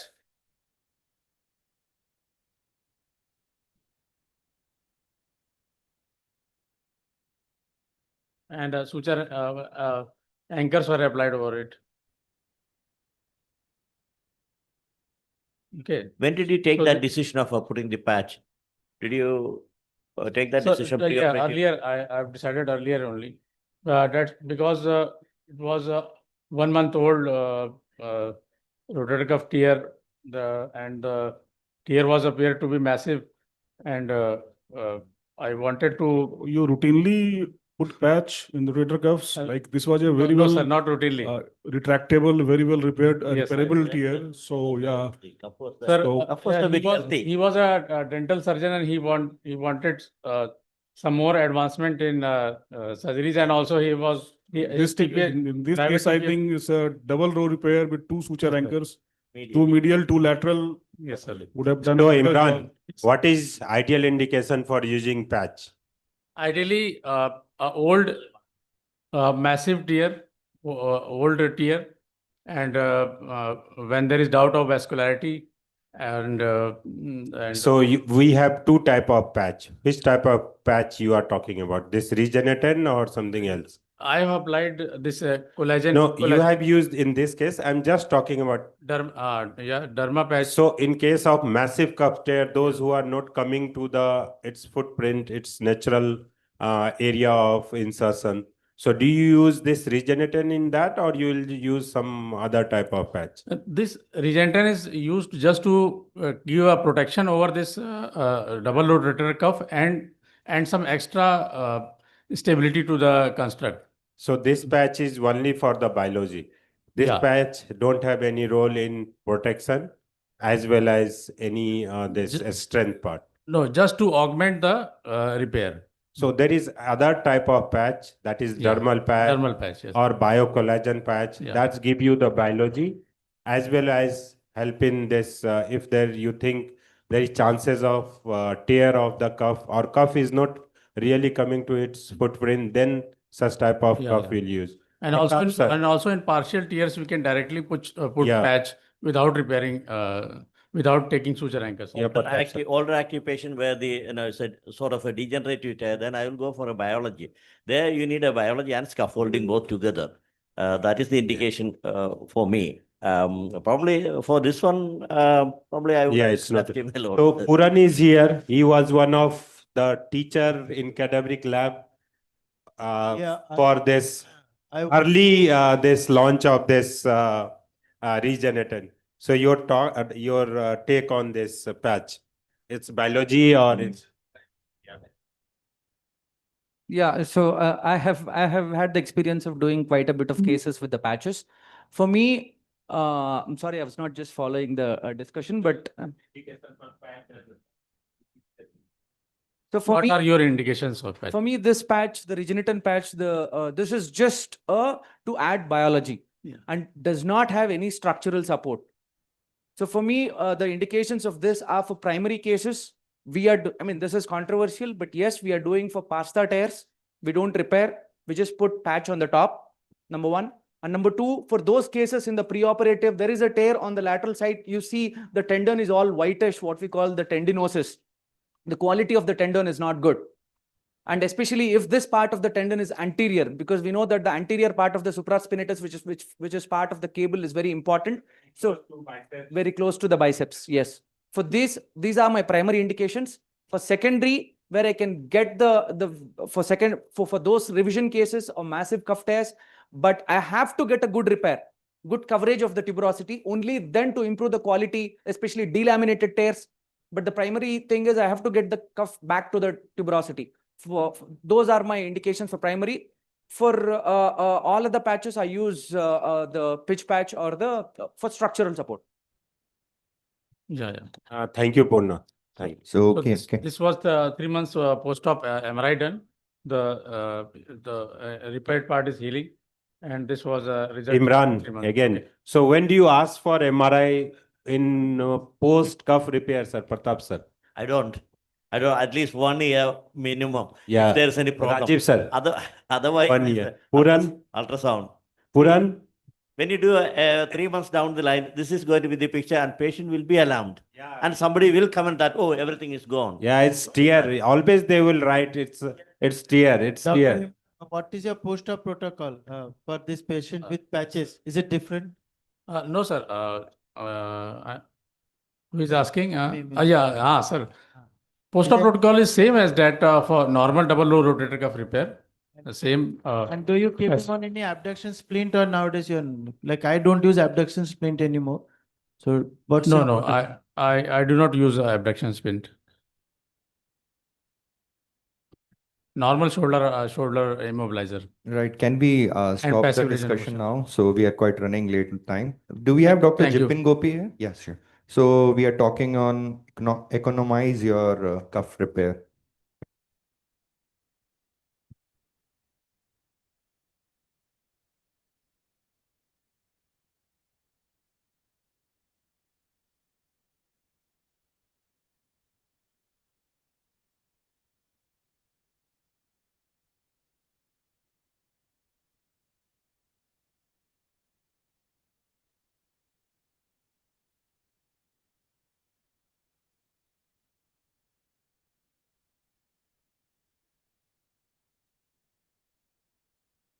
No.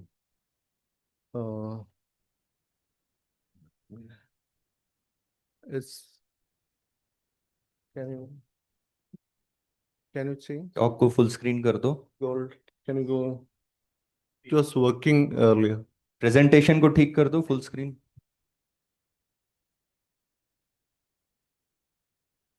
Yeah, it's working fine. Here it's working fine.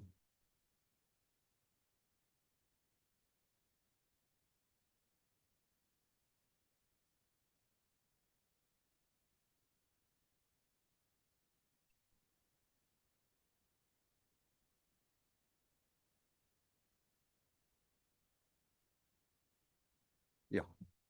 Thank you. So, as we all know, cuff repair is a costly affair. I'll be talking on how to bring down the cost.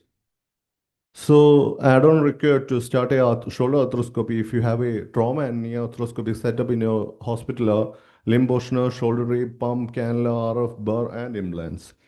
Limb Boschner, many Boschners are available like Spider. Cheaper alternative used to use a combination of IV stand, skin traction kit, rope, and bandages. You can apply a skin traction kit to the patient's upper limb and tie to the IV stand with the help of a rope and secure the IV stand to the OT table with the help of crepe bandages. Shoulder rape, many rape system are available. Cheaper alternative, you can make a hole in the normal plastic sheet and pass the limb through it and do a normal, secure it with adhesive tape and drape with normal cotton available in OT. Arthroscopic pressure pump, many systems available. I don't know anyone are using nowadays. Then you start your arthroscopy. To orient, this is the head end, this is the anterior aspect, that's the posterior aspect. Do a normal arthroscopic round of the shoulder. Then you will need RF console. Many systems are available. My favorite is this one because the RF wand can be used multiple times. Cheaper alternative is to use a underwater cautery or a cool cut. Disadvantage, obviously, tissue damage and lens damage. Once you insert the RF and coagulate the area, once you have done a quick diagnostic round, you can move to the subacromial area. That's a biceps tendon. That's a massive rotator cuff tear you can appreciate. In this case, you have ample working space. But in some cases, what will you do if you have to have a bony work, like in this case? Then you will have to have a burr. Many burr systems are available. Cheaper alternative to use a Curson sponge. If you have a spine colleague in your institute, you can borrow one. Here you can appreciate how quickly and thoroughly the bony work can be achieved with a Curson sponge. Lateral acromioplasty can be done easily and much easier than your burr. And once you put the portals, all the portals, and once you have done your footprint preparation, you are ready for implant, you will need to have a cannula. Many cannula systems like silicone plastic cannulas are available. Cheaper option, don't use any cannula at all. Coming to implant, this is the major cost of cuff repair goes in. This is the standard configuration for a massive rotator cuff repair. You will need 4 anchors and each anchor will be costing 20 and your total implant cost will come to 80. To bring down the cost, you can bring down to 3. 2 is okay, but less than 2, I don't agree with. So what's the cheaper option? No implants. That's the transosseous cuff repair. This is the arthro cuff, but even cheaper option is to use a ACL tibial jig to do a arthroscopic cuff repair. So this is a demonstration after diagnostic arthroscopy. Once you enter the subacromial space, check for tendon retractability.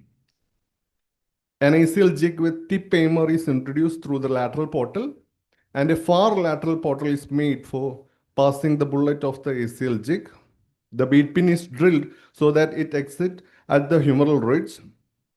Over the bead pin, a 4.5 mm cannulated reamer is drilled. Through the tunnel created, a Prolene shuttle loop is passed and retrieved through the lateral portal.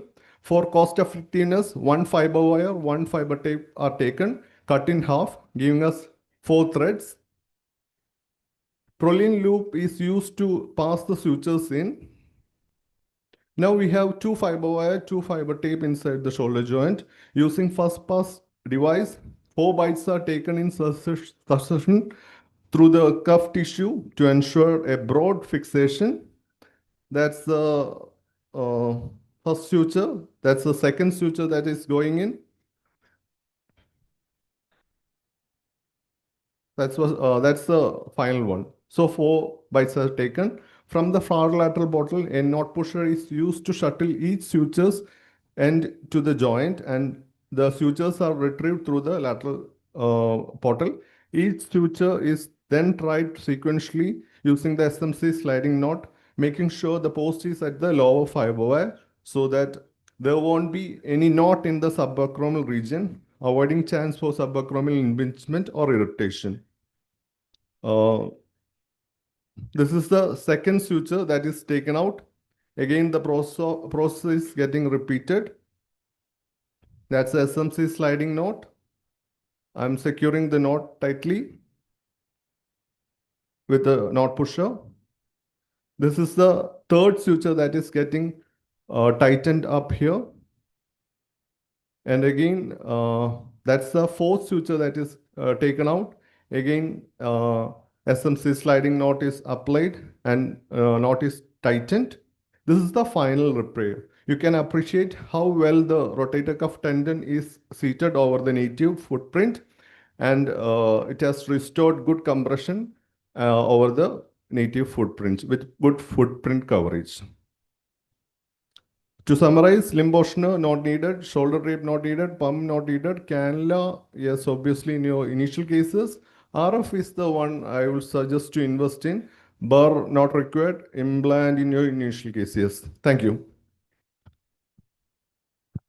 Great. Any questions? Otherwise, we'll move ahead. So, no questions. We have a next speaker, Dr. Puran Chandra Tejaswi.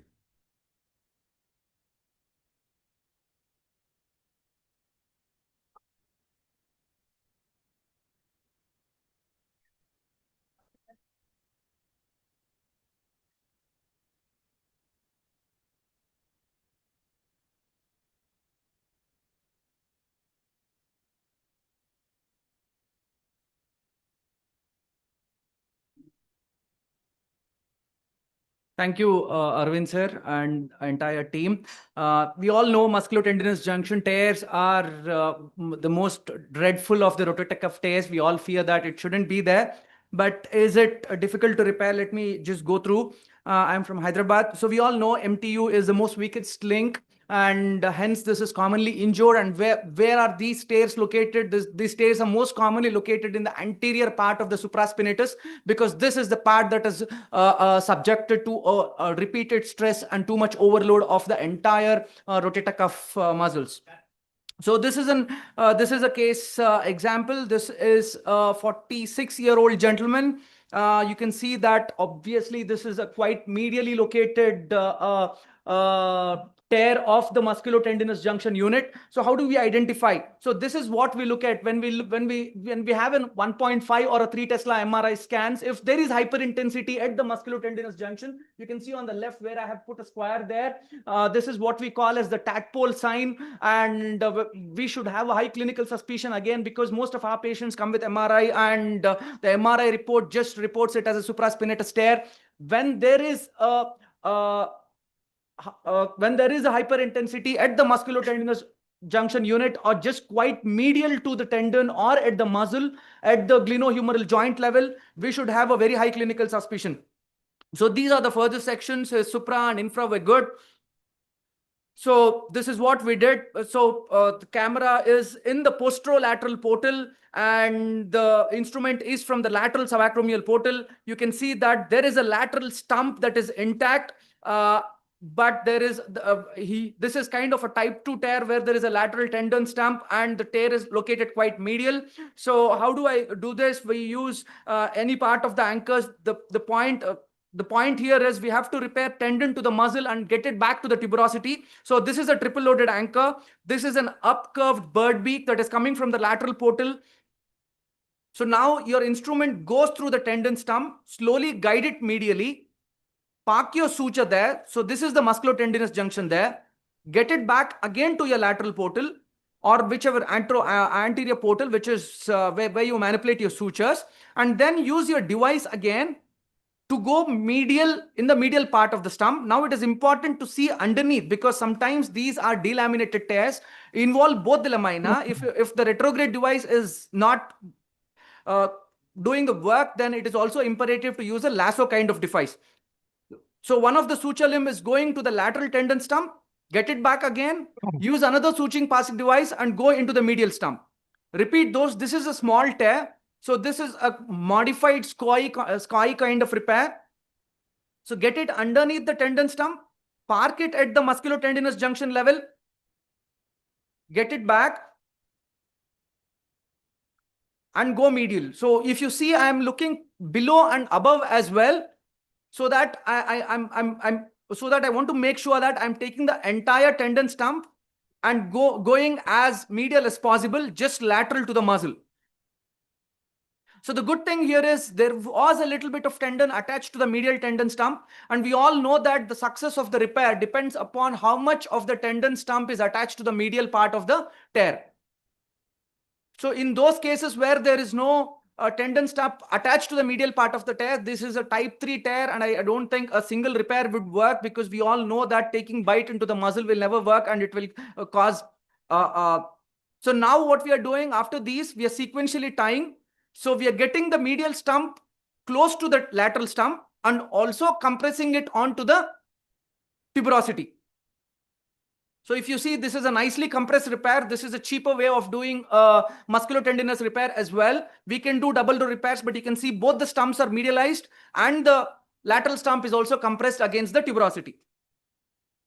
So these can be due to trauma or sometimes due to secondary cases where a double row repair is done by the primary surgeon and these re-tear. We all know that a type 2 failure occurs, and these are the causes. So classification is based on the amount of tendon stump present medial to the tear. Based on that, it is divided into type 1, type 2 and type 3 re-tears. And especially, there's a very good paper by Tashian et al. Which showed that there is a very good 94% healing rate when the musculotendinous junction tear is located lateral to the glenoid face. So how do we repair type 1 tears where the medial tendon quality is good? You do, as I showed, this is a type 1 or type 2 tear. Just take bites through the lateral stump and the medial stump and compress it onto the GT. You can do this via squat technique or a double row technique. Type 2 tear where the medial tendon stump is present, but it is deficient.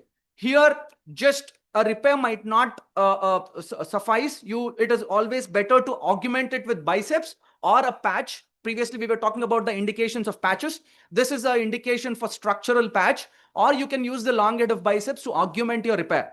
Type 3, there is no medial tendon. It is just the muscle tissue present. These cases undergo fatty atrophy very fast. So there is nothing left to repair. Even if you repair the muscle back to the lateral tendon stump, it is not going to heal because there is a lot of fatty atrophy. These cases, we are looking at a bridging kind of repair using an SER or a reverse shoulder if the patient is quite elderly. So learning points, these are quite rare, but we should have a high clinical suspicion. We should look at hyperintensity on the MRIs in the coronal sections at the medial muscular area. If there is hyperintensity, we should highly be suspicious of a musculotendinous junction tear. So as I said, anterior bundle of the supraspinatus commonly is involved in this type of tears. And especially for type 3 tears, there is a very high rapid progression to fatty atrophy. So we have to intervene fast, and unlike we do for other degenerative tears. Type 1 and type 2 tears. Type 1 tears do very good with repair, either a double row or a single row, whichever you're comfortable with. Type 2 tears, it is better to augment it with a patch. And type 3 tears, we do not attempt a repair. We go for an SCR or a reverse shoulder based on the patient profile. Thank you very much. Thank you, Dr. Tejasvi. Any question from the audience? Puran. So what this in the failed rotator cuff, most of the time it's tear from the musculotendinous junction most of the time. So do you follow the same repair technique as in the fresh case, or you do something else because it's already one time failed and there is tear at the musculotendinous junction? So, sir, especially in type 2 tears, the size of the tear is quite big. That is what we see.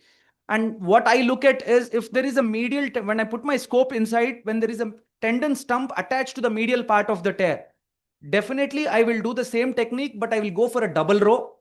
And for these cases, I have done around 7 of them. For all of them, I have put a patch, the pitch patch. Suppose usually we face in failed rotator cuff, its tendon is on the lateral side and muscle is on the medial side most of the time. In this failing rotator cuff. This is a quite tricky situation. I have just done one of these. I was trying to take bites onto the muscle medially. It was not possible at all. I did a biceps rerouting for these patients. With tendon transfer. Yeah, I did a biceps rerouting, but I have not attempted a repair for these. Yes. What So- would you do for those cases? So what easily you can do the repair. Don't believe too much on that repair. You have to do, if biceps is there, then you can do the biceps SCR, or you can do the tendon transfer Yes. system. So message is that if tear at the junction of tendon and muscle, that's happened with the failed rotator cuff, you should not rely only on that primary Repair. repair. Yeah, tendon transfer or biceps SCR will help. That Yes. is the bailout for that. Yes. Yeah, thank you. Thank you. So can we have the next speaker, Dr. Debashish Chatterjee is there? Dr. Debashish? So next is Dr. Kamar Azam. No? Hello, am I audible? Dr. Ayush Sinha?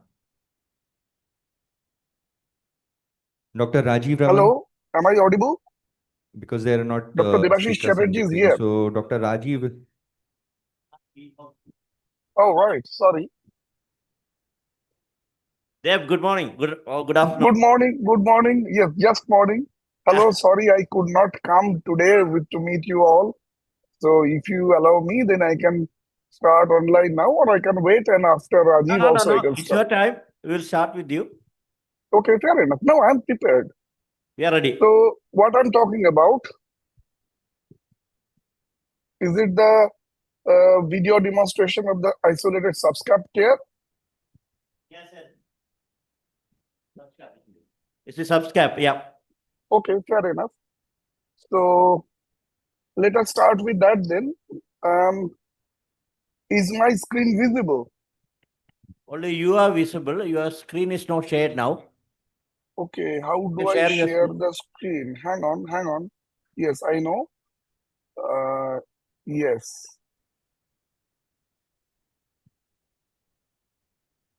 Is my screen visible now? Not yet. Not yet. Not yet. Mm.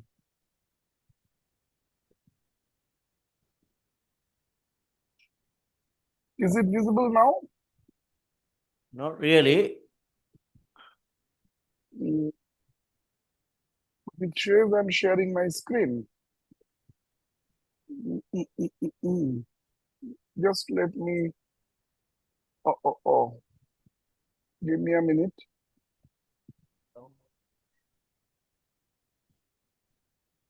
Is it visible now?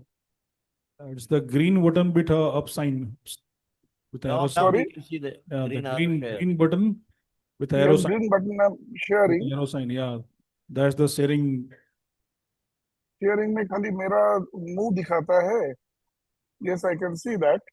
But how to One, two, share three, my four. screen? The fourth one from left. Lower down. Share screen, low down. Allow to share screen. Yeah. Sir, first you have to open your presentation Mhm. on your laptop. Then you Yes. enter into the Zoom. Yes. Then you click on the share. Mhm. And then the first thing, whatever comes into the share, Yes. yeah, it's there. Yes. Yeah, it was Is there. it there now?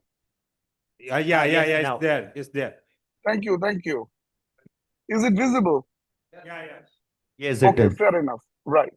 Sorry for the hassle. Not used to such luxury these days. First of all, I must apologize for not being able to be there physically because of an emergency at my family, so I had to stay back. I apologize for that. And I also feel sorry for myself because you guys are enjoying the champaran meat and litti. I missed that too also. But without much ado, let us start our topic. Isolated subscap tear, it is uncommon. The cause is trauma, forced external rotation and degeneration, and causes anterior shoulder pain and weak internal rotation, but it is often missed, the so-called hidden lesion. Diagnosis we all know clinically by the lift off or the belly press or the BR heart for the subscap, but MRI shows the detached subscap tendon and or fluid near the lesser tuberosity, and of course the laterally displaced medially displaced long head of biceps. Our patient is a 62-year-old businessman, no diabetes, but blood pressure is there, had an angioplasty 3 years ago, so was on clopidogrel also, had an awkward fall at home about 3 months ago and was being treated conservatively and complained of pain and specific weakness of the dominant shoulder. I could not tuck my shirt, could not comb the back of my head, things like that. On examination, forward flexion was 170, internal rotation up to buttock, external rotation 40/70. On testing the rotator cuff, supraspinatus 5/5, infraspinatus 5/5. Subscap was less than 3 actually. Lift up and belly press both were positive, and the MRI shows a large subscap tear. You can see this is the leading edge here. The receptivorosity is there, and that is the long head of biceps displaced medially, etc. Is that all visible? Yes, sir. Okay, thank you. So we started our this thing. The normal routine ports for the arthroscopy, we use 4, but we at times use 1 or 2 extra ports for our anchor placements. And when we looked inside, it looked like that. That's the long head of biceps, of course. And that is where it looked something is not right. The rest of the joint mostly intact. That is the rest of the capsular attachment and labrum, they looked fine. And the supraspinatus attachment area, that is also good. That is also not a problem. But the long head of biceps, if you can see, the root does not look nice. In fact, that's why next we started checking the mobility of this thumb-like thing of subscapularis, which is almost rigidly fixed because if you remember, it is 3 months old already. And that thick thing, I think, is the thickened middle glenohumeral ligament, but it is virtually rigid and could not do anything about it. And the long head of biceps was also very pathological. We checked. So the first thing we did was, of course, a biceps stenotomy. And for this, we practice the one described by young girl. We do a stenotomy in patients above 50. I do not bother to do an arthrodesis. We do what young girl has described, a funnel-shaped osteotomy that is taking a bit of superior labrum inside so that the cut end looks like an vertical funnel, inverted funnel. And when that tendon slides into the bicipital groove, that thickened stump gets stuck. So incidence of Popeye deformity is virtually nil. In fact, honestly, the ones I have done, none of them complained about a Popeye deformity. Either it is almost invisible or it did not happen, I don't know. So next, what we did was sorry, any questions? It's okay, we can see that very well, yeah. Okay, so next we did the anterior capsular release. Using a radio frequency probe, you cut mercilessly first the rotator interval tissue and then the capsule in front of the subscapularis. And once you have done a little bit of that job, then you can check the mobility of the whole thing again. We put this thing, Kingfisher type of forceps grasper, try and pull it. And you can see it is very difficult. It is still very tight. So we knew immediately that we have to do a lot more release. And again, no wonder because this is already 3 months old. So we did the first attraction stitch now. We put a simple this thing bite through the stump of this whatever tendon remains of the subscap, and that will be used by my assistant to pull the tendon while I do the repeat this thing clearance. And this time what we have done, we have cleared the front of the this thing also. subscap tendon. The coracoid space is there. Previously, many times we also did. People used to do a routine coracoid arthroplasty, but unless the bone is very thickened and the gap is very narrow, we don't normally do it. But we clean it right up to the bone, exposing the coracoacromial ligament you can see on your left corner and the conjoint tendons and everything. So once that's being done, then you do the preparation of the lesser tuberosity. Now, this is done carefully to remove any remnants from the torn tissue, torn subscap tissue, to clean it all. Some people use a bar even to further freshen the bone. Dave, But Dave, can you interfere? Dave, can I yeah, interfere? Is sure, all sure, sure. anterior portal or did you have an Yes, anterolateral yes. portal? No. This is all anterior and anterolateral portal, but through the joint. I'm weaving all through the. This is in the box. Okay. There are some people like Lafosse. He likes to do from anteriorly from the outside subacromial vision, but this one is done all in the box. That is weaving through the posterior portal, and everything else being done from the other lateral and anterolateral portals. So once we have done that, then you start the anchor placements, which is we did a double row repair.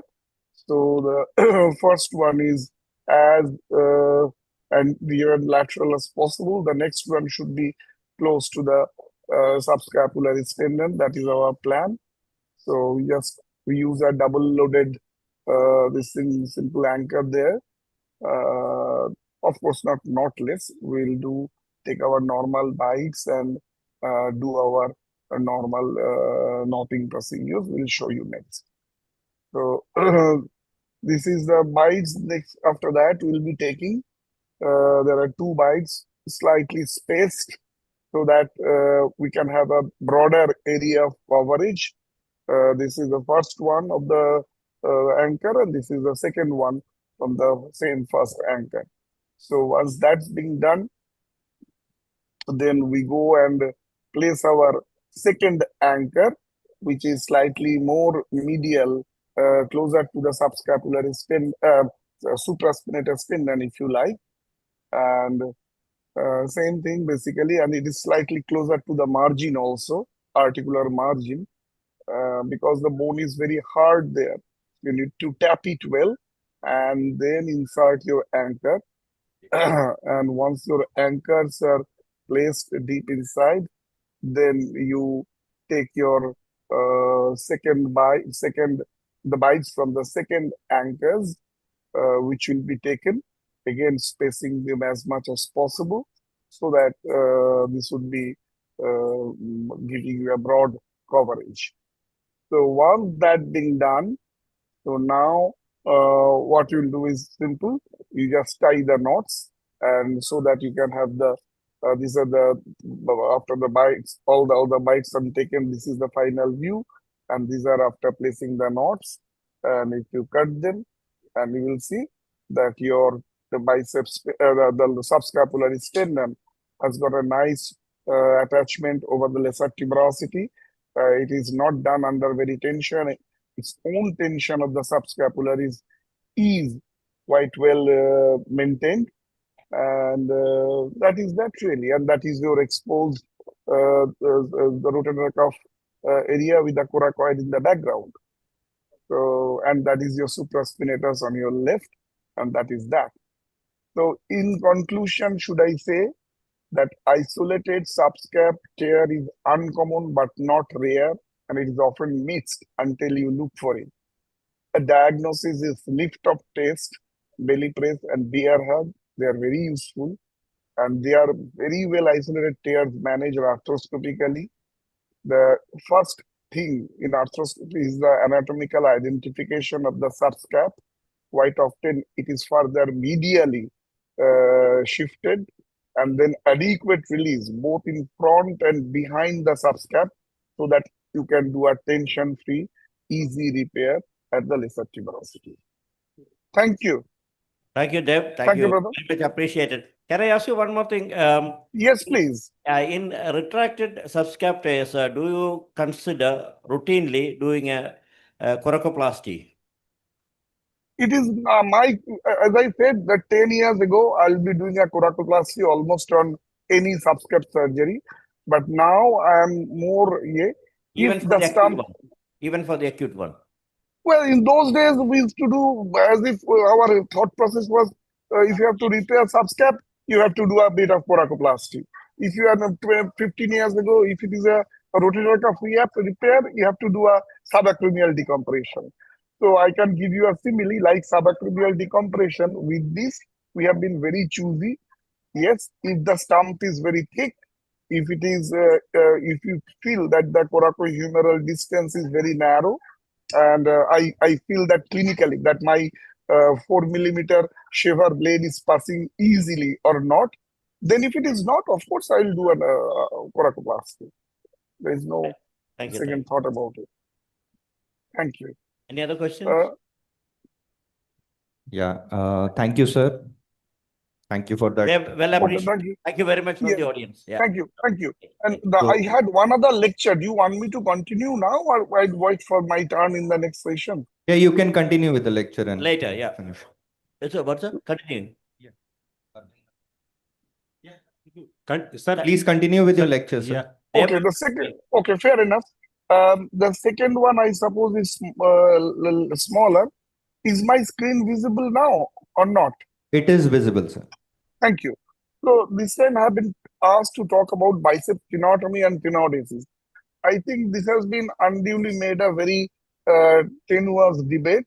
I don't find too much merit in that. Long-headed biceps tendinopathy is quite common. We know that. And it is one of the commonest cause for anterior shoulder pain, more so especially in young people, the overhead athletes, the lifters, the more physical people, the overhead, as I said, the badminton, tennis, that sort of players. This is a very common cause. And it is very often associated with a rotator cuff tear and also, the slap tear, because slap is the attachment site of the long head of biceps, and very often that may extend into the biceps also.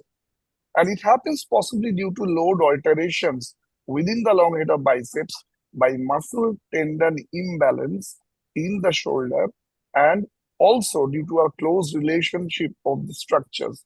So fire from there, rotator cuff can pass on to the long head of biceps and things like that.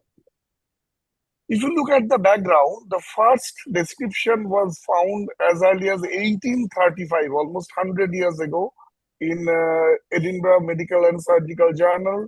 There a case of rupture of the tendon of the biceps brachii was reported. And then after that, the initial descriptions related mostly to the atraumatic rupture and Popeye deformity or dislocation of the tendon from the bicipital groove. Later, with the advent of arthroscopy and MRI, we found the association, common association with rotator cuff and also with slap. In fact, slap was discovered only after in arthroscopy was started being done. And it was also noted to be an isolated source of pain in the shoulder and as a pain generator in rotator cuff and other pathologies as a whole. So that is the background.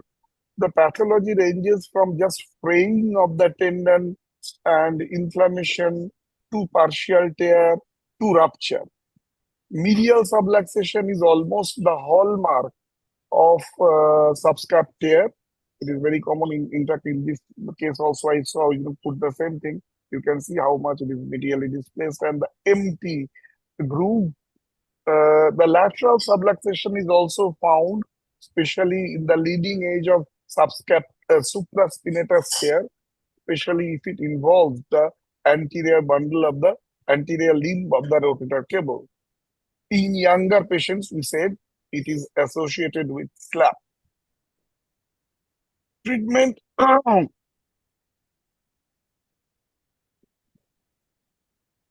is conservative especially for anterior shoulder pain.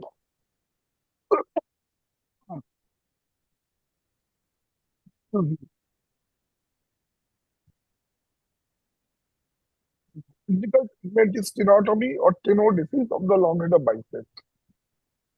Tenodesis reattaches the long head to the proximal humerus by different techniques. The use of variable from suture anchor to tenodesis screw to suspensory button, and now also implantless techniques have been developed. Tenodesis was initially done with mini open subpectoral technique, which we call. Then with arthroscopy, the arthroscopic top of the bicipital groove attachment was developed, but the problem was found that exposes the long head in the intercubicular groove, and the frayed and residual damaged tendon can cause pain in the arm and cramps. To mitigate this, a third location for fixation was evolved, that is arthroscopic suprapectoral location. It fixes the long head below the groove but above the pectoral line, thereby eliminating any diseased tendon from the intertubercular groove and that arm pain thing. The advantages are greater elbow flexion and forearm supination strength, especially for bodybuilders, they like it. And as you can see, this is only 2.5 months. This young man, although wearing a Popeye shirt, has got good, this is the operated side, reasonably good muscle bulk already. But the disadvantages are, it takes longer surgical time, longer rehab, higher cost for the implants, persistent pain in the bicipital groove. You can take a pause Sorry. if you want. We'll come back again. We can take some questions in because I probably think you are that not would be feeling- better. Sorry. Yeah, sure. Sure. We can come back. We'll move Yes, ahead. sir. Yeah, Sir, after Sure, 5 minutes, sure. I think we can again start. So we'll have Yeah, one yeah, lecture sure. by Dr. Thank Rajiv Raman, and we'll come back to you. Please Sure. take I think, sir, you Okay, thank you. Thank take you. rest for Thank you. 5 minutes. Yeah. Okay.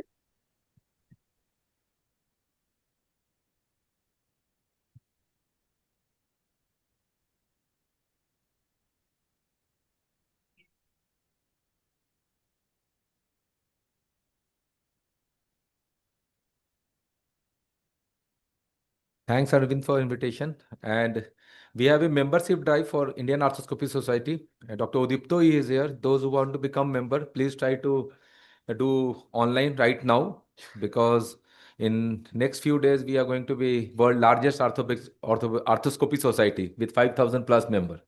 So just crossing Anna, sir.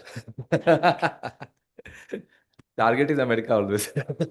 So massive cuff tear. So what are the treatment options? So we have options of rehab, repair with augmentation, tendon transfer, SCR, and reverse shoulder arthroplasty.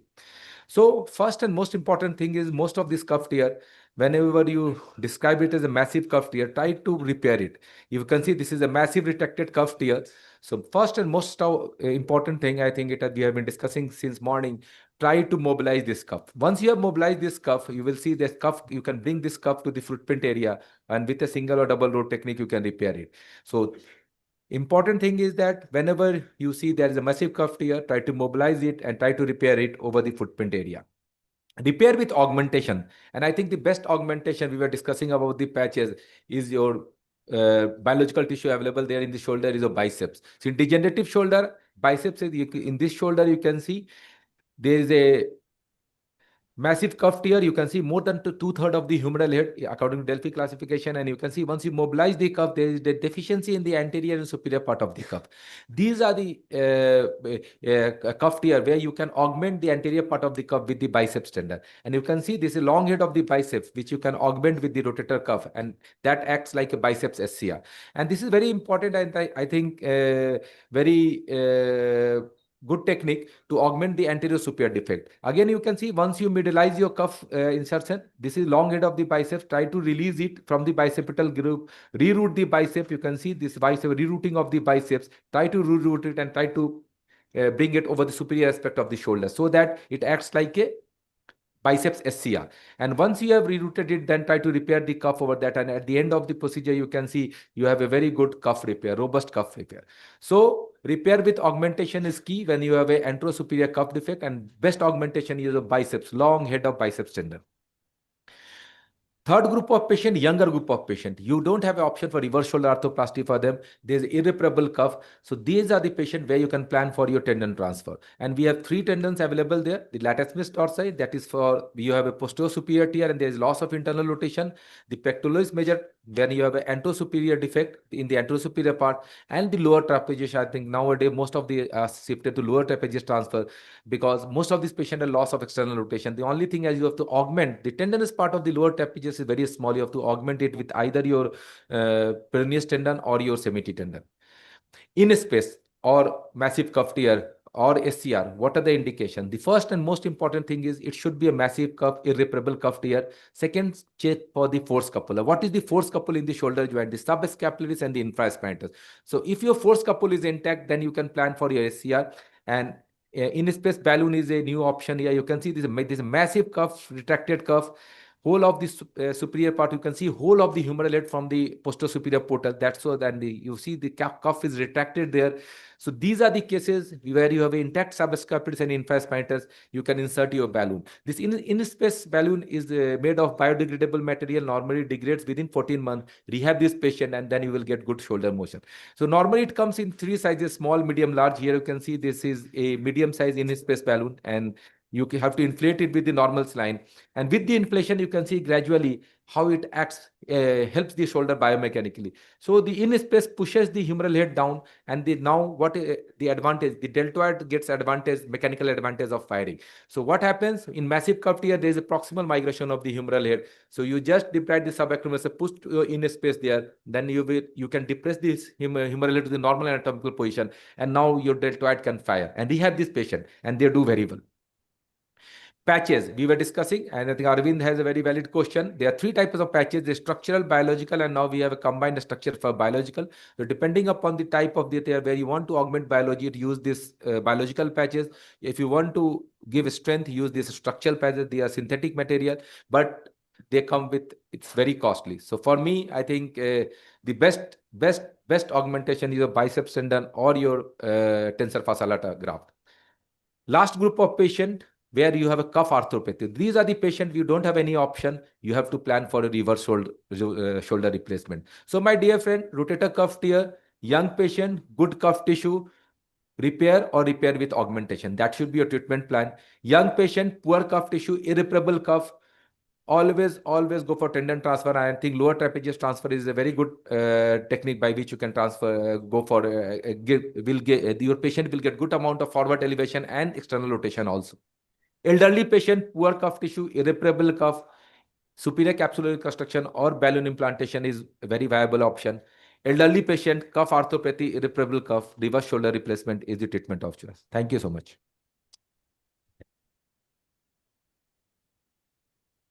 Raju, that was a very good overview of how you tackle with the massive cuff repair. And the one thing I always appreciate is the anterior cable reconstruction with your long head of biceps.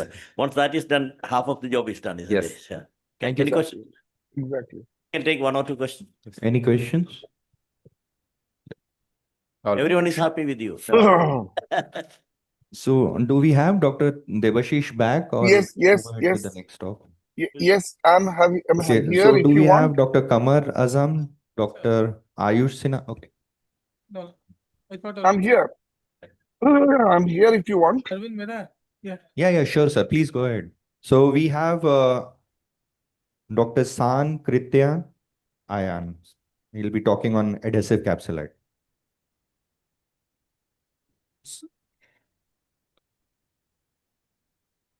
So frozen shoulder is a pretty common condition we come across every day in day-to-day practice.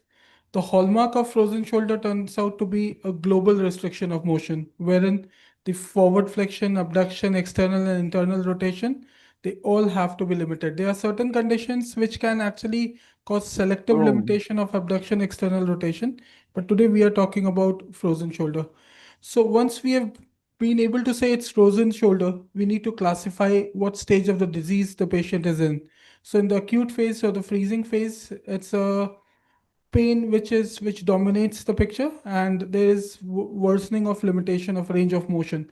In the frozen phase, the pain goes down, but the restriction persists. And then in the thawing phase, we have improvement in the pain as well as the range of motion. So it's important to document the range of motion. It helps to monitor the progress. Typically, you want to document the pure glenohumeral range of motion in these patients.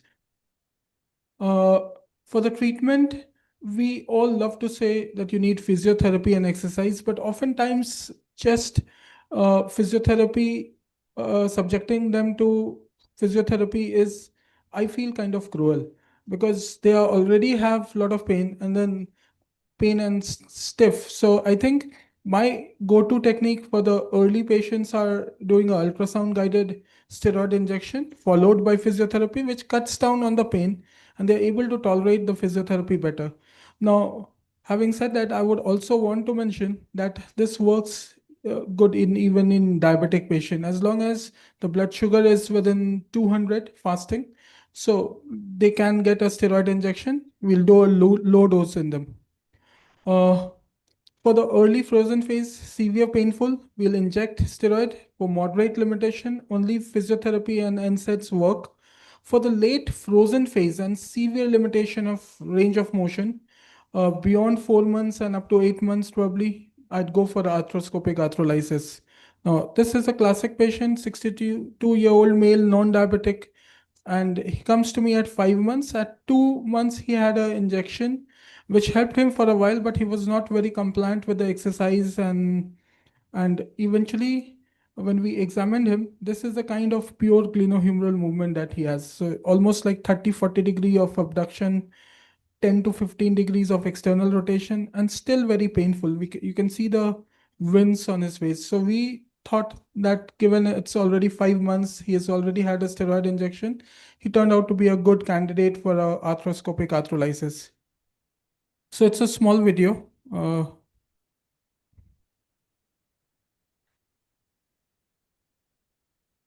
So we start the technique with a standard posterior viewing portal, and then we start working in the rotator interval. The rotator interval clearance is very important to get a good abduction. So abduction and external rotations comes from doing a good interval release. Oftentimes, when we see normal shoulder arthroscopy, so we'll see this area might be just few millimeters thick, but in frozen shoulder, it becomes almost like a centimeter or more. So clearing it all the way so that to the point where you can actually see the coracoacromial ligaments is paramount. So that glistening structure that we see is the coracoacromial ligament. For severe stiffness, I would not shy away from even releasing that. When we come to the anterior part, we start finding a plane between the subscap and the middle glenohumeral ligament. And we are working our way from anterosuperior to anteroinferior.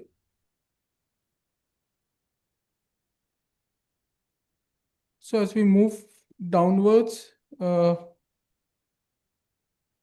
we'll make sure that we are actually preserving the subscap at every stage. Another important point to be kept in mind is you have to stay away from the labrum. So that is typically 1 centimeter from the articular margin, and always preserve the labrum. Stay away from that margin so that you don't incite any instability later on. Now, once you reach the inferior part, now that becomes a difficult angle to get to. So like making that curve at that anteroinferior part is difficult. We continue with the resection. We see the thickness of the capsule at this stage, and doing a good inferior release accounts for restoration of abduction. So I go all the way through so as to be able to see the muscles on the side. We switch the portals now. So this is the posterior working portal, and I'm viewing from the front. And I'm working actually all the way to the biceps attachment, finish that, and then we are going down again. So at this point, again, it becomes difficult negotiating that inferior part. The important part of this surgery is, so cut only what you can see. If you can't see, don't fire the RF, because there are structures, you can have intractable bleeding, you can take down a nerve. So if you can't see, just wait, adjust your position, ask your assistant to help you. So we have almost reached the inferior part. Now, at this point, I was finding it difficult to get that pure inferior part of the capsule. So I decided to make a separate, what you call a portal to take that inferior part.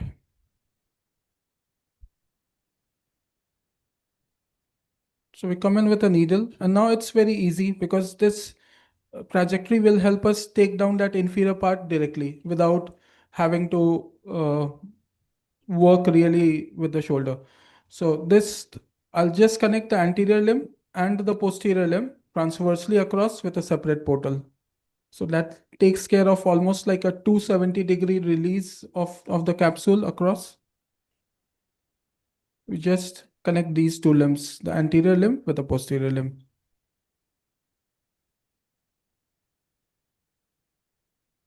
So the outcome is usually excellent. I do this typically as a daycare procedure with a intra block to begin with.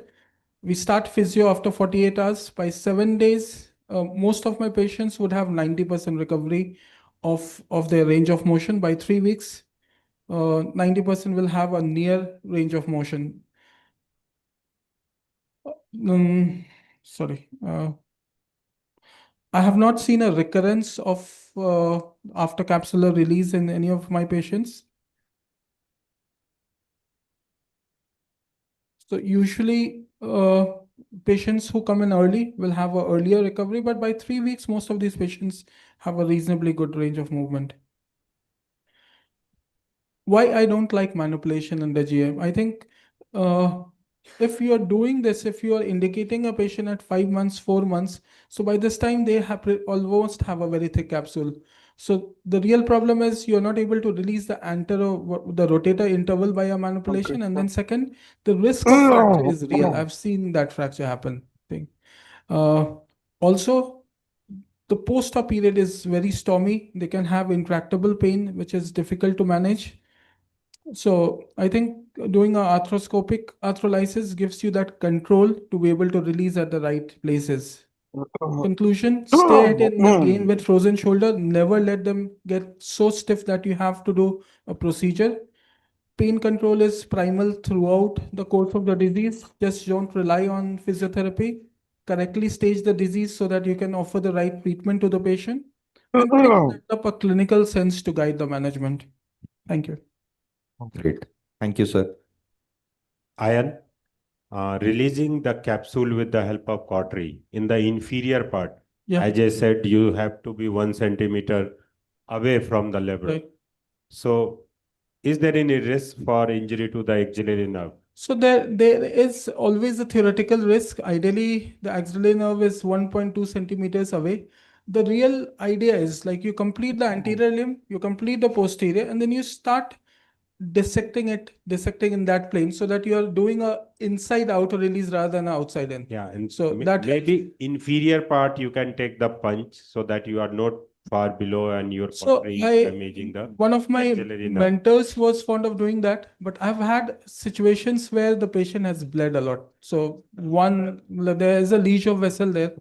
So I think this is a great procedure. The only problem is that at 4 months or 8 months, a lot of these patients would get better anyway over time. Yeah. And so you need to really warn them that, or counsel them about the fact that they could get better over time.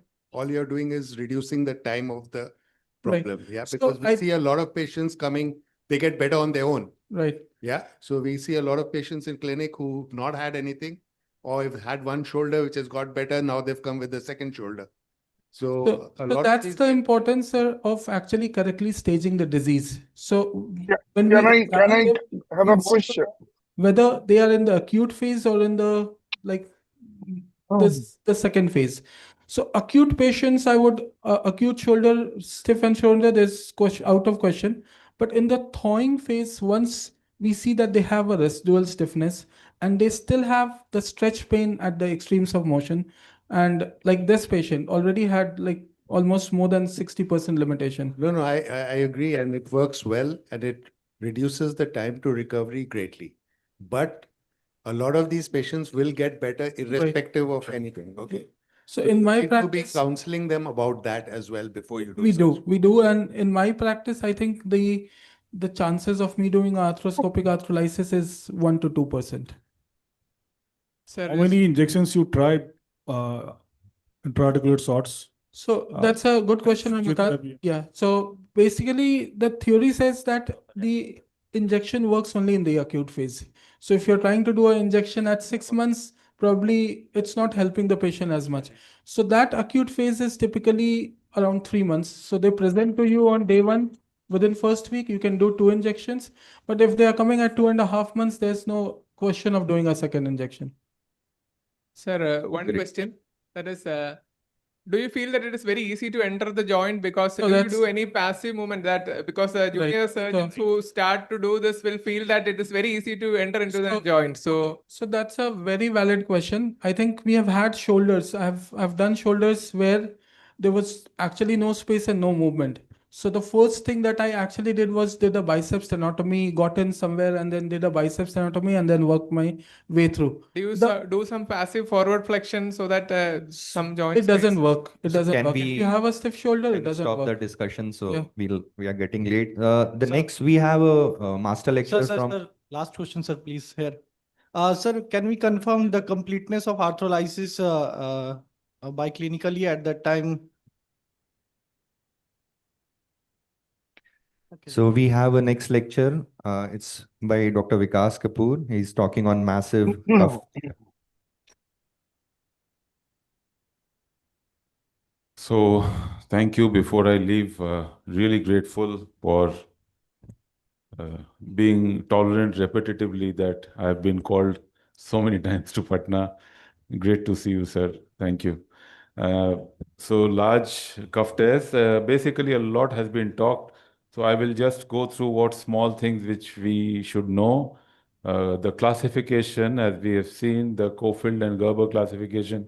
This is about the centimeters of tear. And what I'm going to today talk about is 5 centimeter tears. These are the large, massive cuff tears.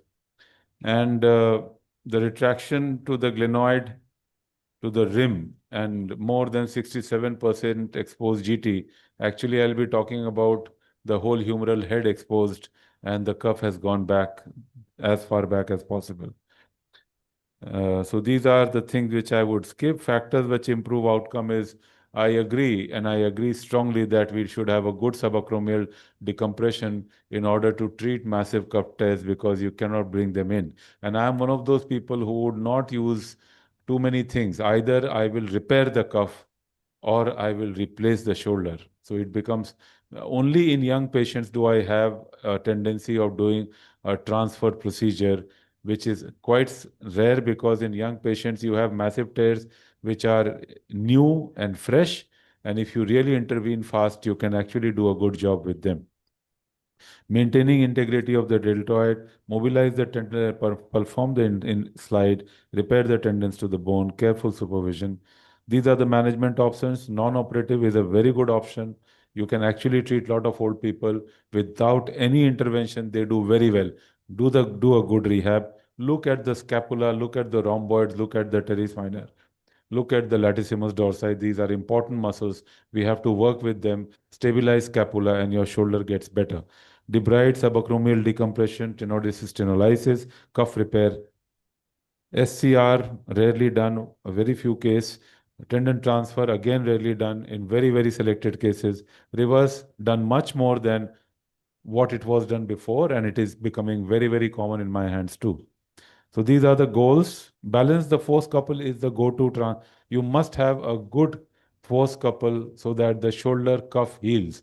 The healing is not about exactly what type of muscle you are putting in only. It is also about whether the direction in which they are going to fire is the right way you have put it on the humeral head or not. Non-op treatment, I've already discussed. I'll skip this. Cuff repair. So this is one case, and you'll see. So here, can you see the tear? It's like all around the place. The tear is extending from edge to edge, almost from subscap, a part of infraspinatus also. And this is the biceps tendon, which is fantastic actually. It is not at all diseased. Now, in these biceps tendons, I would not do a tenotomy.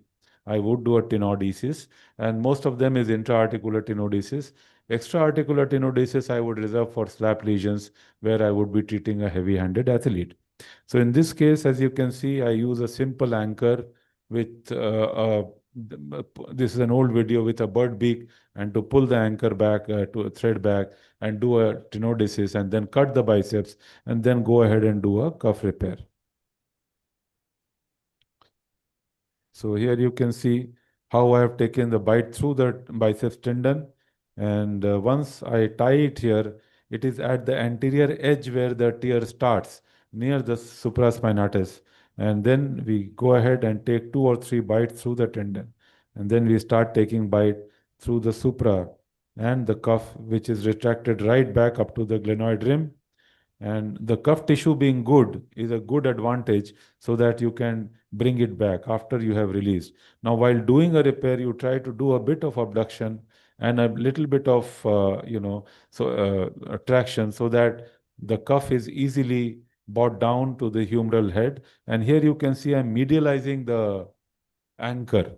So a bit of medialization is not cheating in an old cuff tear, because basically what you're trying to do is to prevent the migration up. As Rajiv has shown in irreparable cuff tear, he had to give a balloon.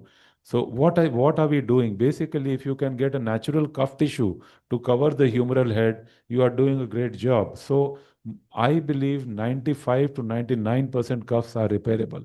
I don't believe an irreparable cuff, but you have to do a bit of a compromise. It is better to use the natural tissue rather than to use a synthetic tissue or a spacer, which is for one off case where you cannot do anything. So that's now, this is the MRI at 6 months. Patient did well, the cuff stood time, and clinical outcome. Now the second case, you can see the intraop. Again, I would just make it faster for you. Standard technique, you fix it after the biceps tenodesis and then do a double row cuff repair. So here you will see the second row anchor going right in. So you need a good bloodless field. It takes, even if it is a massive of the massive tear, it will not take more than an hour to do this surgery, provided you have a plan which is absolutely clear, and you get a fantastic, good tight repair with a good subacromial space, which is important. So this is a supramassive tear, where you can see this tear is like infraspinatus, and you can see how deep the humeral head looks. I operate everything in beach chair. I don't operate in arm this thing. So here you see how I have tried to bring the cuff together. So first of all, we did a closure of the cuff. So supra and infra were each, one bite was taken in each, and they were closed. Once they were closed, the couple started falling into place, and then I had a repairable U-shaped cuff tear. So you will see that here is the suture. One suture is through the infra, and the second suture is through the leading edge at the supra on the lateral aspect. And then these two tendons are joined together. Once it is closed, you will see, once we close this tendon, as you can see, we are bringing both the tendons together. Once you bring these two tendons together, as you can see, the cuff becomes a repairable cuff tear. And you see, you have to be careful. It's at the back of the glenoid at which I am suturing. And once you do this, it closes. It closes and suddenly it becomes a repairable cuff tear. So once you do this, you've done a good closure, and it acts as your traction suture also. You can put the traction and bring the cuff in. Once you've done this, and then you do a standard cuff repair with a double row cuff anchor, and it's almost, of course, you have to do a lot of release in supraglenoid area, anterior area, so that you can release the cuff and do a good job. As you can see, it is very sturdy and quite good. These are the follow-ups. Then, of course, the speed bridge technique also is quite helpful. This is not such a massive cuff tear, but you can call it a large cuff tear, where this technique allows you to finish the surgery quickly. You don't have to put point pressure. These are done with the tapes, and you straight away go take the tapes through the cuff and do a second row repair after taking the cuff. There's so many ways you can innovate to do these surgeries. The only thing is you should have a good footprint. You should be able to mobilize the cuff. The tension should not be on the sutures. And for these reasons, most of the times I'm doing a double row repair. It's more of an early mobilization thing, and you go to sleep better. But I have no arguments against a single row cuff repair. Partial repair, the indication, these are the indications. I'll quickly run through.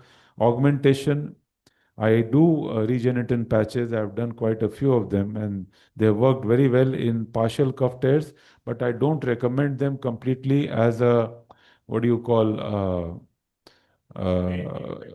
treatment for large cuff tears, because they tend to, the role is to create fibrosis and excessive collagen in that area. But whether they will add any strength to the cuff or not is not clear. So for me, these patches are go-to for partial cuff tears, smaller repairs, and for even sometimes severe supraspinatus tendinitis.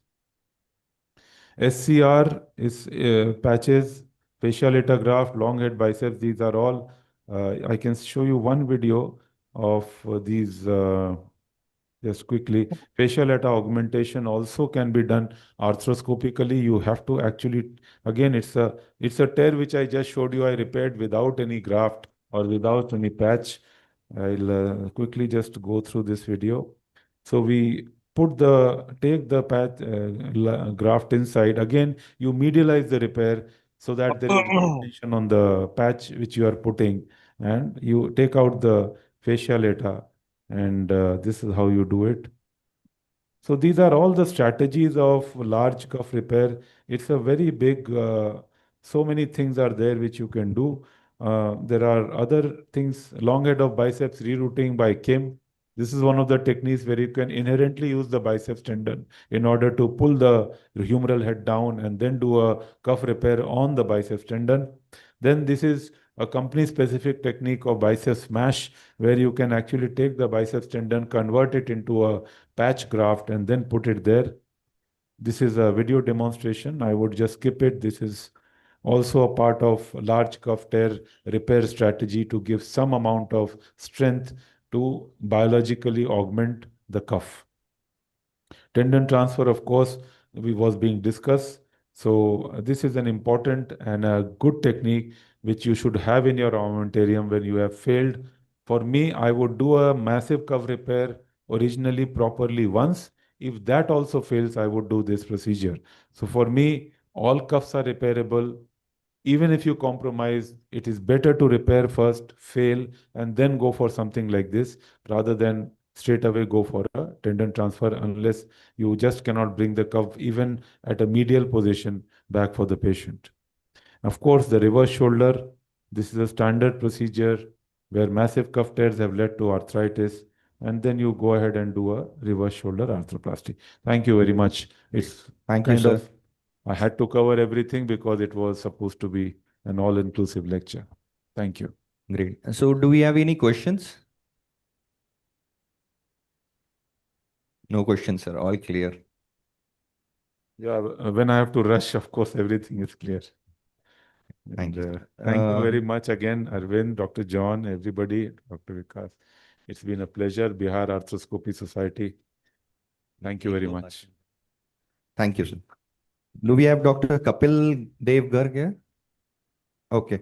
So Almost for the available. last talk of this session, we have Dr. Nishan Soni. He'll be talking on tendon transfer for shoulder paralysis.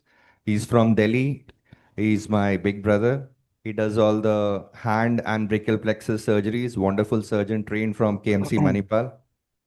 I personally have learned a lot of things from him. So over to you, sir. That was a wonderful lot of keyhole surgeries.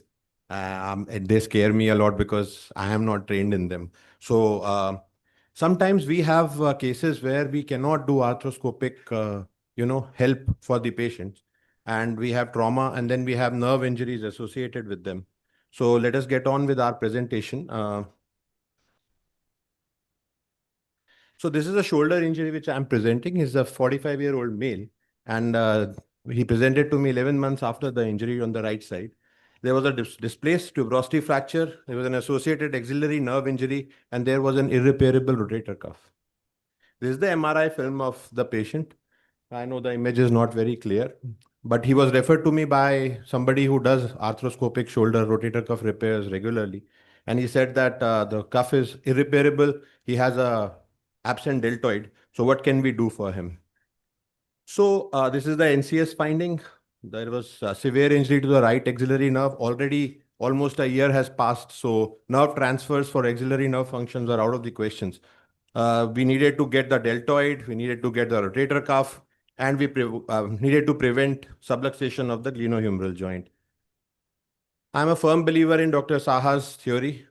We have been using it for all my reconstructions as the main objective.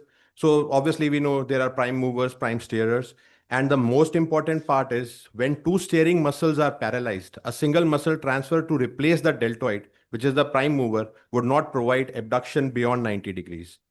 So the procedure that we have done for this patient in view of whatever the clinical presentation was, we have done a LD transfer to teres minor footprint. We had planned a teres major transfer to infraspinatus, but we had to abandon that because there was no infraspinatus at the footprint. We usually do teres major to the infraspinatus muscle belly when we transfer it. Otherwise, we have to use a tendon graft, which of course I didn't want to do. We did an upper trapezius transfer along with the lateral clavicle and acromion insertion to the greater tuberosity, and we fix it with cannulated cancellous screws. We did a pedicle clavicular pec major transfer to coracoid and deltoid insertion anteriorly to give function for deltoid. So this is our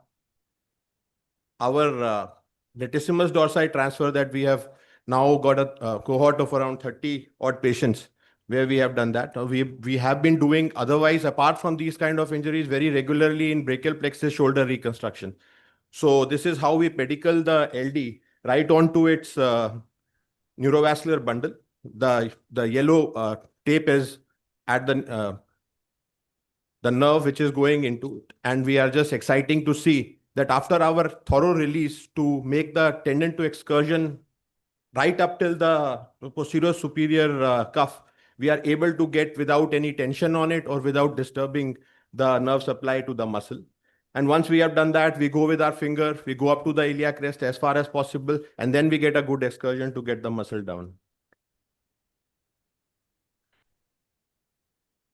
This is what we have done as far as the trapezius is concerned. And here we have fixed it with 2 screws. And we can see the LD right next to it. The shiny part is the tendon of the LD, which has been transferred onto the posterior superior side.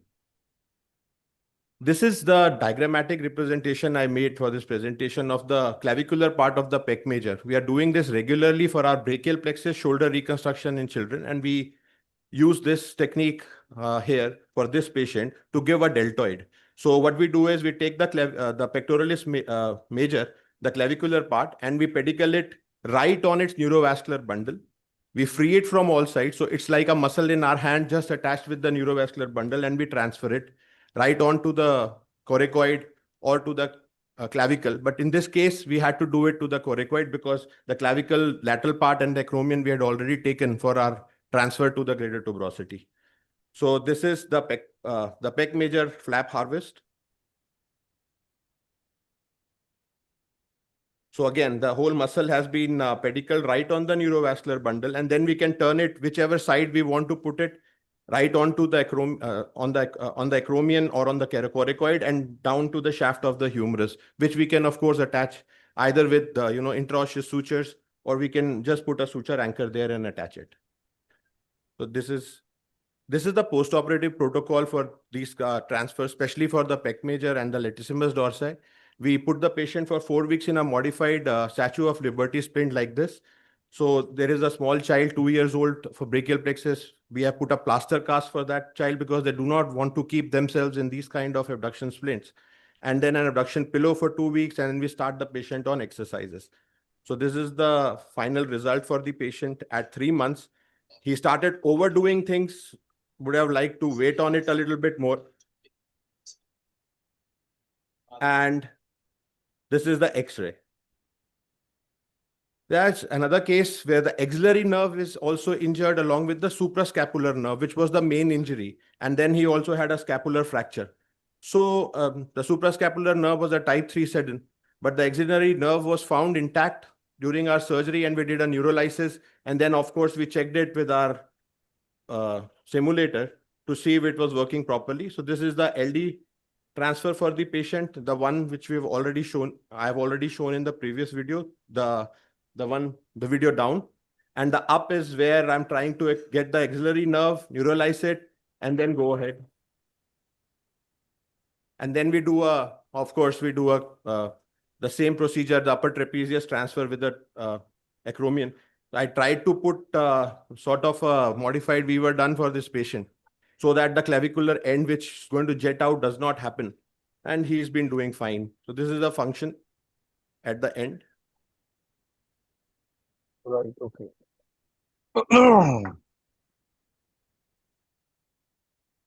So the deltoid recovered finally, which was a good positive. And we could give the patient the functions. This is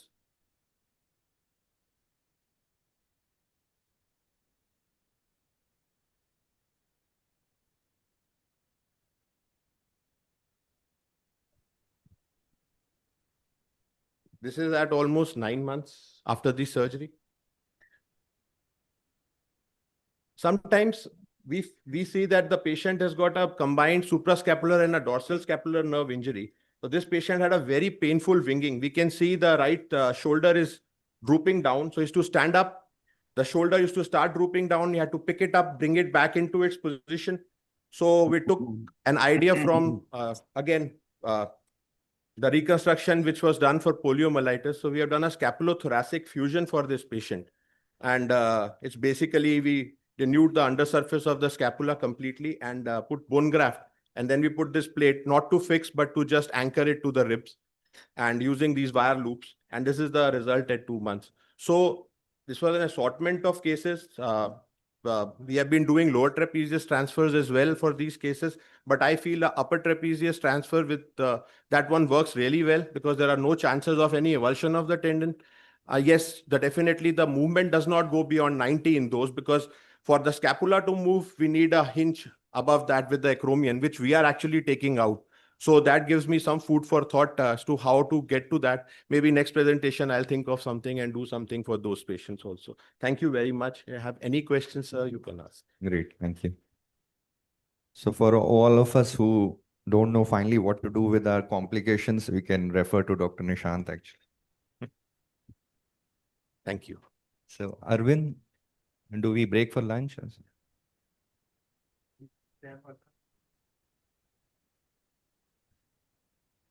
We'll have this live rotator cuff surgery after 10 minutes. Many have already taken their lunch. Those who haven't taken, kindly finish the lunch. So we'll start with live surgery, followed by panel discussion on rotator cuff. And after that, we'll have reverse shoulder orthoplasty or proximal humerus fracture session. Yes.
हाथ रख इधर IV cannula दे दो sister syringe है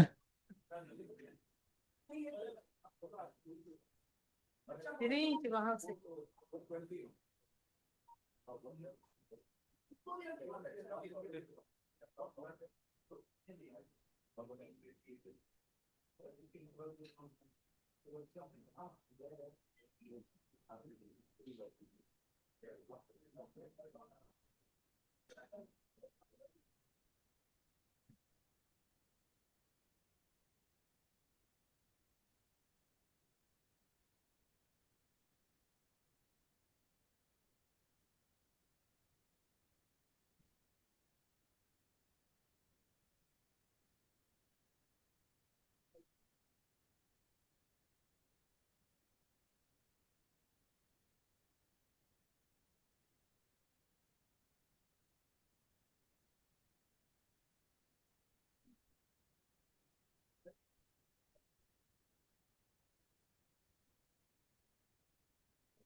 bank card में pump था ना तभी surgery चला रहा था क्या रे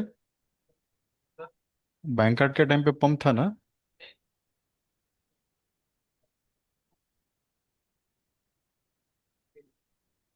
चल कम कर निकल आर्टरी फोर्सेप दे दो आर्टरी फोर्सेप दे दो स्ट्रेट शेवर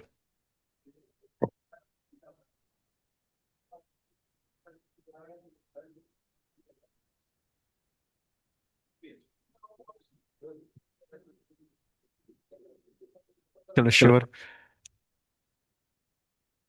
इधर ये कैमरा सिस्टम इधर लेगा सर फुट स्विच है इसका हाँ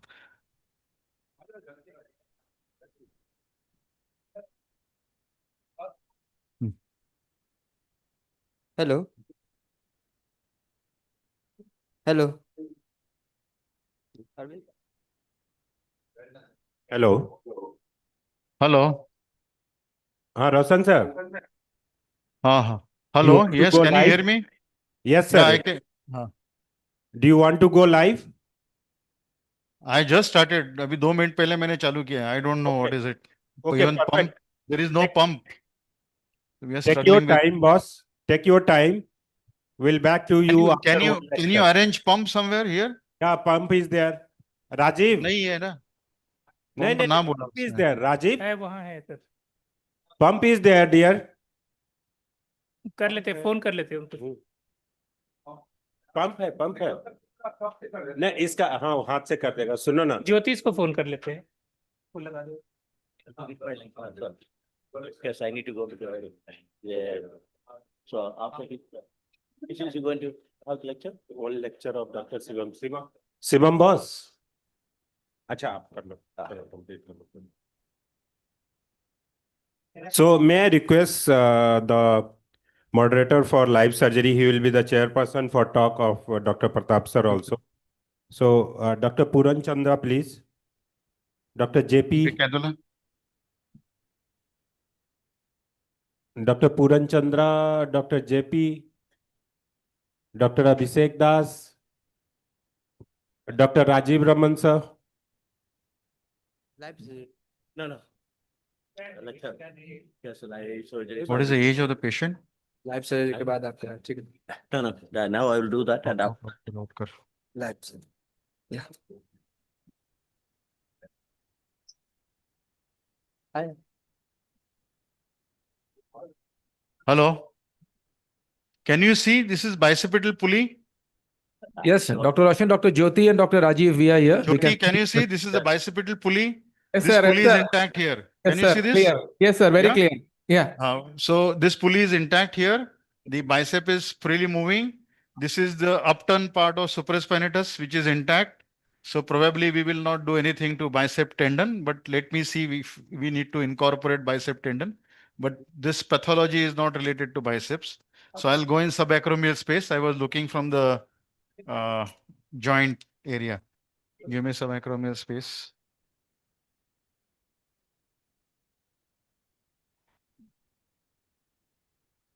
RF दे दो भाई.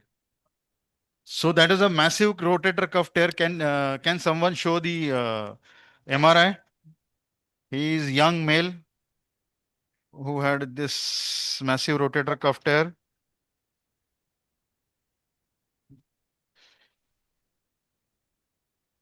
MRI. Can you show the MRI? Hey भाई उधर MRI दिखा ना. जरा MRI पे describe कर. So Tirth will show you the MRI. अच्छा तू माइक नहीं लगाया क्या? माइक नहीं लगाया? अरे माइक लगा ना तीर्थ को. चलो शिवर.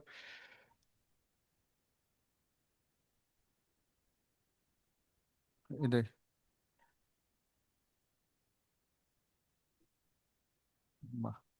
हैंड का चल नहीं रहा है क्या? Hello. Can you here this? अरे सब भाग्य लगता है खाना. We can hear you. हाँ, Tirth is showing you the MRI. Just go through. Am I audible in the hall? Is he audible? Yeah, you are JP? very much audible, sir. No, Please it's the speak supraspinatus for the benefit of the audience. hello. Hello, sir. Are we audible? Hello. Hello, hello. Can you hear us? We can Yeah, hear I, you. I can hear you. Can you hear me? Dr. Grasper. Tirth here. Give me grasper. Yes, yes. Yeah, so can you focus, cameraman? Yeah, so as you can see, it is a retracted supraspinatus tendon, which is retracting almost up to the mid-humeral head. Otherwise, everything appears to be normal. Could you show us a Gutlier classification, the muscle wasting for the benefit of the audience? Yeah. So can you zoom here? Give me RF. So as you can see, we are looking at the Y view and there is good amount of tendon, good quality tendon tissue. Yes, sir. ये आवाज कम कर इसका. Could you show us the subscap with any biceps tendon subluxation? Please zoom here. So as you can see, sir, the bicep is in the bicipital groove and the subscap is normal. Okay. So what is your plan, Tirth, in this case? So we are As you saw in the arthroscopy picture, we are planning to debride the tissue first, and then we will plan with the single row or double row rotator cuff repair, depending upon how well we can bring the tissue to its native footprint. And also we will incorporate bicep if required. Routinely, you prefer double row, or there are some particular indication for you for double row repair? Sir, my personal preference, as I discussed in the morning, if it is just the tendon is coming up from the anthesis, then only I go for the double row. Otherwise, most of my patient get single row. And what is your plan for biceps? Biceps will just analyze. Rajiv? Yes, yes. Is it Rajiv? Yeah, Rajiv, Yes. yeah. Rajiv, we'll just analyze. Just give us 2 minutes. Just now we have put the just scope. started. Just started. We're Roshan, just trying but to analyze. in between, can we finish one talk of Dr. Pratap Reddy? Yes, yes, 10 minutes. 100%. You can Oh, do yeah. it. No problem. No problem. Pratap sir, please, yeah. You can finish lunch, dinner, everything, and No, come no, no, back. lunch is finished. Everyone is there on table to see your surgery.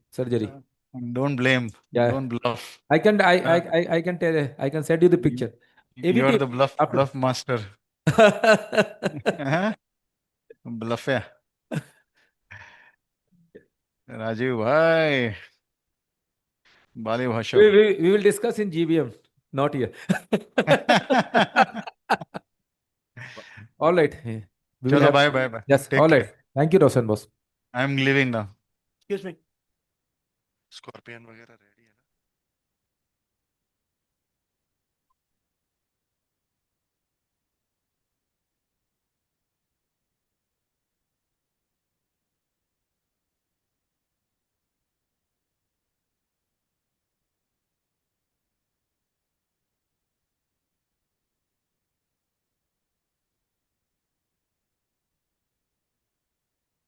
Okay. No. Here's.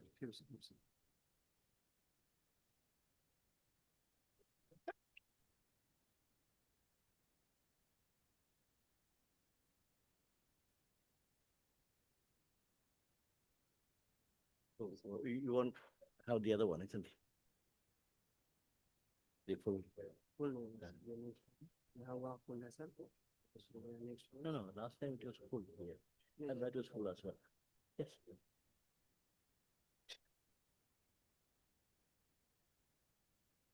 I'll just talk about the reverse shoulder arthroplasty. With the very basic of a reverse shoulder, what is the principles of a reverse shoulder? Leave it.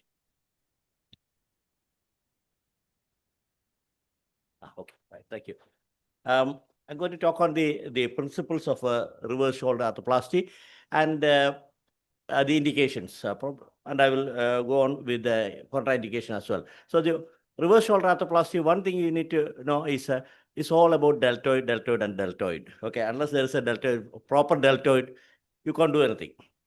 So what's the difference between the anatomical shoulder replacement and the reverse shoulder arthroplasty? In cuff arthropathy, the anatomical shoulder is not going to work because it can wear out easily, because the center of rotation is not adjusted to the center of rotation of the humerus, and the center of rotation of the glenoid is not in line. It's not in equilibrium. That means that you can have point loading or edge loading of the processes, and again that's going to wear off, and there will be loosening automatically. So, and there is no rotator cuff, and the movement is also not there. So the patient will be unhappy. So what happens in a reverse shoulder arthroplasty? There are two biomechanical advantages for that. This reverse configuration gives a constraint effect of the shoulder. Okay, so it's going to be, the stability is taken care of. A second thing is it prevents the shoulder moving upwards when there is a deltoid pull. So that will give the equilibrium of the center of rotation of the humeral head and the glenoid. So who is the saver here? Only one saver is deltoid. So we are utilizing the deltoid. So we are enhancing the deltoid. How we can enhance the deltoid? By lengthening a bit. Okay, in the physiological limits, we will lengthen it. So the momentum will be increased. When the momentum is increased, automatically the force you require to lift up is less. Okay, see, moment in the momentum is the force, isn't it? So that's a very basic of it. So what happens is it moves, the reverse shoulder moves center of rotation medially, inwards and a bit downwards. Okay, that's what is happening. And that is the principle of it. I increase the momentum. That is how the momentum is increased. Why we want the momentum of a deltoid to be increased? We want less force there. Okay, so momentum is increased. That means the moment will be reduced. Moment is the perpendicular force. Function is improved by the reverse shoulder arthroplasty. It reduces the strain on the glenoid base. Okay, on the glenoid, when we are fixing the glenoid plate has to be very stable. Repeatedly, if you are putting more pressure on there, it's going to fail. It's going to be loosened. So what are the indications? I have put that, there's a red thing there, age. Okay, so if you blindly want to choose somebody, above 70, cuff arthropathy. That is the real indicator for your shoulder, reverse shoulder. But other extended indications as well. Now people are doing it for 60-year-old, 50-year-old. Okay, you need to be a bit careful about that. Glenohumeral joint arthritis with the superior escape or anterior escape or anterosuperior escape. Then comminuted displaced fractures, head splitting fractures, all in bit aged age group. Rotator cuff insufficiency. Even if there is no much of arthritis, minimal arthritis, but they cannot move it. They are functionally disabled. The other indications are posterior glenoid deficiency wear. If you got a posterior glenoid deficiency wear, and if you are putting anatomical one, there's more and more force there, it's going to loosen. Okay, and if you are doing a revision TSR, then there's no point in doing the anatomical shoulder again because the soft tissue is gone there. And for a tumor, when you take aggressive surgery, young age is a bit of pinch of, you need to be very careful about that. So what are the beneficial in older patients, especially with the proximal fractures? What happens there is rotator cuff is already attenuated. Okay, that is the posterior glenoid deficiency. In these cases, rotator cuff reverse shoulder arthroplasty will do better. Okay, so these are the things. So who benefits most? Remember, old age people, okay, above 70 with the rotator cuff arthropathy, that's a blinder. You can choose them. They will be almost guaranteed to get a good result. Now, patient selection, how do you select the patients? Low functional demand. That's why I put that as 70 years there. Physiological age more than 70 years, sufficient glenoid bone stock, and intact deltoid. That is it's a must, intact deltoid, because that is our savior. Okay, that is the one which is going to be the workforce. Contraindication, looking at the contraindications, active infections, axillary nerve dysfunction. Again, axillary nerve dysfunction means deltoid is not working. Acromial insufficiency, acromial fractures, all these things are, young patients below 65, you need to be a bit careful about. You need to think twice before you add on reverse shoulder arthroplasty.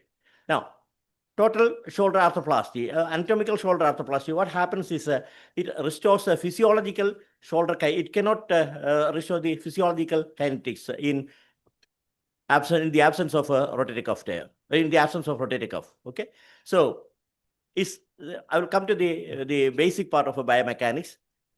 In reverse shoulder arthroplasty, 5 to 10 millimeter inferior and 20 to 30 millimeter medial translation is there. That is how we are effectively increasing the deltoid efficiency.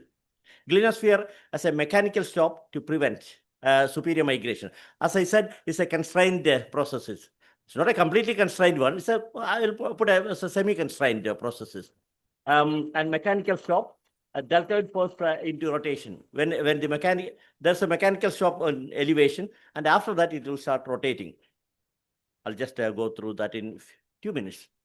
Lateralizing if you want more of external rotation, you need to lateralize a bit. So it's a trade between external rotation, forward elevation, and abduction. Okay, so you need to readjust accordingly. It's not only the processes, it's the way you are putting it as well. Okay, if you put in the position your humeral head in a more of a retroversion, you'll get a more of an active internal rotation. External rotation. Patient-specific designs are there. Okay, short scapular neck lengths, large scapular lengths, angles. That all things will reduces the range of movement, but it take care of the glenoid notching. So there's basically in reverse shoulder arthroplasty, it large abduction momentum in the deltoid. Okay, it improves the deltoid efficiency by increasing the medialization of a center of rotation. That is the Gramen's design. Okay, that increases stability. So the take-home message is all about deltoid savior. Okay, so take care of deltoid and increase the efficiency of deltoid by. It's an excellent procedure for older age patients with rotator cuff arthropathy. Complications rates are there. Change of design is a dynamic situation. Every day it is changing to improve the range of movement and improve the efficiency. Extended indications are there. In age, you need to be a bit careful about choosing the age group. There are failed cases. So think about that. Thank you very much. If you get any questions, I will just answer. That's a very basic. Remember, deltoid. So reverse shoulder arthroplasty means deltoid. There's a natural deltoid. We are enhancing the power of deltoid by unnatural method. I'll put unnatural method because we are extending the efficiency of it.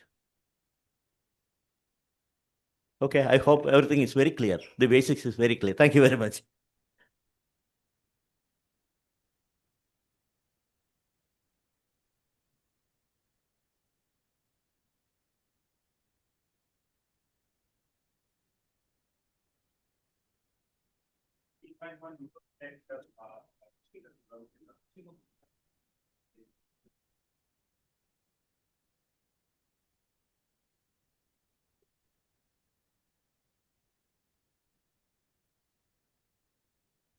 Thank you, Pratap sir, for giving the basics of reverse total shoulder arthroplasty.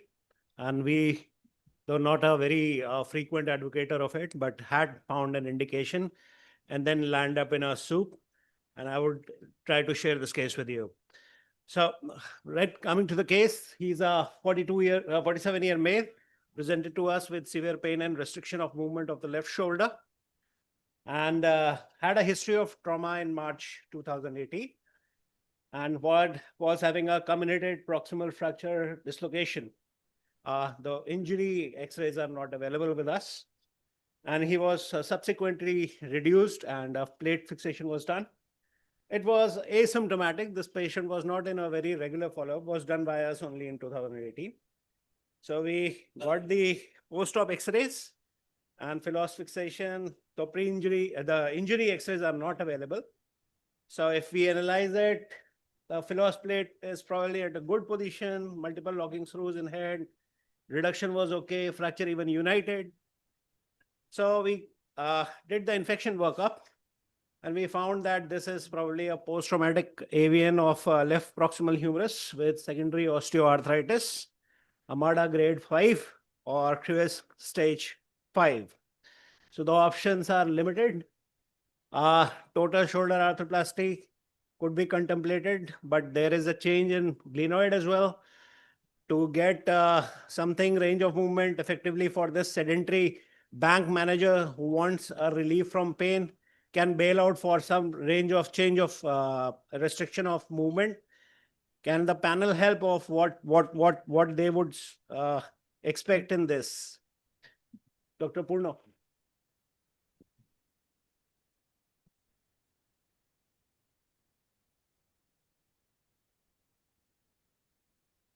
So 47-year-old. I mean, it is. I think here the main failure is the greater tuberosity that has failed. So right now, what is the elevation? 47-year-old, because what is the elevation and what is the main complaint? Main complaint is pain and restriction of movements. He has pain. He is having pain. He's having pain. Do you agree to the diagnosis? So let's do the assessment. So this was something a questionable finding for us also. So we got the X-rays, and this is all it is got getting grade 5 osteoarthritis. A massive cuff tear was on ultrasound. Well, anything else you can get on MRI? Would anyone like to advocate an MRI in this? What I'm looking at here is a situation where it looks like an AVN with arthritis. We need to rule out infection. Infection ruled out. And the status of the rotator cuff. So on we the could get the ultrasound for that. Yeah, but when you have a restriction of movement, ultrasound is not a very good choice. You would still like to put an MRI for this? See, this is a situation where we need to do something. Yeah. Okay, and an MRI, even though if it shows that the cuff is intact, when you are looking at it, it will probably be a film of tissue. Yeah. So you was. may or may not have MRI, which is probably for academic discussions. In this scenario, I feel the only reasonable option is removal of implant and a reverse shoulder arthroplasty. Sir, what's I mean, was it just a tuberosity fracture? Was it a 4-part fracture to It start was with a initially? fracture dislocation. Was The a 4-part. fracture dislocation. A Yeah. 4-part. Just a tuberosity. No, tuberosity and 4-part. 4-part fracture. Right. So he's 47 years old. Would you advocate a reverse shoulder? Now that was No, the I mean, question. I would look for every other option before jumping into a reverse shoulder. No, why I asked that question was because you were telling it as a case of avascular necrosis. We So- could make it a diagnosis as avascular necrosis post And- trauma. and- Any doubts about? And how could you make that diagnosis, sir? Avascular necrosis? I mean, my question is here whether the We patient don't is have a having trauma X-ray, but that was a fracture dislocation. No, Head was almost here in the anterior part of scapula. No, that was a very well fixed humerus. My understanding is now the patient is having symptoms due to the loss of tuberosity or because of the avian that you're So advocating. he was almost asymptomatic for 6 years. Now afterwards he is developing. Either it can be infection or something a late onset of avian. Anything else? But tuberosity loss would have been an initial presentation. But the tuberosity gets resolved with time. 6-8 years. And the recent most X-ray. When you said he was okay for 6 years, he had good range of motion. Sir. Good range of movement. He was not okay. He was pain-free. But we'll bail out on that. But he was having a restriction of movement. Yeah. So looking on X-ray, it looks like arthritis. It is severe arthritis. So pain is because of arthritis as well as stiffness. He is developing secondary adhesive capsulitis as well as arthritis this patient is having. This is the reason behind pain. So what And at this age, I'll advocate for removal of the implant. Yes. And anything ortholysis, Yeah. maybe intraarticular orthoscopic or then followed by the removal of implant. at Dr. this- Arvind, what are Many- your expectation after arthritis? So many such type of arthritis, this patient will buy time for 5-6 years. We have seen a couple of patients in which the post fixation, there is a stiffness and avian or little bit of arthritis. With the removal of plate, sir will have better. Manager sir was not ready. Do it something. I'll see. I told that whatever we are planning, what the panel is thinking, what everyone is thinking, we are going to do that with not much guarantee. But the only guarantee is you will have a better range of movement. You will have a pain-free interval. But this might fail. I'm talking of a reverse total shoulder. This was the prognostication. Would you still do something in between? Sir, So have you advocated a RSA? I think the time is over. Okay. Let's start. Yeah. So tell So we did a CT assessment. We look for these TSA angle and RSA angle. You see that glenoid is almost thinned out, as well as there is a lot of arthritis. So what we did a deltopectoral approach, removed the Philos plate, did a bio RSA, and a bony increased offset was done, implants removal was done, glenoid preparation, adding a graft to the glenoid along with the base plate, and the humeral canal was wide, so we use a cemented implant, and these were the implant details. So what basically a bio RSA is to create an offset in order to avoid a scapular notching. In chronic conditions, like in this case, we can avoid glenoid retroversion and maintain a base plate indication. But unfortunately, once we were doing it, this was the immediate post-op X-ray. So there was a reverse shoulder done with a fracture at the base of the stem.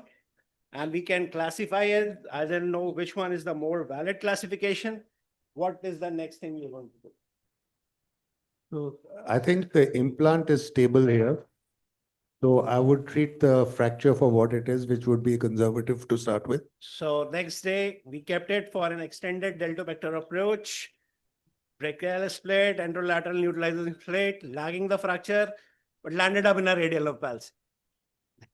That's why I said conservative treatment in the first. So, while assessing to the RSA, we found that the glenoid blade split tilt tried to get 10 degrees. Humeral neck shaft angle was 155 degree. AHD was better than what it was. Some overhang was there. So, over 6 months of time, the palsy recovered. And 1 year follow-up. This was all through the timeline. The clinical outcome was fair enough. He could raise his hand. He could drive right from Varanasi to Ahmedabad on his own car. We're doing back to his duties. Almost 1 year follow-up, a well-healed scar. So You haven't shown an active range. active range, the video was not there, but he was having a good up to 90 degrees of He's depth. holding his hand when He's holding his hand, yes, but it's active or almost in flexion. So we have to believe the speaker. So and I will be adding it next time. So there is a complication rate with Philos, and there are avian risk up to 20% in fracture dislocation. And evidence is literature for RSA as a salvage. We have studies favoring it. And the key takeaways is late failure can occur even after asymptomatic function. And it's a reliable salvage procedure, and bio-RSA and cemented some construct can be necessary for bone quality if it is compromised. So the reason I said that is the advantage of RSS, you should be able to elevate. And if you can't elevate, then any other Normal procedure would have done elevation, clear. better. Yeah. Clear. If we cannot get elevation beyond 90 degrees, it's a clinical failure of a reverse shoulder arthroplasty. Abhishek, Dr. Roshan Bade is ready in OT. Okay, Yeah. we will start live session. Thank you, Dr. Shivam, for a very nice presentation. Thank you. Roshan sir? Roshan sir has almost finished the surgery, it seems. No, man. I am not JP. Sir, hi sir, this is Purna here. Can you Hi, just take Purna. us through of what was your plan and what did you do till now? So I'll tell you, I am doing lateral positions. Probably you're a beach chair guy, so you won't understand, but this is my bird's eye view.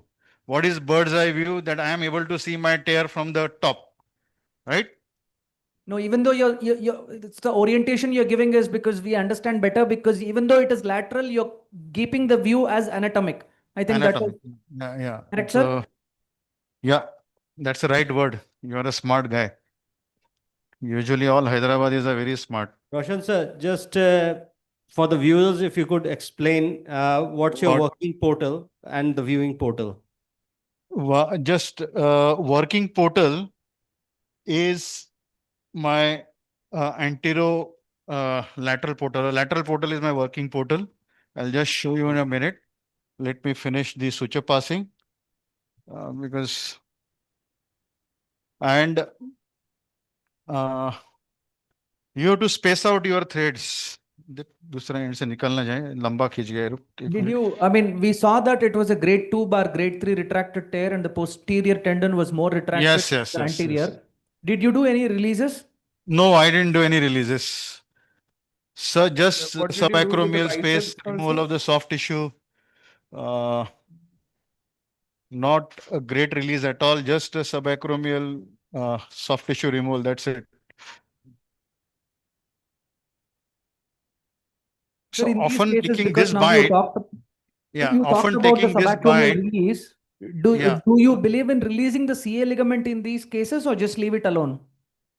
sometime I do believe releasing CA ligament helps, but not always. Do you release CA ligament? Because I realize that only partial recession will give you a good view. You know, you don't need a formal release of CA ligament. The problem is if you release fully CA ligament, there is a window for anterior superior escape in Escape. case your rotator cuff fails. See, rotator cuff success is very doubtful, you know. Not always that all cuff will heal. So Yes, sir. if What you're telling is correct. I mean, we need to preserve those ligaments which provide little bit of stability. And So- because as you said, we cannot predict the healing of the rotator cuff. I am of the opinion, because I discussed this with Offer Levy, he's one of the very good researcher. Initially, when Buddy Savoy and everybody believed that we should release all the ligaments Offer Levy was the one guy who always, ek minute, retriever, who always supported that we should not release any CA ligament. And probably now whole world is accepting his ideology of not releasing CA ligament. So, but the same offer levy also says that when we don't release the CA ligament, we need to do a anterior slide. I mean, do you Yes. believe in that? Because you said that you did not release any bit of tissue. So, You know, everything what Jew say is not always right. So offer is a Jew, and not that every time he is right. Sir, what's So your you take on subacromial decompression in this case? if required, you should do it. I am not a guy who believes in subacromial decompression. So in case I see a very big spur, very big this thing, problem with the undersurface of acromion, then only I will do subacromial decompression. Otherwise, I don't believe in subacromial decompression. So this is my first posterior knot. So you always take I will knot not. in double door rotator cuff repair, Roshan sir? Yeah, sometimes, yes, not always. For this, yes, posterior, because this will give me additional stability. Now I don't need it. I'll just show you how I'm planning to do a repair. one more thing, I think you have used anchors from two different companies, is it? Because you have 4 colors, sir. This is. No. They're all Ceronics. ऐसा मत बोल मेरा ticket उन्होंने निकाला यार. They'll feel bad. But Ceronics has 4 colors? Oh my God. Yeah. Ceronics has many colors. They're a colorful company. Dr. Purna, we have used 2 different anchors. One is all suture and one is titanium. Be a Ceronics surgeon, you'll realize the advantage. Open offer, Purna. One is a metal and another one is all suture anchor. One is metal. Metal and another one is all suture, it seems. So the dealer told me that, sir, Bihar, everybody cannot afford all suture anchors, so demonstrate metal. So we demonstrated one metal. So we have to show to our patient that we have put in the anchors. On X-ray, Yes. something needs to be seen. Yes. Like there is a pendulum swung after bioscrews. When we last interacted with Dr. Rob Laprade, the current this thing for all your multi-ligament reconstruction or even PCL, except ACL, they always use titanium screw. I don't know why, but that there is a drastic change. I remember there was a big boom for about bioscrews, and suddenly we see nowadays all the X-rays of all top consultants showing a titanium screws. Few days back, I interacted with Jaffa Ghani from Italy. Even his X-rays were showing titanium screws. So it's very difficult to. Okay. Maybe they're becoming more cost effective. Not cost effective. Actually, you can see the what is happening with the screw. Bio, you can't know what is happening. When there is any migration, there any. What is your thought on the in-between? So peak is definitely a good material and all Peak suture is a very anchors. good inert material, but again, you can't see the movement and mobility of peak screw. So again, it's a debatable subject. But one thing I noticed in last 2 years, all these American and European surgeons are shifting more on metallic. So there's always a risk of osteolysis around the anchors. One of the X-rays in the morning that was shown remplissage, Yeah. single anchor. And That is quite common, because osteolysis is the effect of all your biologically non-inert material. Yeah. So whenever you have a biologically non-inert material, very high chances that you might have osteolysis. Absolutely. So I feel. Sir, here. Actually, I wanted the anchor with tape, but this fellow didn't give me. I didn't realize it. अंदर डालने के बाद मालूम पड़ा tape नहीं है. So Morning, here we see that the lateral aspect of the tendon is just coming onto the footprint, and your bite spread the musculotendon. I mean, there is a tendon loss which might be degenerative. Yes. So you can have that kind of tendon loss, and still you can correct it. Even a partial repair will work, and you can do something like a SCOI. Mark Gittelman has shown a wonderful result with SCOI. The lateral microfracture onto tuberosity. Gittelman and this will, what is it? Nick Verma. They have a wonderful paper on Southern California Orthopedic Center technique for massive rotator cuff. SCOI. Yeah, Now, I regularly do that, sir. And the message is that don't get the tendon onto the lateral aspect. Just put it back where it comes to. I mean, yes. So now I will do just lateral row fixation instead of just a minute. One more pending. Sir, what's your take on augmentation in these circumstances where there's massive retracted cuff and the tendon is slightly shaded? If you're rich, good surgeon practicing in Patna, like Arvind works in one of the top corporate hospital in Patna. His patient can afford a patch. I'll put a patch. Sir, Arvind is saying you should use regeneratin in this case. Regenerating is your passport to Thailand. I mean, just for the sake of discussion, even if I would use a patch, I would use what do you say, a structural Actually, patch, I not a was regeneratin in this case. Actually, I was very inclined to augment bicep here, but then I realized bicipital pulley was very good. Even a minor this thing, Roshan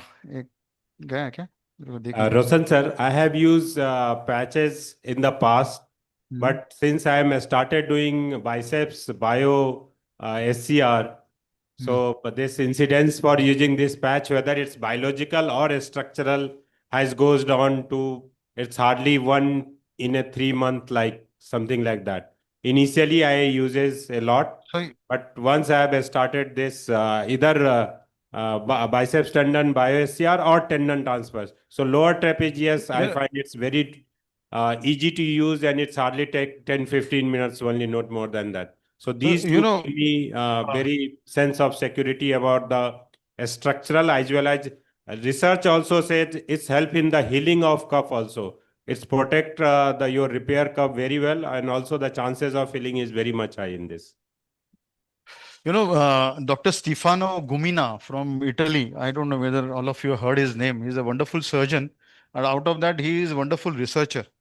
He has studied the pattern of rotator cuff and vascularity and how it heals. And they realize that cuff will heal provided you give a very good bony atmosphere. If you don't give a very good bony atmosphere, whatever you do, even you do patch or you put any kind of synthetic material, PRP, your this thing, it will never heal. So, एक एक करके ले रहा हूँ. Lateral row anchor ले. You must be agree, boss. There is condition of the cuff also. Many a time it's retracted beyond the level of glenoid. So, bringing it to the anatomical. Like in morning, Deepak Joshi demonstrated a wonderful bankard.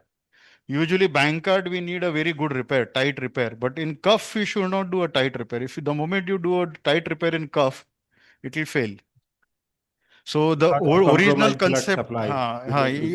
concept of a watertight cuff repair. I remember then when people came in, they demonstrated that your cuff should be very tight and very nice, and so the moment you do a very tight cuff repair, the tissue will get compromised, vascularity will be lost, and as you see in this case, even this, and if you create a microfracture, it will stay, it will heal. What this needs is a biology, and biology will heal biology. Sir, this is a very good technique of showing a lateral row. So normally the hole gets lost on the lateral side because of all the tissue. So you put your cannula on the bone and do not lose the cannula. Is it, Roshan sir, that's what you're demonstrating, isn't it? What? No, I didn't hear you. This is a very good technique of doing a lateral row where you put the cannula on the bone, keep on seeing your hole, do the all, and then put your lateral row so that it doesn't get lost from the vision. For those who are starting up. I feel practice makes you perfect. Once you start doing it again and again, you will never fail it. Probably for the juniors, to the beginners, probably we got a self-punging one. So that will take care of that issue. What is that? Self-punging. Oh, yeah. You can use it. You have many ways of doing rotator cuff. You can use self punch hammer. You can use self punching. You can use non-self punching. In this case, this had a self punching also. Just hold on, hold on, hold on, hold on, hold on. Yes, ऐसा नहीं करने का रे, एक एक करके खींचने का राजू. घाटी मामा जैसा काम नहीं करने का, शॉर्टकट नहीं. So, this is lateral row from Sironic, sir. wonderful company, huh? You should come on board. Look.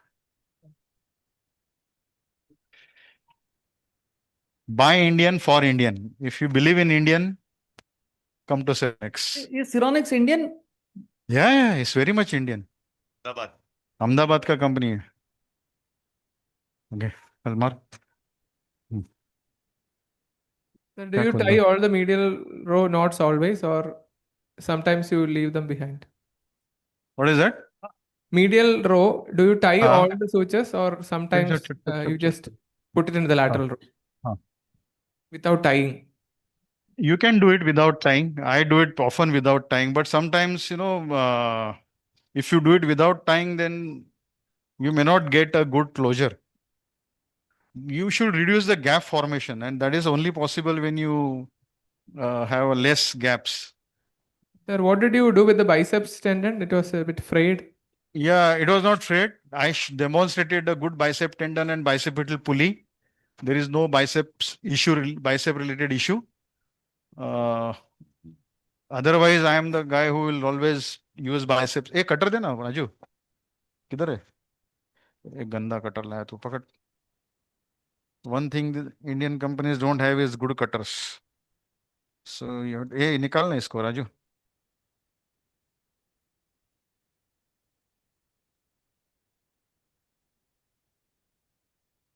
अरे यार.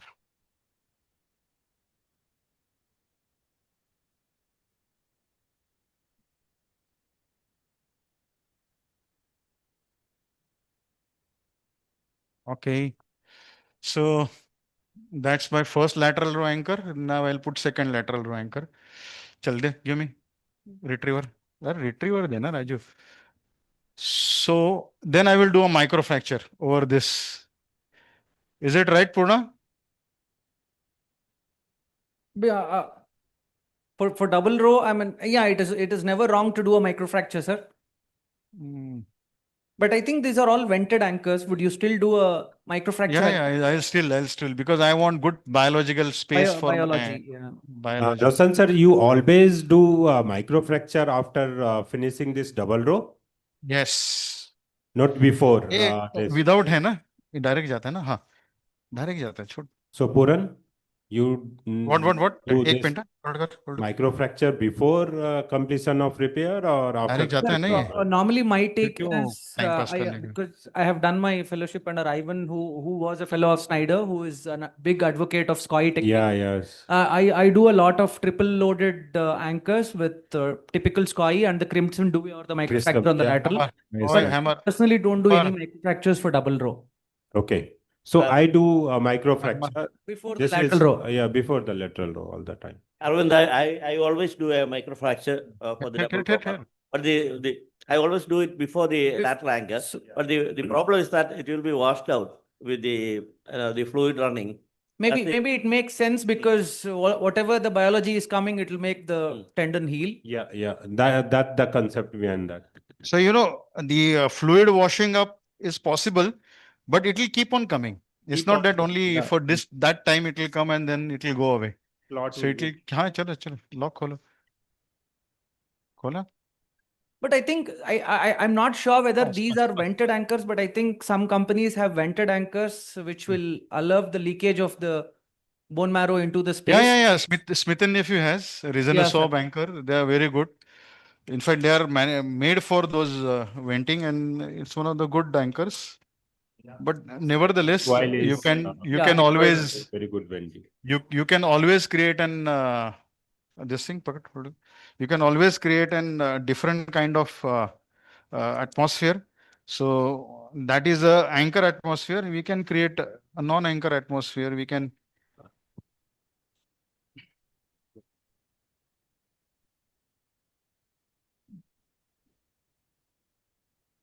Okay, so that ends my rotator cuff repair. with double row microfracture all. Yeah. So nice compression. So that's Hello. an repair, sir. Actually, with the speed that you have done, unfortunately, you have not showcased the Ceronics anchors much. Okay. Ceronics won't mind it. They are much larger hearted company. Yeah, it's Bas. really very Bas. wonderful surgery, sir. As usual, master of cuff. Thank you. Thank you very much, sir. So we are moving to next is the panel discussion. Moderator is Dr. Deepak Joshi, sir. Puran, you stay there only. Bas. Next panelist is Dr. Pratap, sir, Dr. Manish Boss, Dr. Amit, Dr. Ayan. बस Manish चलो Boss. RF दे मेरे को शिवर दे शिवर मैं आगे वाला निकाल देता हूँ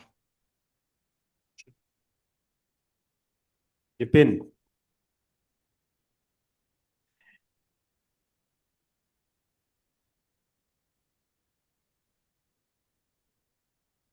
Thank you, Arvind, and the organizing team.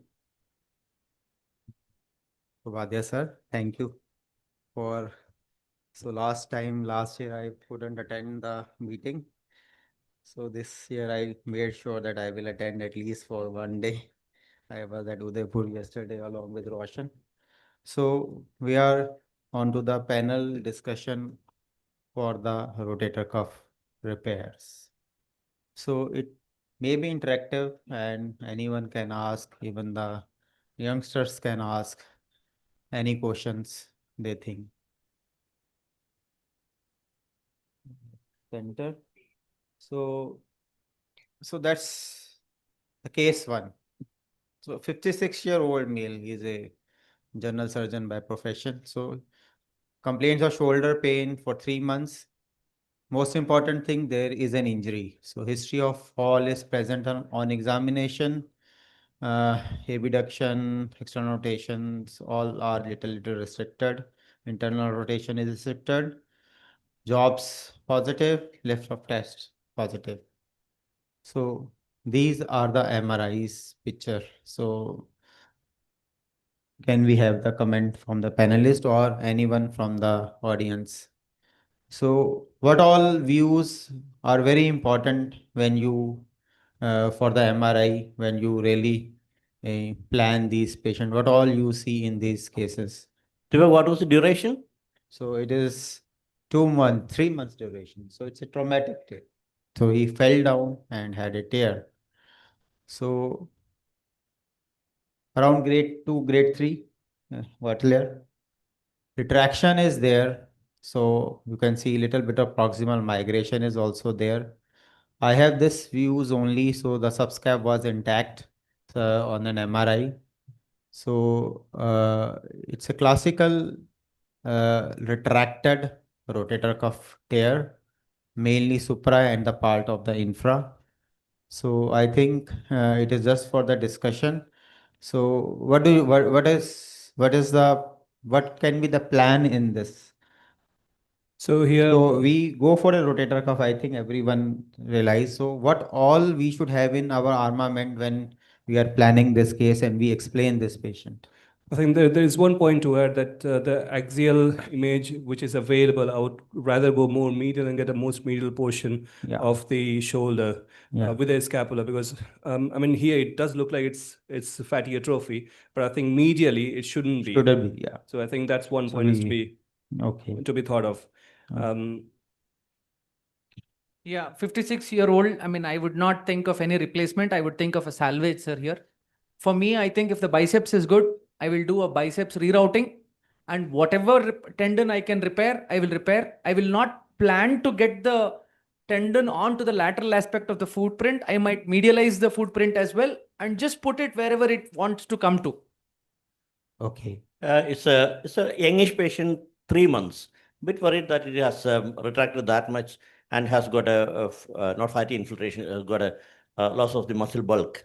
So something was probably going on for some time, probably impingement, maybe a spur or a type 3 acromion. So I would like to get a proper X-ray as well. Okay. Yeah. So depending on, otherwise, it should not retract that much. A 56-year-old, probably active guy. So I'll get some more details before I go in, but definitely it's going to be repair for me. Repair. So you think that you should add, you should in your OR, you should have order something patch or something. You should be ready with that. My preferred technique is the augmentation, biceps augmentation. Biceps. Once we get the anterior edge correct or leading edge of supraspinatus correct, then irrespective of whatever we do is going to be, you'll get a salvage, you'll get a some sort of movements. And of course, youngish patient, I will keep a biological patch there as well. Okay. So I think in that 3 months is not a very long Very time. long Usually, it usually comes back. Usually If comes it's like back. 5-6 months, I would be concerned. Yeah. But the one issue was there, it doesn't have a good tendon length in that MRI, in the coronal image. That will give me some goosebump that it might be difficult then. Okay. So we tell the patient that we may do something to the vessel. So this was the patient, the cuff was coming. And so the take home, I think there was the time when we used to tenotomize the biceps almost all the time, few years back. Now we do preserve the biceps. So in this patient, we mobilize. So how much you should go the release? How much releases you think that it can be done in such patient to mobilize the cuff? Very aggressive. Excellent. Will go very Excellent. aggressive, releasing the completely superior and inferior part. And how much for the youngster? How much you can medialize? It is for the youngsters. If you look at the literature, it's 9 millimeter. 9 millimeter is the one which is the cutoff. Why? Because there are a lot of biomechanical tests done, and agreed consensus is 9 millimeter. It won't affect the biomechanics. So the other panelists, we can answer how much you address, a single row or a double row. So the migration or pull that should be sufficient enough so that it can be approximated. And secondly, the vascularity has also to be considered. Okay. So I might medialize in some cases as medial as the articular cartilage margin, just keeping 2 to 3 millimeters gap between that. And totally depends where I see the footprint, with all the mobilization, with all the releases, where I can get the footprint. So I'd lean towards being a little more lateral if I can have a tension-free repair. But for a tight repair, I will not mind going as close to the articular margin. Okay. You do go for a double row repair in all the cases, or you think that a single repair can be done in some? I would love to do a double row repair wherever possible, but in situations where I'm just barely able to get it to the margin. So in those cases, I don't think doing a double row makes much more. It adds to the stability. So just a single row. Okay. Say something. Even if I am medializing, I will do a double row repair. That's for a different reason. I just want to offload the medial anchors. I don't want to put so much stress on the medial side. Okay. So, I most of the time I tie, like the Roshan was, I always tie the medial knot, 2 knots I always make. So how is your take in our patient with the osteoporotic bone? You do tie the medial row, or you do a simple speed bridge tie where put a knotless anchor on both the sides? I prefer tying, sir. I just put the sliding knot. I don't put half hitches, just because I feel more secure with it. For example, sometimes with our patients, we know that the lateral part is osteoporotic. The lateral row anchors do not have good hold. So when you have not tied and when you have committed to putting the lateral row, and if you feel that the fixation is not secure, I mean, you would not be confident. But at least this way, we have some point of fixation. And anyway, we are offloading that knot by putting the lateral anchor. So I would definitely prefer to try with the context of our patients. So I usually do some suturing inside. So even if I'm doing a speed bridge, I'll take those subtle suture and do a rip stop suture. So I want to have some sutures along the medial row. So I think that is the consensus we do. Routinely do the medial row tying unless I am using the tape. Tapes, okay. So that's because the bone can be osteoporotic, and it's really the entire thing goes. So that is what has been done here, a double row repair. So that was a classical case of a rotator cuff. I think any questions from audience on this? This is a classical rotator cuff. The most important thing was the history. it was a significant trauma. So whenever we have a significant trauma, most of the time, if the cuff just springs back towards the glenoid, most of the time it comes back to its normal place in such a short time. So there are times, sometimes what I end up doing is just taking bites, what you call a luggage tag stitched through the cuff and incorporating it in the lateral row. Okay. And not taking a bite with the medial, just a luggage tag that helps to offload and redistribute the load much more evenly across the repair. Okay. So, sir want to give message through this case. In case of trauma, even if retracted to the glenoid level, it can come to the its footprint. It's totally different from degenerated cuff tear, which is retracted for many months there, and bringing it back to footprint area become very difficult. So there is very clear difference between traumatic cuff tear and degenerative cuff tear, whether it's massive retracted. Yeah. So we have another case now. The history, 59-year-old homemaker presents with pain for 2 years, difficulty in lifting. Problem in this case, there is no history of any significant trauma. Diabetic patient is there. Hypertensive. The expectation of patient was pain-free range of motion. When we examined the draw pump, positive, empty can, weakness present, belly press was negative. No lag. Abduction was 0 to 50 degree active. Forward flexion 0 to 9 degree active. The pain, there was some restriction of terminal movements due to the pain.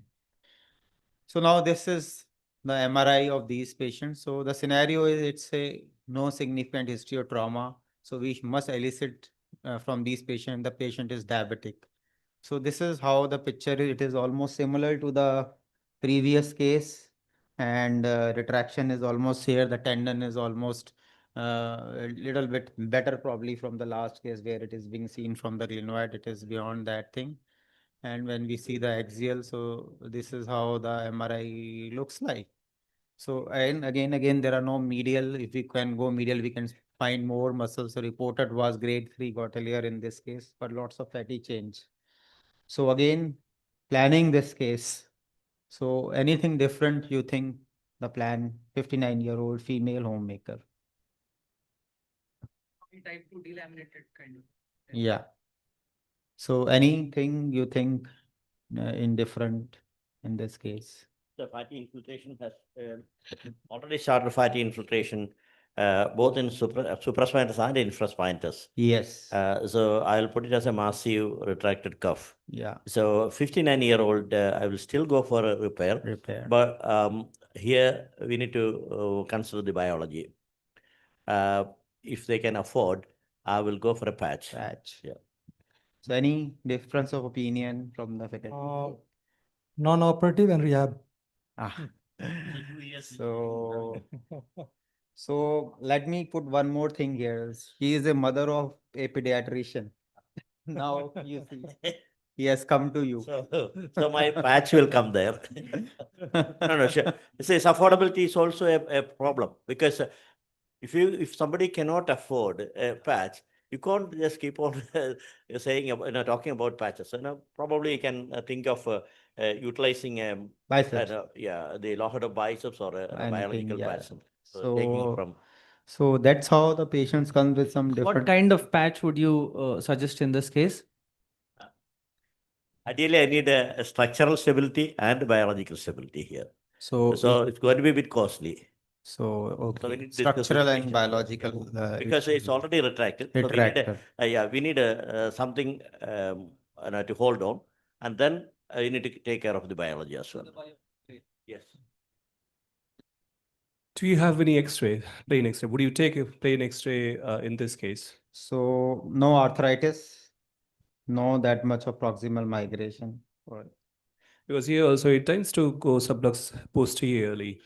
So Okay. that might say that couples are completely distorted. And if it's fixed, then the situation is entirely different. Okay. I'm sorry, I don't have the X-rays. So that's what I had. The picture right now retracted. That's the biceps there. You can see the quality of the cuff. Just a question in that.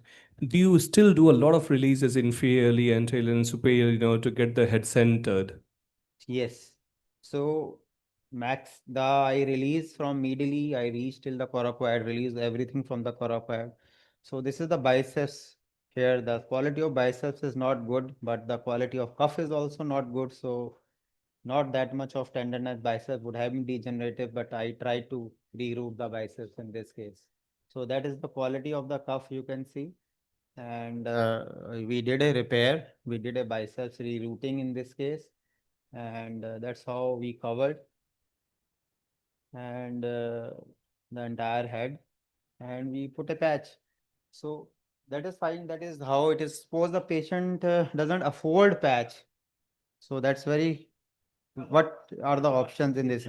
So biceps, I rerouted the biceps. I turned that. So biceps are also doing something. Suppose if the biceps is not bad, it is not gone, and the patient is not holding patch. So you do because the infraspinatus is also not that good. You do an SCR or something in this case, or Yeah, this is I was going on. Luckily, there was no question about it, but I think that will be my bailout situation, intraoperative decision. If it's not coming back, if now I'm not very happy with the quality of the cuff tendon, do a posterior infraspinatus repair and then put a SCR patch. Okay. So that's I think the Arthroflex dermal graft that we had put in. The patient could afford, mother of a pediatrician. So she came with a demand of patch. I think there is one more procedure. I mean, I take a fascia lata for patients with this Yeah. kind of cuff. With this fascia lata is cheap. We can't repair. I also do bridging repairs. You bridge the medial side of the tendon to the fascia lata and just it is like Do it. yeah, I do it. When I was doing my fellowship, Ivan was doing it, and otherwise also we can just do a SCR with fascia lata and repair the posterior infraspinatus and repair the anterior biceps to the fascia lata. So this Okay. would be my bailout option in this So case. what about the tendon transfer or lower trap or upper trap you think of in this case? Sir, in this case, you said that there was no external rotation lag. I noted your history Yeah, because yeah. when I saw that this thing, I was looking at that. But when there is no external rotation lag, when we have to just get elevation, I don't think elite trapezius has a role. So how is your experience with the fascia lata as a patch? Because I was going through the literature, I couldn't find a single one. Does that work? Fascia lata patch on the top of the tendon, or even you bridge it, not like an SCR? Yeah, then SCR. You will fix it to the glenoid and you Not fix at the it to patch, right? Okay. So that's I think what is working. Biceps works very well. Rerouting works very well. I have done many cases. The biceps rerouting or biceps SCR, generally what is working in her case. So she came to us after 3 months and she is quite happy in reaching everywhere. So idea is that though definitely we should augment the inferior quality cuffs with the patches or do something, maybe the biceps SCR or a facial art or something may be added to these patients. I think that is the message. Any questions from the audience? So any inputs on this thing? Very successful surgery. Nice result. No, that's okay. No, I just want anything. So did anything you different. add two biceps rerouting and then patch both? Yeah, I did the both. You can't say which one worked. I don't know which one worked. One more comment I need to put. When you look at the MRI, the wasting of a supraspinatus and infraspinatus, if you have a good repair, probably it will address to a certain extent. But when you get a lot of fatty infiltration, only limited improvement in with the fatty infiltration. Yeah. We can still, if you look at the literature, there's still a bit of improvement, but don't expect too much of improvement. So the literature also supports that if you do I mean, if the patch is successful, your fatty infiltration reverts. Patches, no, just repair. Yeah, not patch. Patch is a different ball game altogether. Okay. So I think I'll go quickly. I think we have less time. I quickly go for one or two cases. 74-year-old male with all these things, pain for 5 months, only no trauma, nothing. Abduction 20, drop-on positive, and all these things he is having. The problem is he wants, and this is what he had, he wants a relief in the pain. And I don't have an MRI. He has little bit of arthritis in the knee, not a very good MRI, this thing. So Again, what all options are available? Patient is not ready for reverse. Not ready for Reverse shoulder. closing it. So I have a subscap infraspinatus was quite okay. The only thing I could offer him is the in space. So that's how the things are. The subscap and everything was okay. So what I wanted to know is how your take on in space. and I was results. just coming there, sir. I think 75-year-old non-repairable cuff, and if the patient is not willing to do much of rehab, and if the patient is not willing for a reverse, I think in space is definitely a good option. We don't know the long-term results as yet, but definitely now you said that the patient wanted a pain relief. Pain relief. And Now, you why he wasn't ready for a reverse? Is it because of expense or? No, this is also quite expensive. He could have afford little bit more. That's what He I could want to have done ask. evolutive. He is not ready for any open reverse shoulder. Thus, patient. Sometimes the patients are not convinced. So it was just painful, not movements were okay. No, the movements were also a little bit restricted. It's a problem. That's what you say. So I just put this thing, the spacer thing, only because I have done few of them. So what is your take on spacer as such, Malab? All the So panelists. my indications for space, of course, we have extended the indications quite a bit. Yeah. But for isolated spacer, patient not so fit, 75-80, where you want to minimize the risk of surgical exposure. It's just a 10 minutes procedure. Go in, just clear the subacromial space and just put it and come. It is mainly for pain relief, according to me. Elevation, we are still not sure at. They have to do a lot of rehab for that. It's mainly for pain relief. So I had one patient, so I don't have that thing. The patient crippled, so lower limb crippled. He has to use crutches, and for all sport for the shoulder, both the rotator cuff were torn, and I don't have picture of that patient. And the reverse is out of option. Everything is gone. Arthritis, all thing is. So what do you do in those sorts of patients? What do you think the spacer will work? Because he said that you do something to me, so I did put a spacer. He's okay, but I don't believe that it's going to last very long. Spacer. Spacer is a good alternative in that sort of patients, provided they are willing for some sort of rehabilitation for the deltoid. See, unless they cannot, we cannot rehabilitate them back with the deltoid, it's going to be a bit difficult. Of course, we'll get initially, at least initially, we'll get a pain-free. And if it hold it for 6 months, and after that is questionable, many of them have got a reasonable function. Yeah, after you 6 get months. somehow they get forward.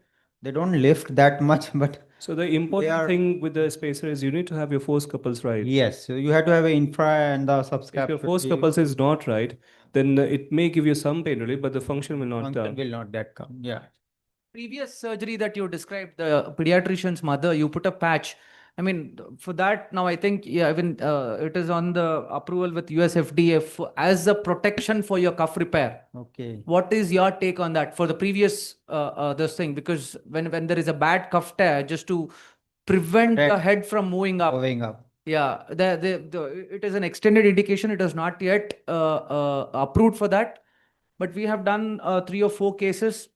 Patients have the pain relief is quite good, and it helps them with the rehab. That is what I am feeling. So I think I have not done it. Yeah. This is hard to buy.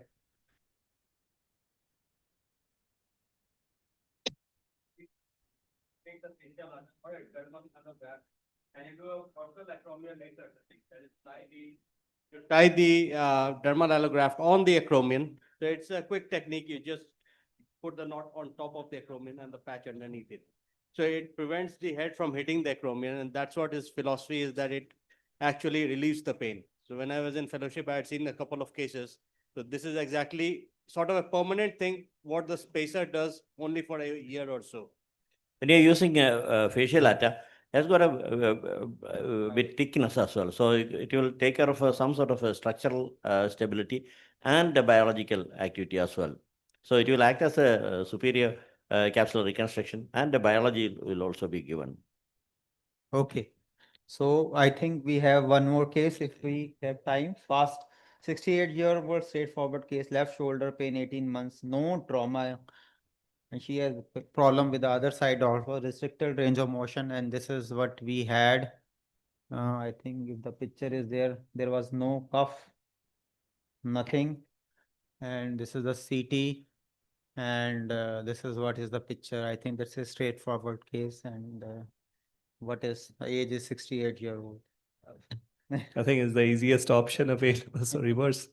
Yeah, the patient was well prepared. She came. I think it's a cuff deficient osteoarthritis, isn't it? Yeah. Yeah. So it's a cuff deficient, or she has on the other side also. So we did this, we did the reverse. She's okay. Had 2 months follow-up. And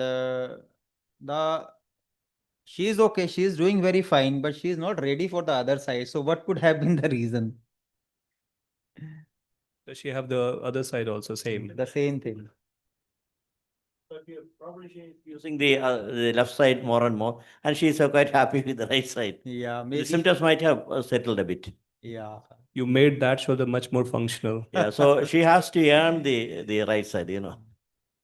I think this is the straightforward case. I'll just, she's a multiple. So subscap is tear, subscap has to be repaired. So this case was for that.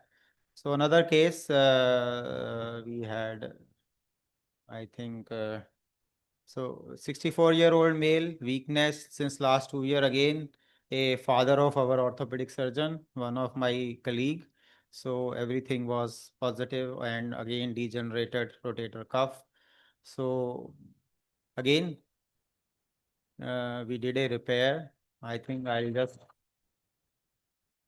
skip the last thing. I did a repair. So your take on the other type of patches, like you can see the tear type. I don't know if I can fast forward it. So we did a regenton on this thing after repairing it. So what is your take on bioinductive patches, where you do put bioinductive patches rather than a structural patch, or you believe that it's only that you should have a structure as well as the biology in all the cases? No, I'm still thinking. I'm not very sure, but I think I'm more inclined to do structure and biology both. Only one condition I can think of, if I'm doing a partial tear, just in case if I'm doing that, then I'm going to add up biology just with a regenerator and cut-off patch. But otherwise, it's going to be both the structural and biology. So your take on the partial tears. They are recommending it for partial tears also. Your take on this? Sir, I know it is controversial, as I said previously, but from all my pasta tears, less than 50 or 60% thickness, I'm not doing repairs anymore. I'm just putting a patch. And to be frank, in my experience, I've done around 16 cases of these. The follow-up, the biggest follow-up is, the longest follow-up has been 14 months. Till now, the patients are doing very good. And I know this patch is indicated for those tears. So not for the, you think that for the complete degenerative tears better? No, for these kind of, especially, I think this is an ideal indication for this patch because the quality of tissue is not good, but you have done a very good repair. You have covered the patch onto the tuberosity to increase the quality, to make the quality of this tissue better. You have put the biology on top, which I believe is the right choice. Partial cuff tear, if it's symptomatic, I will do a takedown procedure and repair it, double row repair, and then mobilize. Sir. No patch for partial cuff tear. Pratap sir? No patch. Yeah, I'll do what Pratap sir said. For partial tears, I'll just do a takedown, do a small double row repair. But I know it's quite, it's cheaper. You're taking out, especially for pasta tears in young patients who are overweight athletes or who are doing this movement and they get this pasta tears. My point is, I know in these patients, we know that it is very difficult for them to get back to their level of activity. And now you're taking down the entire tendon. Yeah, you are decreasing the length of the tendon and taking double row. So almost a centimeter and 1.5 centimeter you are taking off. So we are taking it down just right at the Particularly in the young attachment, patient. right at the attachment. So I don't think we are losing any length. It's just the quality, deprive the tendon from the undersurface and just bring it back. But in these cases, the reason for tear is not degeneration underneath. It is basically the posterior superior impingement. I mean, I would not operate these patients first of all, but if I operate them, as of now, I'm putting patches and I'm very happy. But before this, definitely it was an in situ repair or a takedown. No, without repair. Thank you, Joshi sir, for such Thank you. a great Thank you. cases. And thank you all the panelists. So next session is proximal humerus fracture oblique reverse shoulder arthroplasty, and the moderator is Dr. Himanshu. For the last session, that is reverse shoulder arthroplasty and proximal humerus fracture section. Thank you, Arvind, for invitation, and it was a very nice. Thank you, sir. Very nice program. You spread it very nicely. Thank you. I need to leave now. Thank you, sir. Thank you. For the session, I would like to call the panelists, Dr. Arnab Sinha, sir, Dr. Neeraj Kumar Singh, sir, Dr. Ravi Kumar, sir, and Dr. J. Chaudhary, sir. So please come to the stage.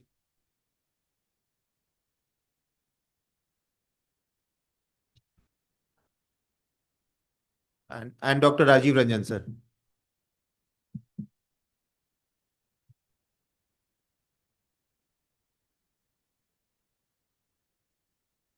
For the first talk, that is proximal humerus fracture, fixation versus replacement, I'd like to call Dr. John Mukhopadhyay, sir, to the dais. Sir, please.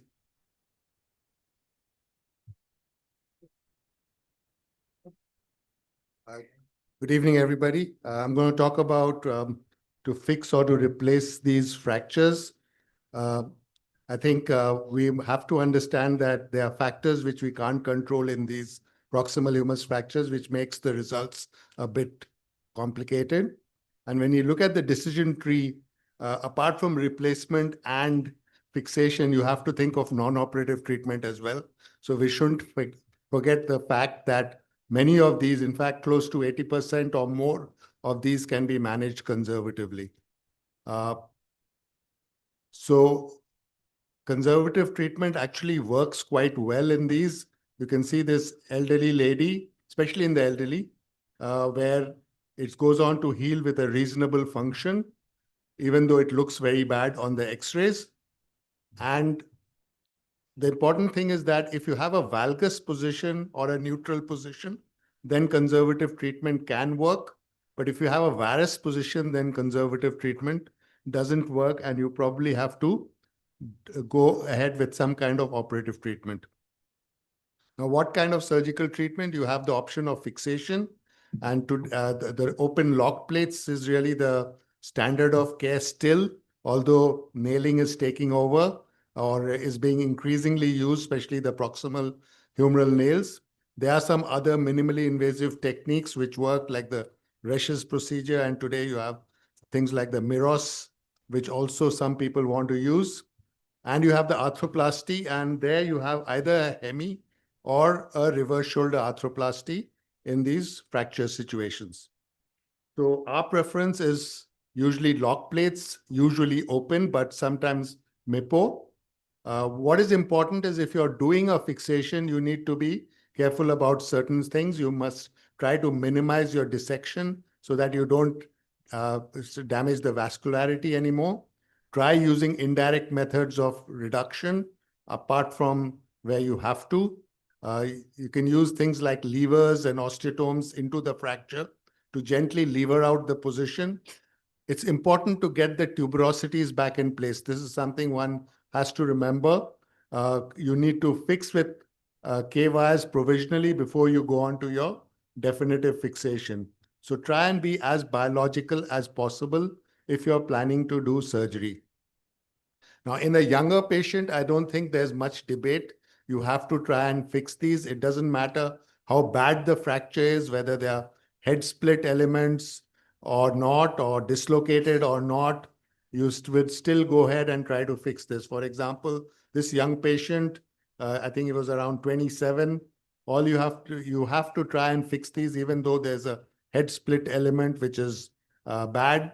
So you have to get this reduced. You have to put your screws across, and you go ahead and fix this. This is him 1 year post-op, and this is him 2 years post-op. He's gone back to almost normal function with fixation. So don't, in a young patient, don't try to replace these. You can always fix them, and they do quite well. Even in the elderly, if the fracture is fixable, your first option is going to be fixation. Okay, so this is a 77-year-old gentleman who came with this kind of fracture. This is what we fixed it with.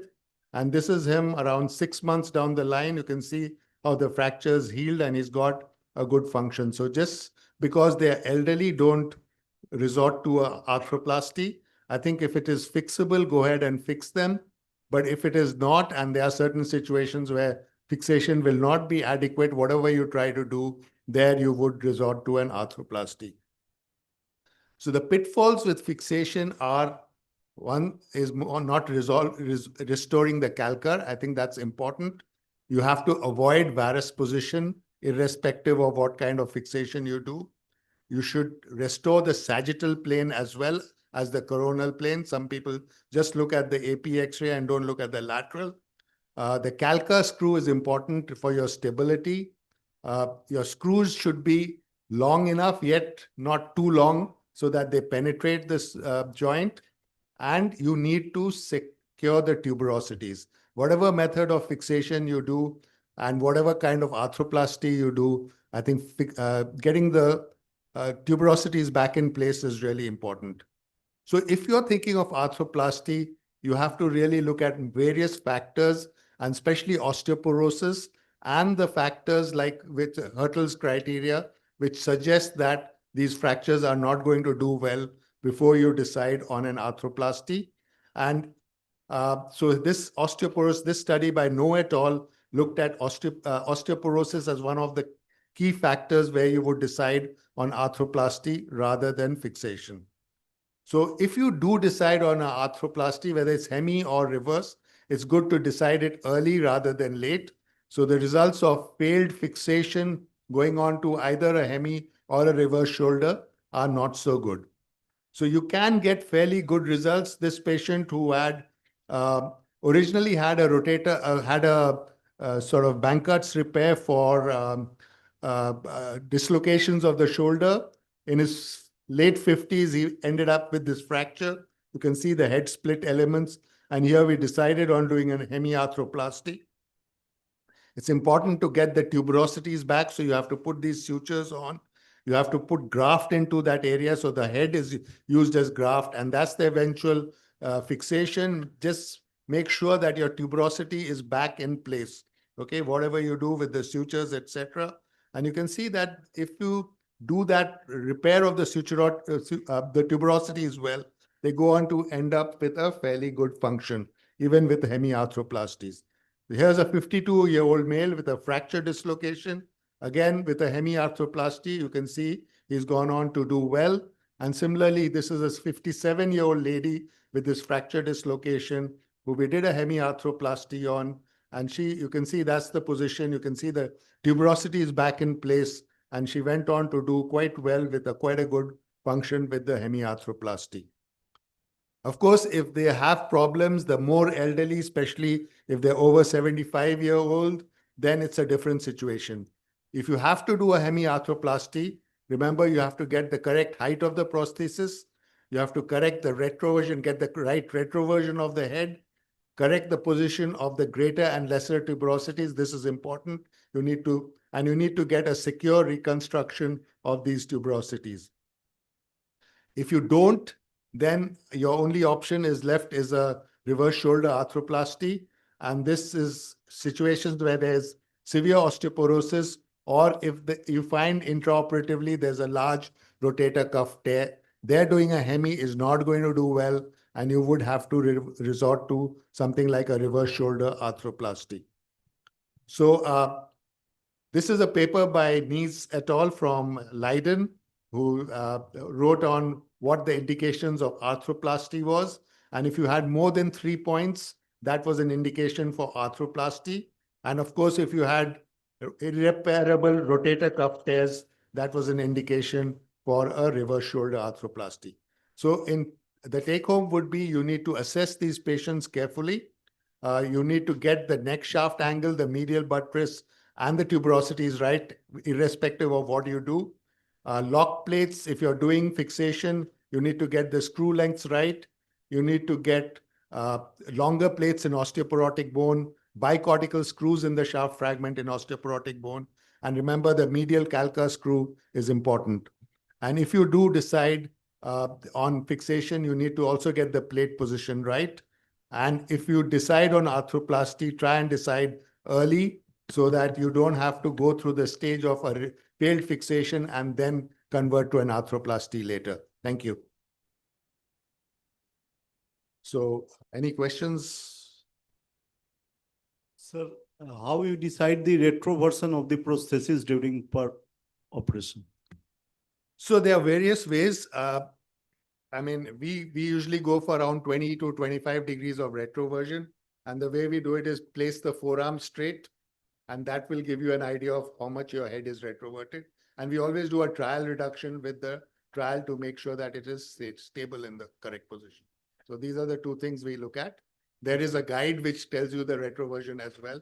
Most of these instrumentations have a guide which will tell you how much retroversion you're putting them in. Of course, in a fracture situation, you have to be careful. So therefore, I would always try a trial reduction before I decide that it is okay. So of fracture fixation, which suture material do you use for the GT fixation and LT fixation? So we use number 5 Ethibond. You can use fiber wire if you like. Some people like to use wires. We do sometimes use wires for fracture fixations, but not for the hemiarthroplasty. So use the cardiac wires. They are quite useful to get the tuberosities back in place. Okay. Okay, thanks.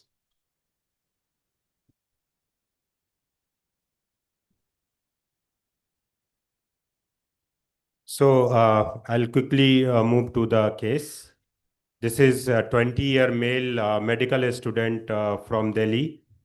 Though he is from Bihar, he is in 3rd year at Delhi. And this is the X-ray. He came to me with this X-ray. His surgery was done 2 years back. He was doing everything fine. Then one day he fell down. And after that, this was the condition. And for last 2 months, he was roaming here and there. And finally, he came back to Bihar from where he belongs. So, and then he came to me with this X-ray. So, Dr. Puran, 20-year male medical student. So this was the case. This was chondroblastoma, and this was done at Delhi only. And they took out all the this tumor part and put lots of cement inside this proximal part, and they did reverse. And this is the current X-ray. 20-year male. So you have to revise it. Yeah, definitely he needs revision for working of his arm, shoulder. Yeah. Removal of the implant and do the uncemented. So this is the implant that is completely inside this. So, Puran? No, Joshi sir. First remove it. So single sitting or 2 sitting? No. So removal and followed by? Very difficult. So at this glenoid level also, it's looked like little bit more retroverted and superior also. Yeah. Amit. So I think first stage is to removal. Then we have 2 stage. 2 stage. Yeah. So although I'm not a tumor surgeon, but chondroblastoma, did it need this procedure or was the curettage bone grafting, allograft? So maybe after removal of all these tumor, I think primary surgeon don't find anything left there. So almost he has compromised proximal humerus after removal of this tumor. That's why he did this. Maybe chondroblastoma or chondrosarcoma, any of these two.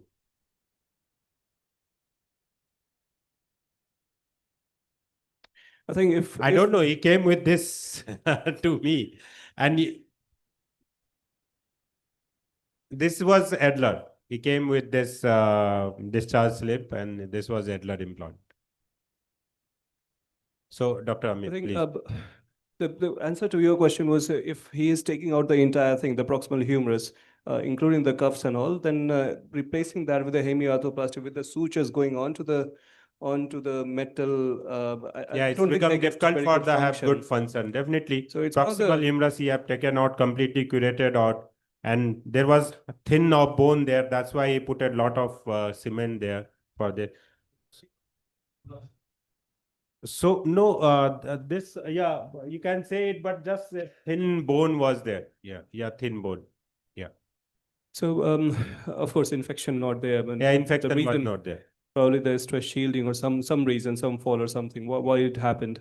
If there was nothing infection, then of course it needs a revision surgery. Okay, revision single stage, two stage, considering the placement of this. So definitely, I need a CT scan to assess the glenoid. Yeah, also, he has and, CT also. This was the MRI that time. This was the CT. CT cut section, I missed that placing here. This was the CT here. So there are two. I need to check on both the sides. So the proximal humerus doesn't look very good to me, and Yeah, it might be definitely. difficult to salvage that proximal humerus. And on the other side, I believe that it's a when taking out the glenoid, it would be a contained one. So I don't consider that as a big issue. If so, I would put this on the software actually. Okay. And plan it over there if I need something on the glenoid side, maybe augment or something.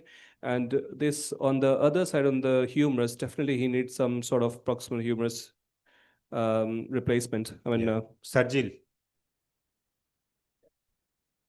Yeah, stem is completely cemented and it's very difficult to take out. That you face during surgery also.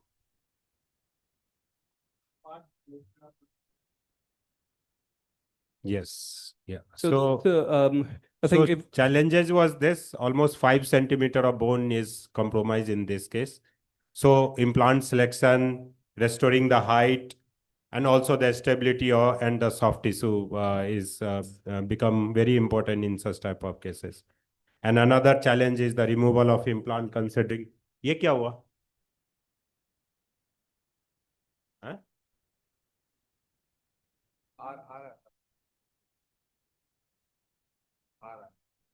वो पीछे से गया है। अब तो यहाँ भी चला गया। was it? So was the stem cemented? Yeah, it's So completely entirely cemented. It's very one of the best cementing I have seen till now. Maybe because of considering tumor in the back of mind for this. That's why I'm telling. Maybe because of tumor at the. So this is distally it's the cemented stem only. So that's not as difficult as the non-cemented stem, especially if the distal portion of the stem is not coated and they have cemented it. Sometimes we are lucky to take it out. Definitely with a bit of effort. So these were the challenges, also one of the removal of the implant. So in this case, it was planned for the single stage removal of implant, revision, reverse shoulder orthoplasty by correcting this version, inclination, and also the long stem we asked from the Arthrex guy. So this took almost 2 hours to take it out. We have tried making the K-wire hole around that. We reached till almost distal part, but still it was not coming out. So one of the best technique that I learned from the sir, you just do with the help of this saw, you just split it. This splitting should not be complete. Then you pass the progressive chisel like what you use for the HTO. Then slowly this will expand. We are doing for a lot of old tibial interlocking type of cases. This I learned from sir only. After doing the initial chiseling of one cortex, then you pass the saw. With the help of saw, you cut the one cortex. Then you expand the bone with the help of chisel. Then you take it out. So here you can see this one cortex has cut. All the way to the cement, and then gradually spread it out a little bit, and then it loosens up. Then you can take it. Then it loosens. Yeah, absolutely. So But you're only splitting one side, you're not cutting it completely. So this we did in the last after 1.5 hours of struggling for removal of the implant. And that's once the implant was removed, this was the proximal fragment cement was almost out. till up to the level of cuff here. And this was the proximal humerus part. You can see there is hardly any bone here. All these are the cement only. And maybe because there was no cuff, that's why they did this reverse shoulder arthroplasty for. And then the removal of glenosphere. We take out this glenosphere, then removal of the screw. Then we take out this the glenoid blade by doing this again with the help of osteotome. And this was, you can see it is little bit retroverted and also superior tilting was there. So we correct this retroversion and we did inferior tilting. Then after this was the glenoid preparation. This is what Dr. Amit has demonstrated in the morning time. And this was this is MGS system, modified glenoid system. Here we have advantage of lateralization. They come with 10, 20 type of thickness there. So all the screw were placed. Then the glenosphere was placed here. Then the back to this humeral part. Again, you have this problem with the restoring of the height. You can see this, the pectoralis major was completely off from here. So again, and another thing about the stem fixation, particularly in which you have cut it till the distal part of this, and also about the restoration of abduction and the external rotation. So this gap was measured, and this trial was taken by putting the trial from this and this was checked into the image. Then from here we measure the length here. And then we asked for this proximal humerus allograft that was asked before surgery only. This how it's come. This is once this get melt, this comes like this. Then this humeral head preparation was done on table, like we just saw in the morning. How you prepare this. This was this. This how you cut this. Then after the cutting, and then you see how much of version here. Many a time here you don't have this forearm to look for the version for the preparation of this stem part. So we place over the intraop over the body. Then we checked from this forearm. Then the length was measured here. The remaining length was cut. Then we put the final implant through that. We place it there. Then we place it this at the prepare part. So before that we did this cerclage also here, and you can see there is lot of suture. Whatever the cuff tissue was all around that we release with the help of cautery. We suture it through that, and over that we place the plate also, because this implant fixation is not very enough for that. And we did a lot of bone grafting here also. So this is how post-op it looks. When you can see the splitting was still distal part here. And this was in the December, and this was in the January at the time of suture removal. And recently he came in Holi to home. This is how this is X-rays looks little bit healing of this allograft here. The version looks fine, and the inclination looks fine here. Though I haven't used this software for that Arthrix people provide. And this was this you can see the this follow-up of this patient at the end of 2 months. So with the proper managing of soft tissue, proper height, proper version, this give you enough stability as well as very good function also. So the question Thank is, you. what do you do next? So I have explained that the life maybe 8 year or 10 year. What little, though he's medical student, he is knowing everything. So maybe once this fail, then again revision will be, and maybe company people will come with some better implant. Yeah, thank you. Any question, please? Great.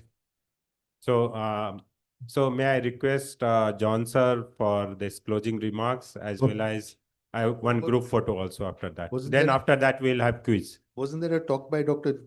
Joshi sir has said he has he- completed his reverse shoulder in this.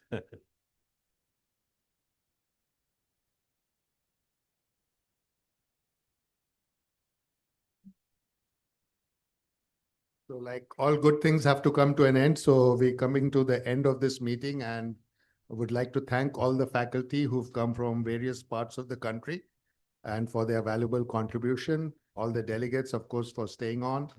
And of course, the audiovisual and the other people who've supported the meeting. I think there's a quiz for the PGs left, which we will start soon. And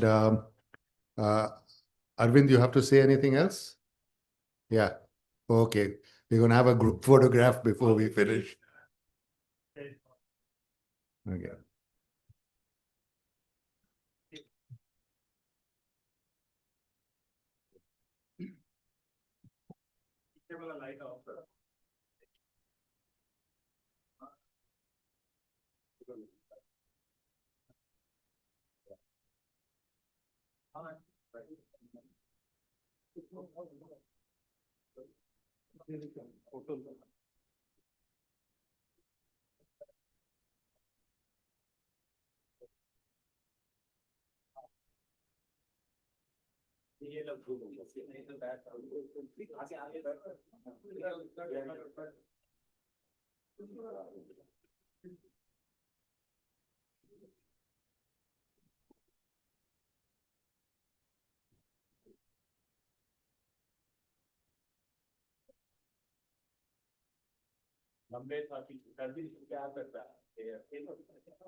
वहाँ क्यों बैठा है?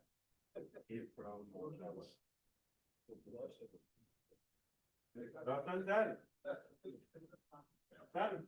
Sir please sir, Ratan sir,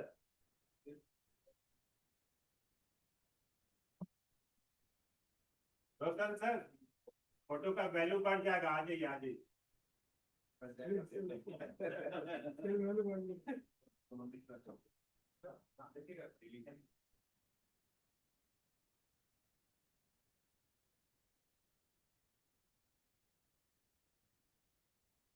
Thank you. We'll start with the quiz, and the quiz master is Manish Boss. He will be coordinating with the quiz.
So, who all are participating in the quiz, can you come forward?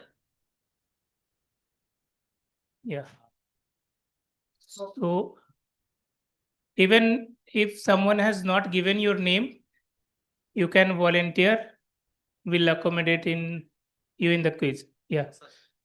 So, the groups are. Yeah, लिख लेंगे.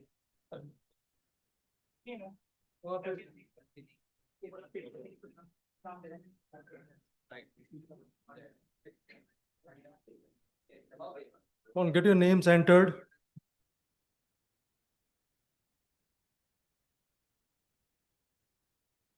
All the participants, please come forward.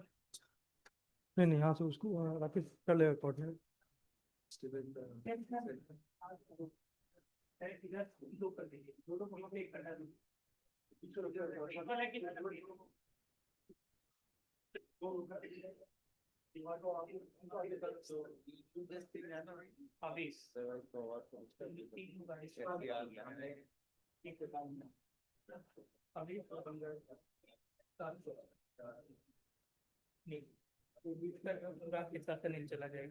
ठीक है. Okay, the teams, Dr. Niladri and Dr. Manish. Team A. The second one is Dr. Nikhil and Dr. Shams. उसको इधर कर दीजिए दोनों चाहिए इसको लगा इधर आ जाओ. Yes, sir. Yes, sir. These two teams are from IGIMS. The next team is Dr. Nandan and Dr. Shivam. Dr. Nandan? Not there. Dr. Ishu, Dr. Prashanjit? Please. You are from Paras. The next one, Dr. Shubhashish and Dr. Abhishek. Dr. Shubhashish and Dr. Abhishek, yeah. There. You all are from AIMS Patna. Right. Next one is Dr. Anurag and Dr. Anil. Dr. Anurag is from IJMS and Anil is from ESI hospital. Yes. So where is Anurag? Dr. Anurag? Not there. अच्छा next team को बता दीजिए क्या अनुराग का? अनुराग किधर है? Dr. How many teams you have got already? एक और ही Only- आवेश and शाश्वत. And Dr. Avesh and Dr. Shashwat. You can Sit here. Take chair. दो चेयर यहाँ आ गए. वहाँ. Center. So we are finished. We have got 6 teams. That's it. So we have got 6 teams. That's it. एक allow कर दिया extra. किसके First year साथ? है. किसके साथ? ये इसका अनिल के साथ. नहीं. अनिल also can कर दिया सर. ये 7. first year है. अच्छा ठीक. Anil can also sit there Okay. with it. 3 persons in this team. They are from first year sir. First year, so 6 teams. I've got 6 teams. 1, 2, 3, 4, 5 teams. 5 teams. The screen is visible. Screen is visible. No.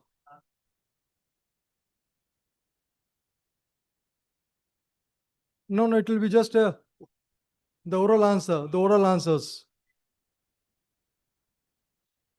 Twice रहेगा. See we'll be having Dr. Rakesh, you can come here. Please provide a chair for. So we would be having 3 to 4 rounds, maybe 5 rounds. The last round would be difficult questions. The first 3 or 4 rounds would be easy questions. Okay? Sir, ये team A, B, C, D, and E. Okay. So team starts A, B, C, D, and E.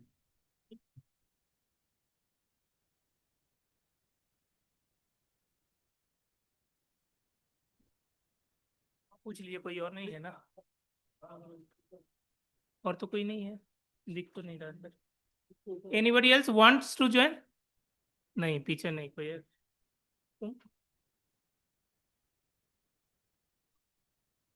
ये कौन सा? PG नहीं है ना? नहीं.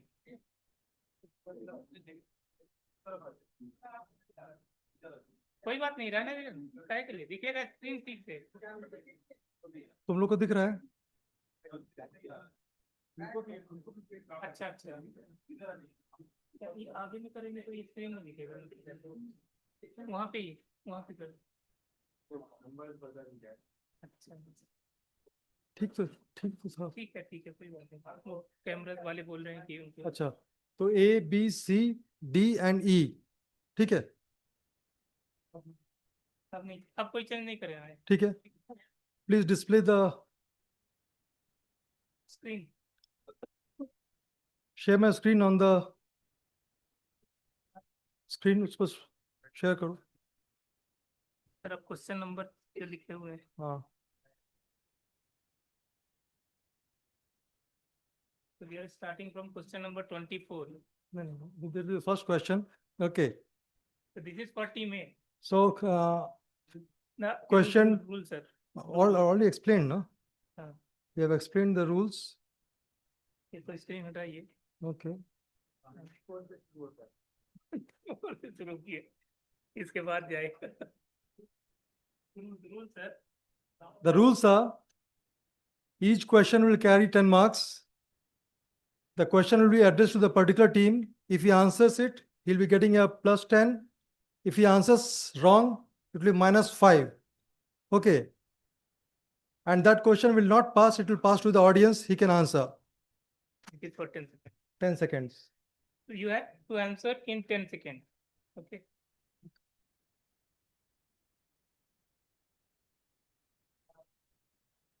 Okay. Team A, the question. In posterior dislocation of shoulder, Hill-Sachs lesion is seen in A, B, C, D. You have to say Yes, it you now. have to answer. Yeah.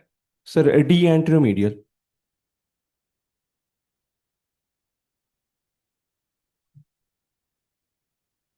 Return anteromedial answer. That's Your all. answer is D. The answer is wrong. Minus 5. So note कर ली. So it pass to the audience. Anyone, if you want to answer? Just a minute. You said anteromedial. Oh, that's correct answer. Correct answer. I thought. Okay, next question to team B. Team B. Yeah, see answer. Screen. This is not moving. Scroll नहीं कर रहा है. The slides are not scrolling.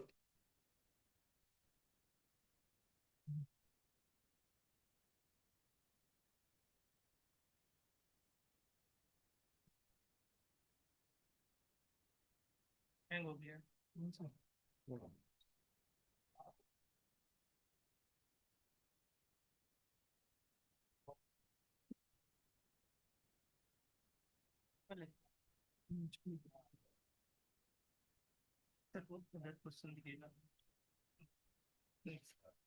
Okay, this is already done. Next question. It's okay, हम लोग answer नहीं देखेंगे. Okay, question to team B. Advantages of beach chair position in shoulder arthroscopy are all except.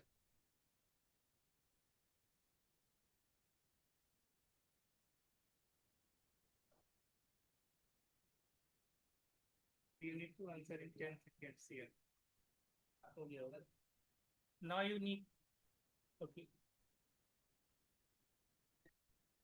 10 seconds. Sir, D. Okay, that's correct.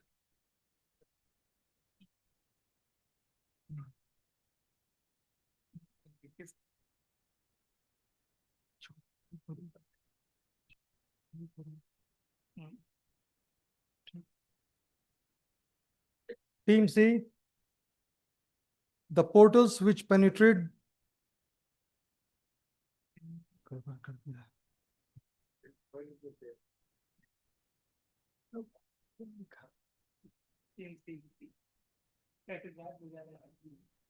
तुम जो कर रहे हो ना उसमें क्या आंसर्स भी दिख जा रहा है. ठीक है.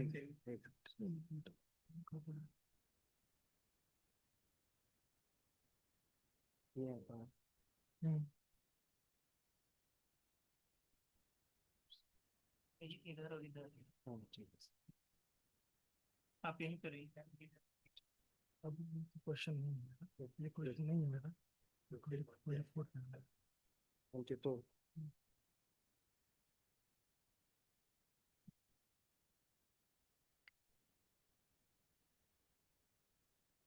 So this is done. The next question. Question to team C. Now the question to team C. The portals which penetrate the deltoid muscle are all except.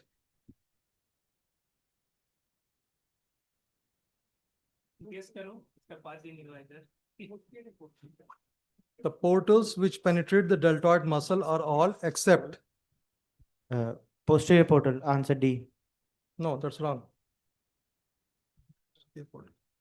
Answer is, someone can answer from the audience? -5. From audience, anyone would like to answer? Right. Question to team D. Dynamic stabilizers of shoulder joint.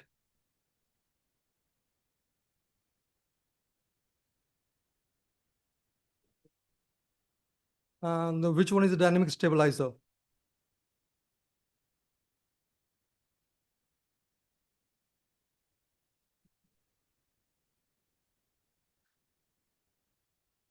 Correct.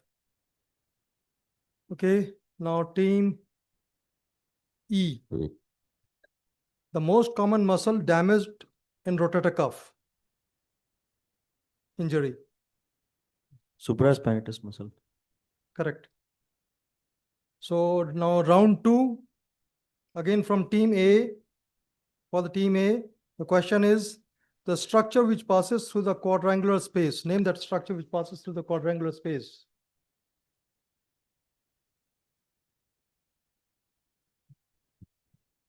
P radial nerve.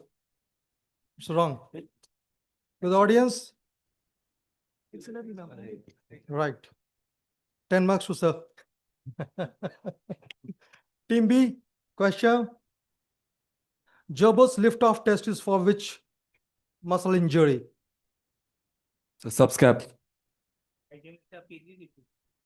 Many aims here. Correct. Team C, ligament that bridges the upper part of the bicipital groove. You have got 4 options. Which one is correct?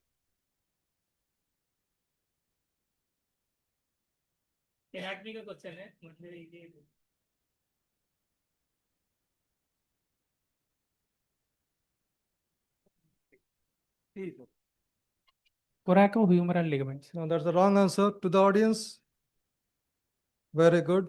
Correct. 10 marks to Dr. Himanshu. Next question to team D. The glenohumeral ligament reinforces the capsule at which place? Superiorly, inferiorly, anteriorly, or posteriorly?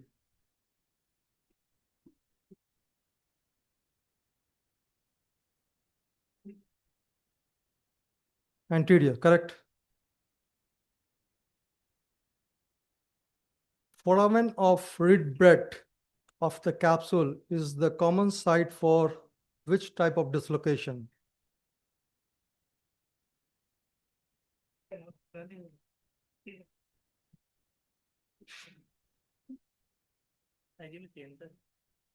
Sir बताए हैं नहीं पढ़ा है आज के lecture में था, आज के सेशन में था. करना है रॉन्ग हुआ तो -5. The A, anterior dislocation. Okay, that's a wild guess. It's correct. Wild guess. Okay, next question to again team A. This is a figure. Which test is being demonstrated? Lift off test, sir. Lift off test.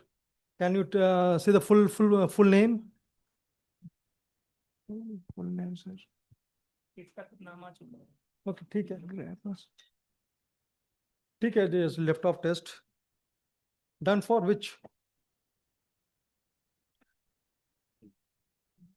Okay, ठीक है. अभी तो ये question आया था. Your answer is correct. You have mentioned the name. Subscapularis. Subscap. Okay, ठीक है. +10. Next question to Ames. What is this test? And which structure will be tested by this test? So Job's test or empty can test for supraspinatus. Very good, correct. Next pictorial question. This is a Hawkins-Kennedy test. Only I'm answering. What is the purpose of this test? What structure is tested, or what pathology is tested by this test?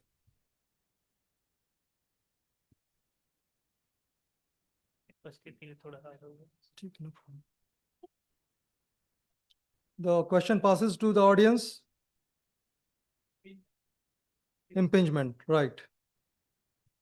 Team D, these are the two tests, Speed's test and Jurgensen's test. This is done for which pathology?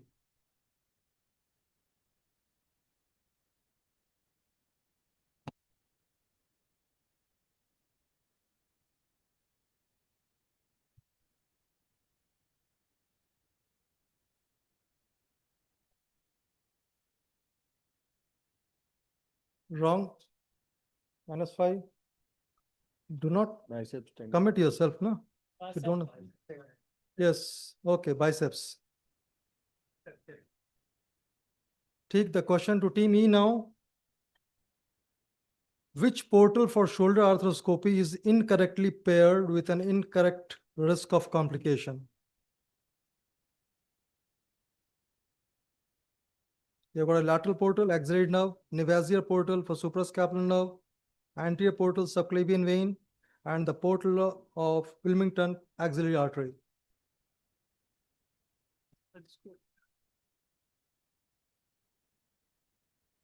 Incorrectly paired. The complication. The portal and the complication incorrectly paired. Sir, D, Wilmington's portal and axillary artery. Very good, correct. So we have ended 3 rounds, I think so. Yes. The scores.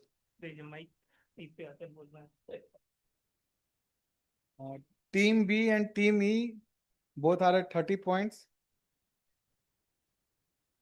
Then Team A and Team D both are at 15 points, and Team C is at -10 points.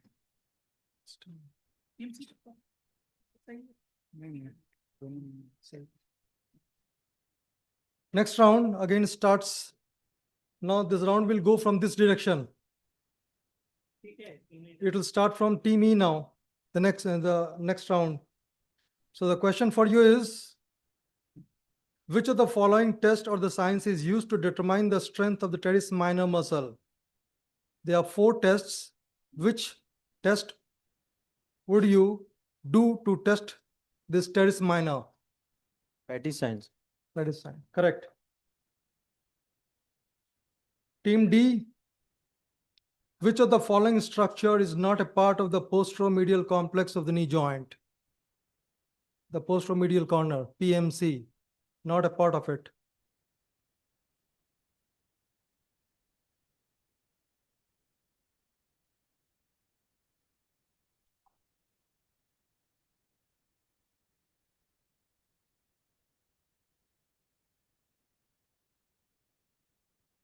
That's the important part of it. If you don't know, don't answer wrong. You're getting minus marks. No. The question to the audience. Very good. Rector magna. Tum audience thodi ho. Okay. Now question to team C. Which of the following statement is true regarding the anterior cruciate ligament? True. Regarding anterior cruciate ligament. True statement.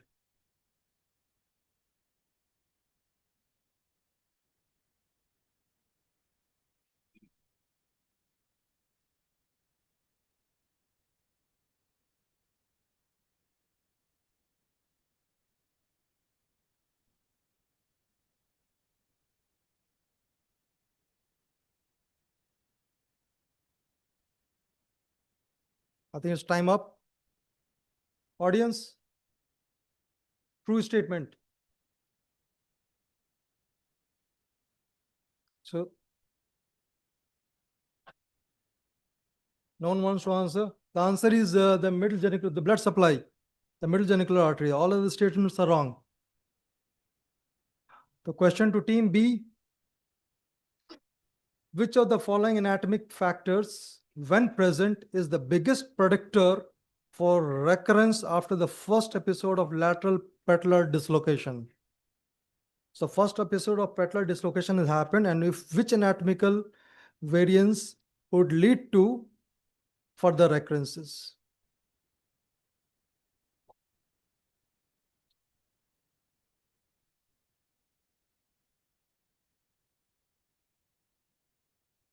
B.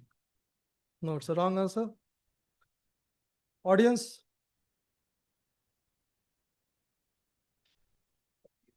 It's trochlear dysplasia. Take.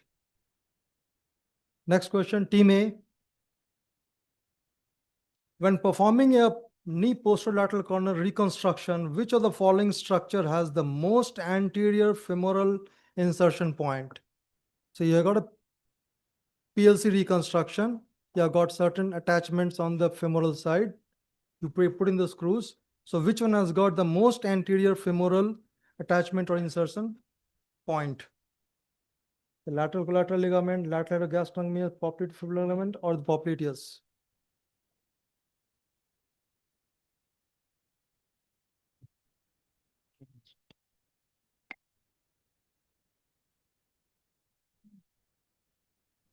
So C, popliteofibular ligament.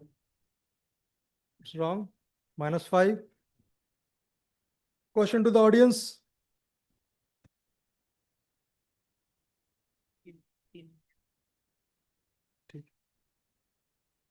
Audience? No.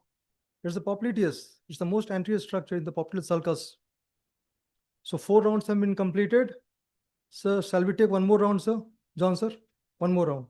So for that round, the difficult questions now. Last round. So after 4 rounds, team E is at 40 points. Then team B, 25 points. Then team D, 15 points. Team A, 10 points. And team C, -10 points.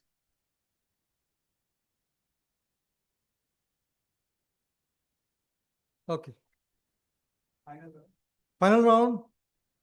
Slightly difficult question. We will be having each question would be having 2 parts. You need to answer both the parts. If you answer both the parts correctly, you'll be getting 10 marks. If you answer only one part, you'll be getting half marks, 5 marks. So the question is, as per the X-ray, which structure appears to be affected? This reconstruction has been performed. So looking at the X-ray, what surgery has been performed?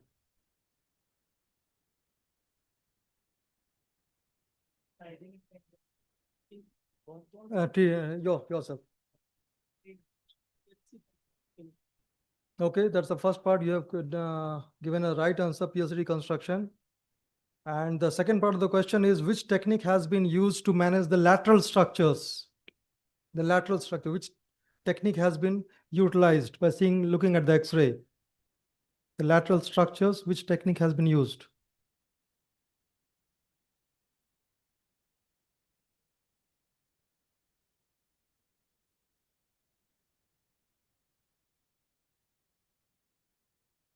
Quick.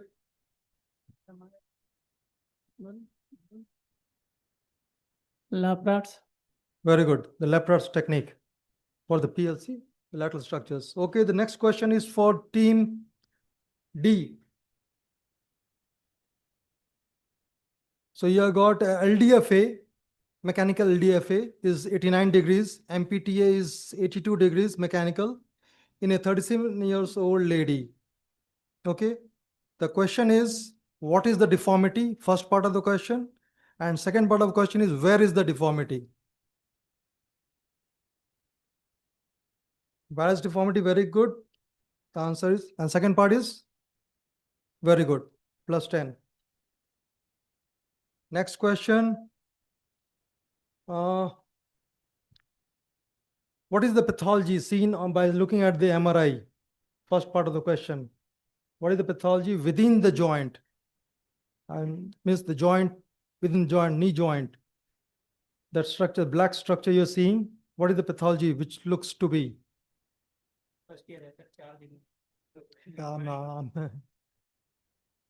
It's for the team C. But we don't know. He was placed in such a position that he got this question. Okay.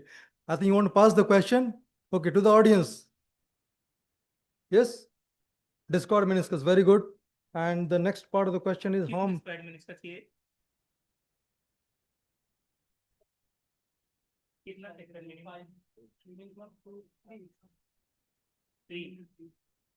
Okay. So, any idea how many types of the discoid meniscus? Three types. Can you name them? What are the names of the three types of discoid meniscus? So, what it is called? What it is called? Right. Complete, incomplete, and Risberg type. White, right. The next question goes to team B.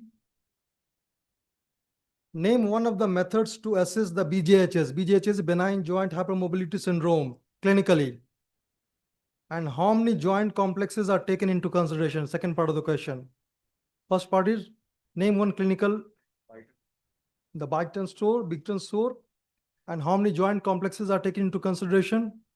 5. Very good. Plus 10 to team B. This was the Bigton score.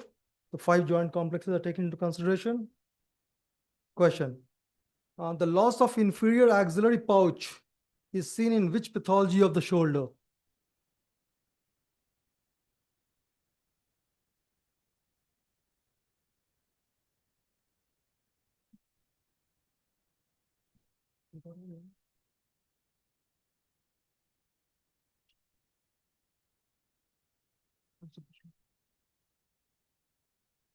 So, the question to the audience.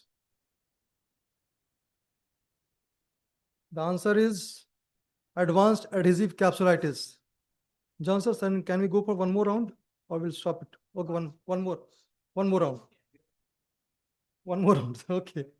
Okay, the final round now. The final round. Score. This final round will start with team A. So after 5 rounds, the final score is team A is at 10 points, team B at 35 points, team C at -10 points, team D at 25 points, and team E at 50 points. So last round, question starts from team A. The first question goes, what is an axillary roll in patient positioning during shoulder arthroscopy? First part of the question. The second part is, where is it placed? पढ़ाए हैं आगे में सही answer sir बताए हैं उसमें मेरे unit दिखाई नहीं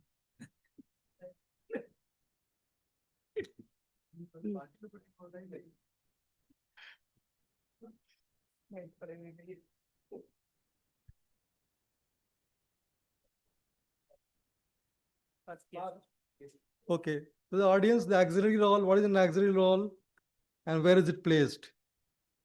Okay, I'll just show what it is. So basically, auxiliary roll is a actual thing is a chest roll, but it is usually called an axillary roll, and it is not placed in the axilla. It is placed just underneath the rib cage, so that the axillary structures are not compressed, and they are protected during this lateral decubitus position for shoulder arthroscopy. So the question goes to team B now. What is bare area of the humeral head? Where is it located? And with which pathology you will get confused with? What is bare area of the humeral head? Number 1.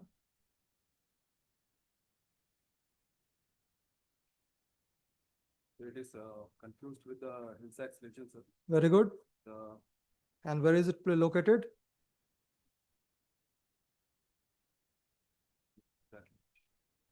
Okay, plus 5. Audience, where is it located? The answer is here.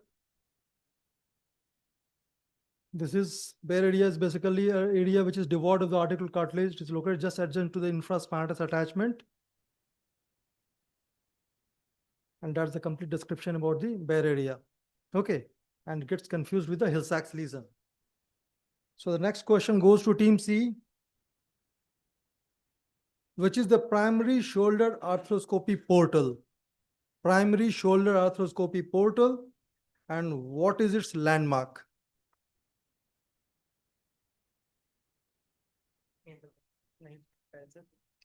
The audience,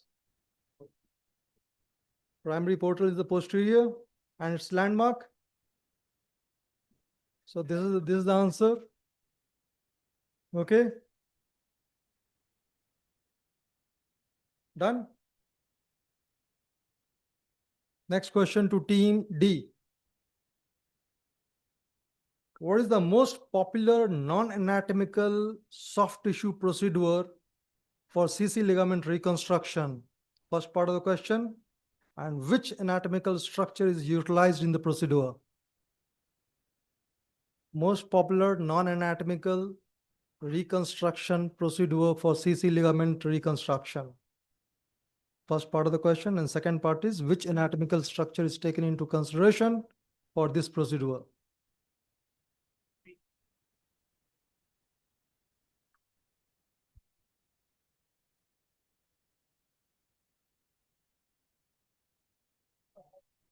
Want to pass it or you want to answer it? Pass it. Audience. No one is interested. So let me show you the answer. So it's a modified Viverton technique, and the structure which is taken into consideration, that is a cal coracoacromial ligament along with the tip of the acromion. This is taken into consideration to recreate the CC ligament. So this is a non-anatomical procedure, but it is the most commonly performed procedure, which is a non-anatomical one. Next, the last question for the session or the quiz competition is for Team E. And the question is, name two lateral views of the shoulder apart from the axillary view and the trauma axillary view. Apart from these two lateral views of the shoulder, can you name two more lateral views of the shoulder? Scapular Y view, okay.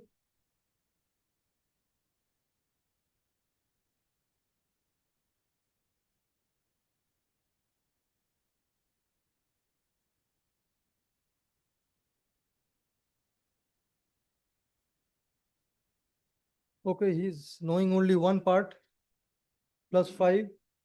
There are so many lateral views apart from this too. You have got a striker notch is also a part of lateral view. I mentioned here the scapular Y view and the Welpau axillary lateral view.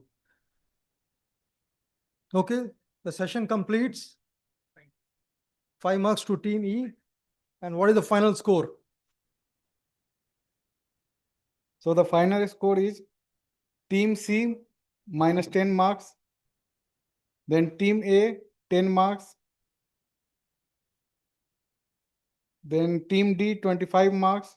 Team B 40 marks. And team E 55 marks. Okay, so the winner is Team E. Team E. First position. Who is second position? Second position, team B 40 marks. Team B 40 marks, and third? Third is team D 25 marks. Okay. Come on, Gulalo support. Sir, John, sir. So team E. Team D. So price your members. Team D. Team D, come on. So they come as the second runner-up. Team D. And Bronze medal. The second runner-up.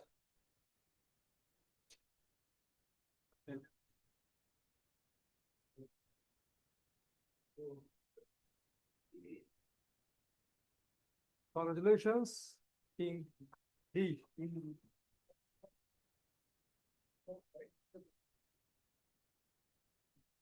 Now the first runner-up, Team B from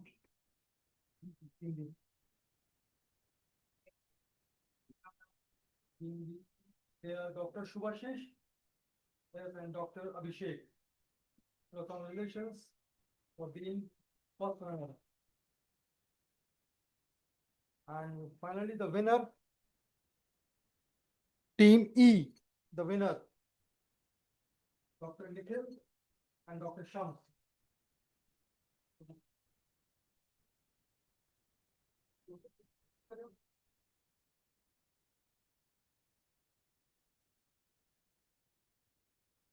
All the teams, please come on the stage and have.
So the winning team gets a Indian Arthroscopic Association Fellowship between Paras, Indira Gandhi Hospital and Dr. Rajiv Raman's Center in Kolkata.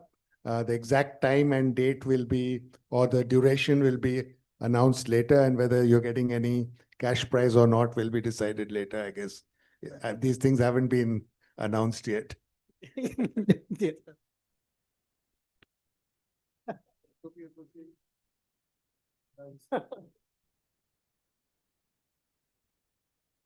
Momento que- Per momento è Rajiv Indian sector è Karachi. ये match कर लेते momento que-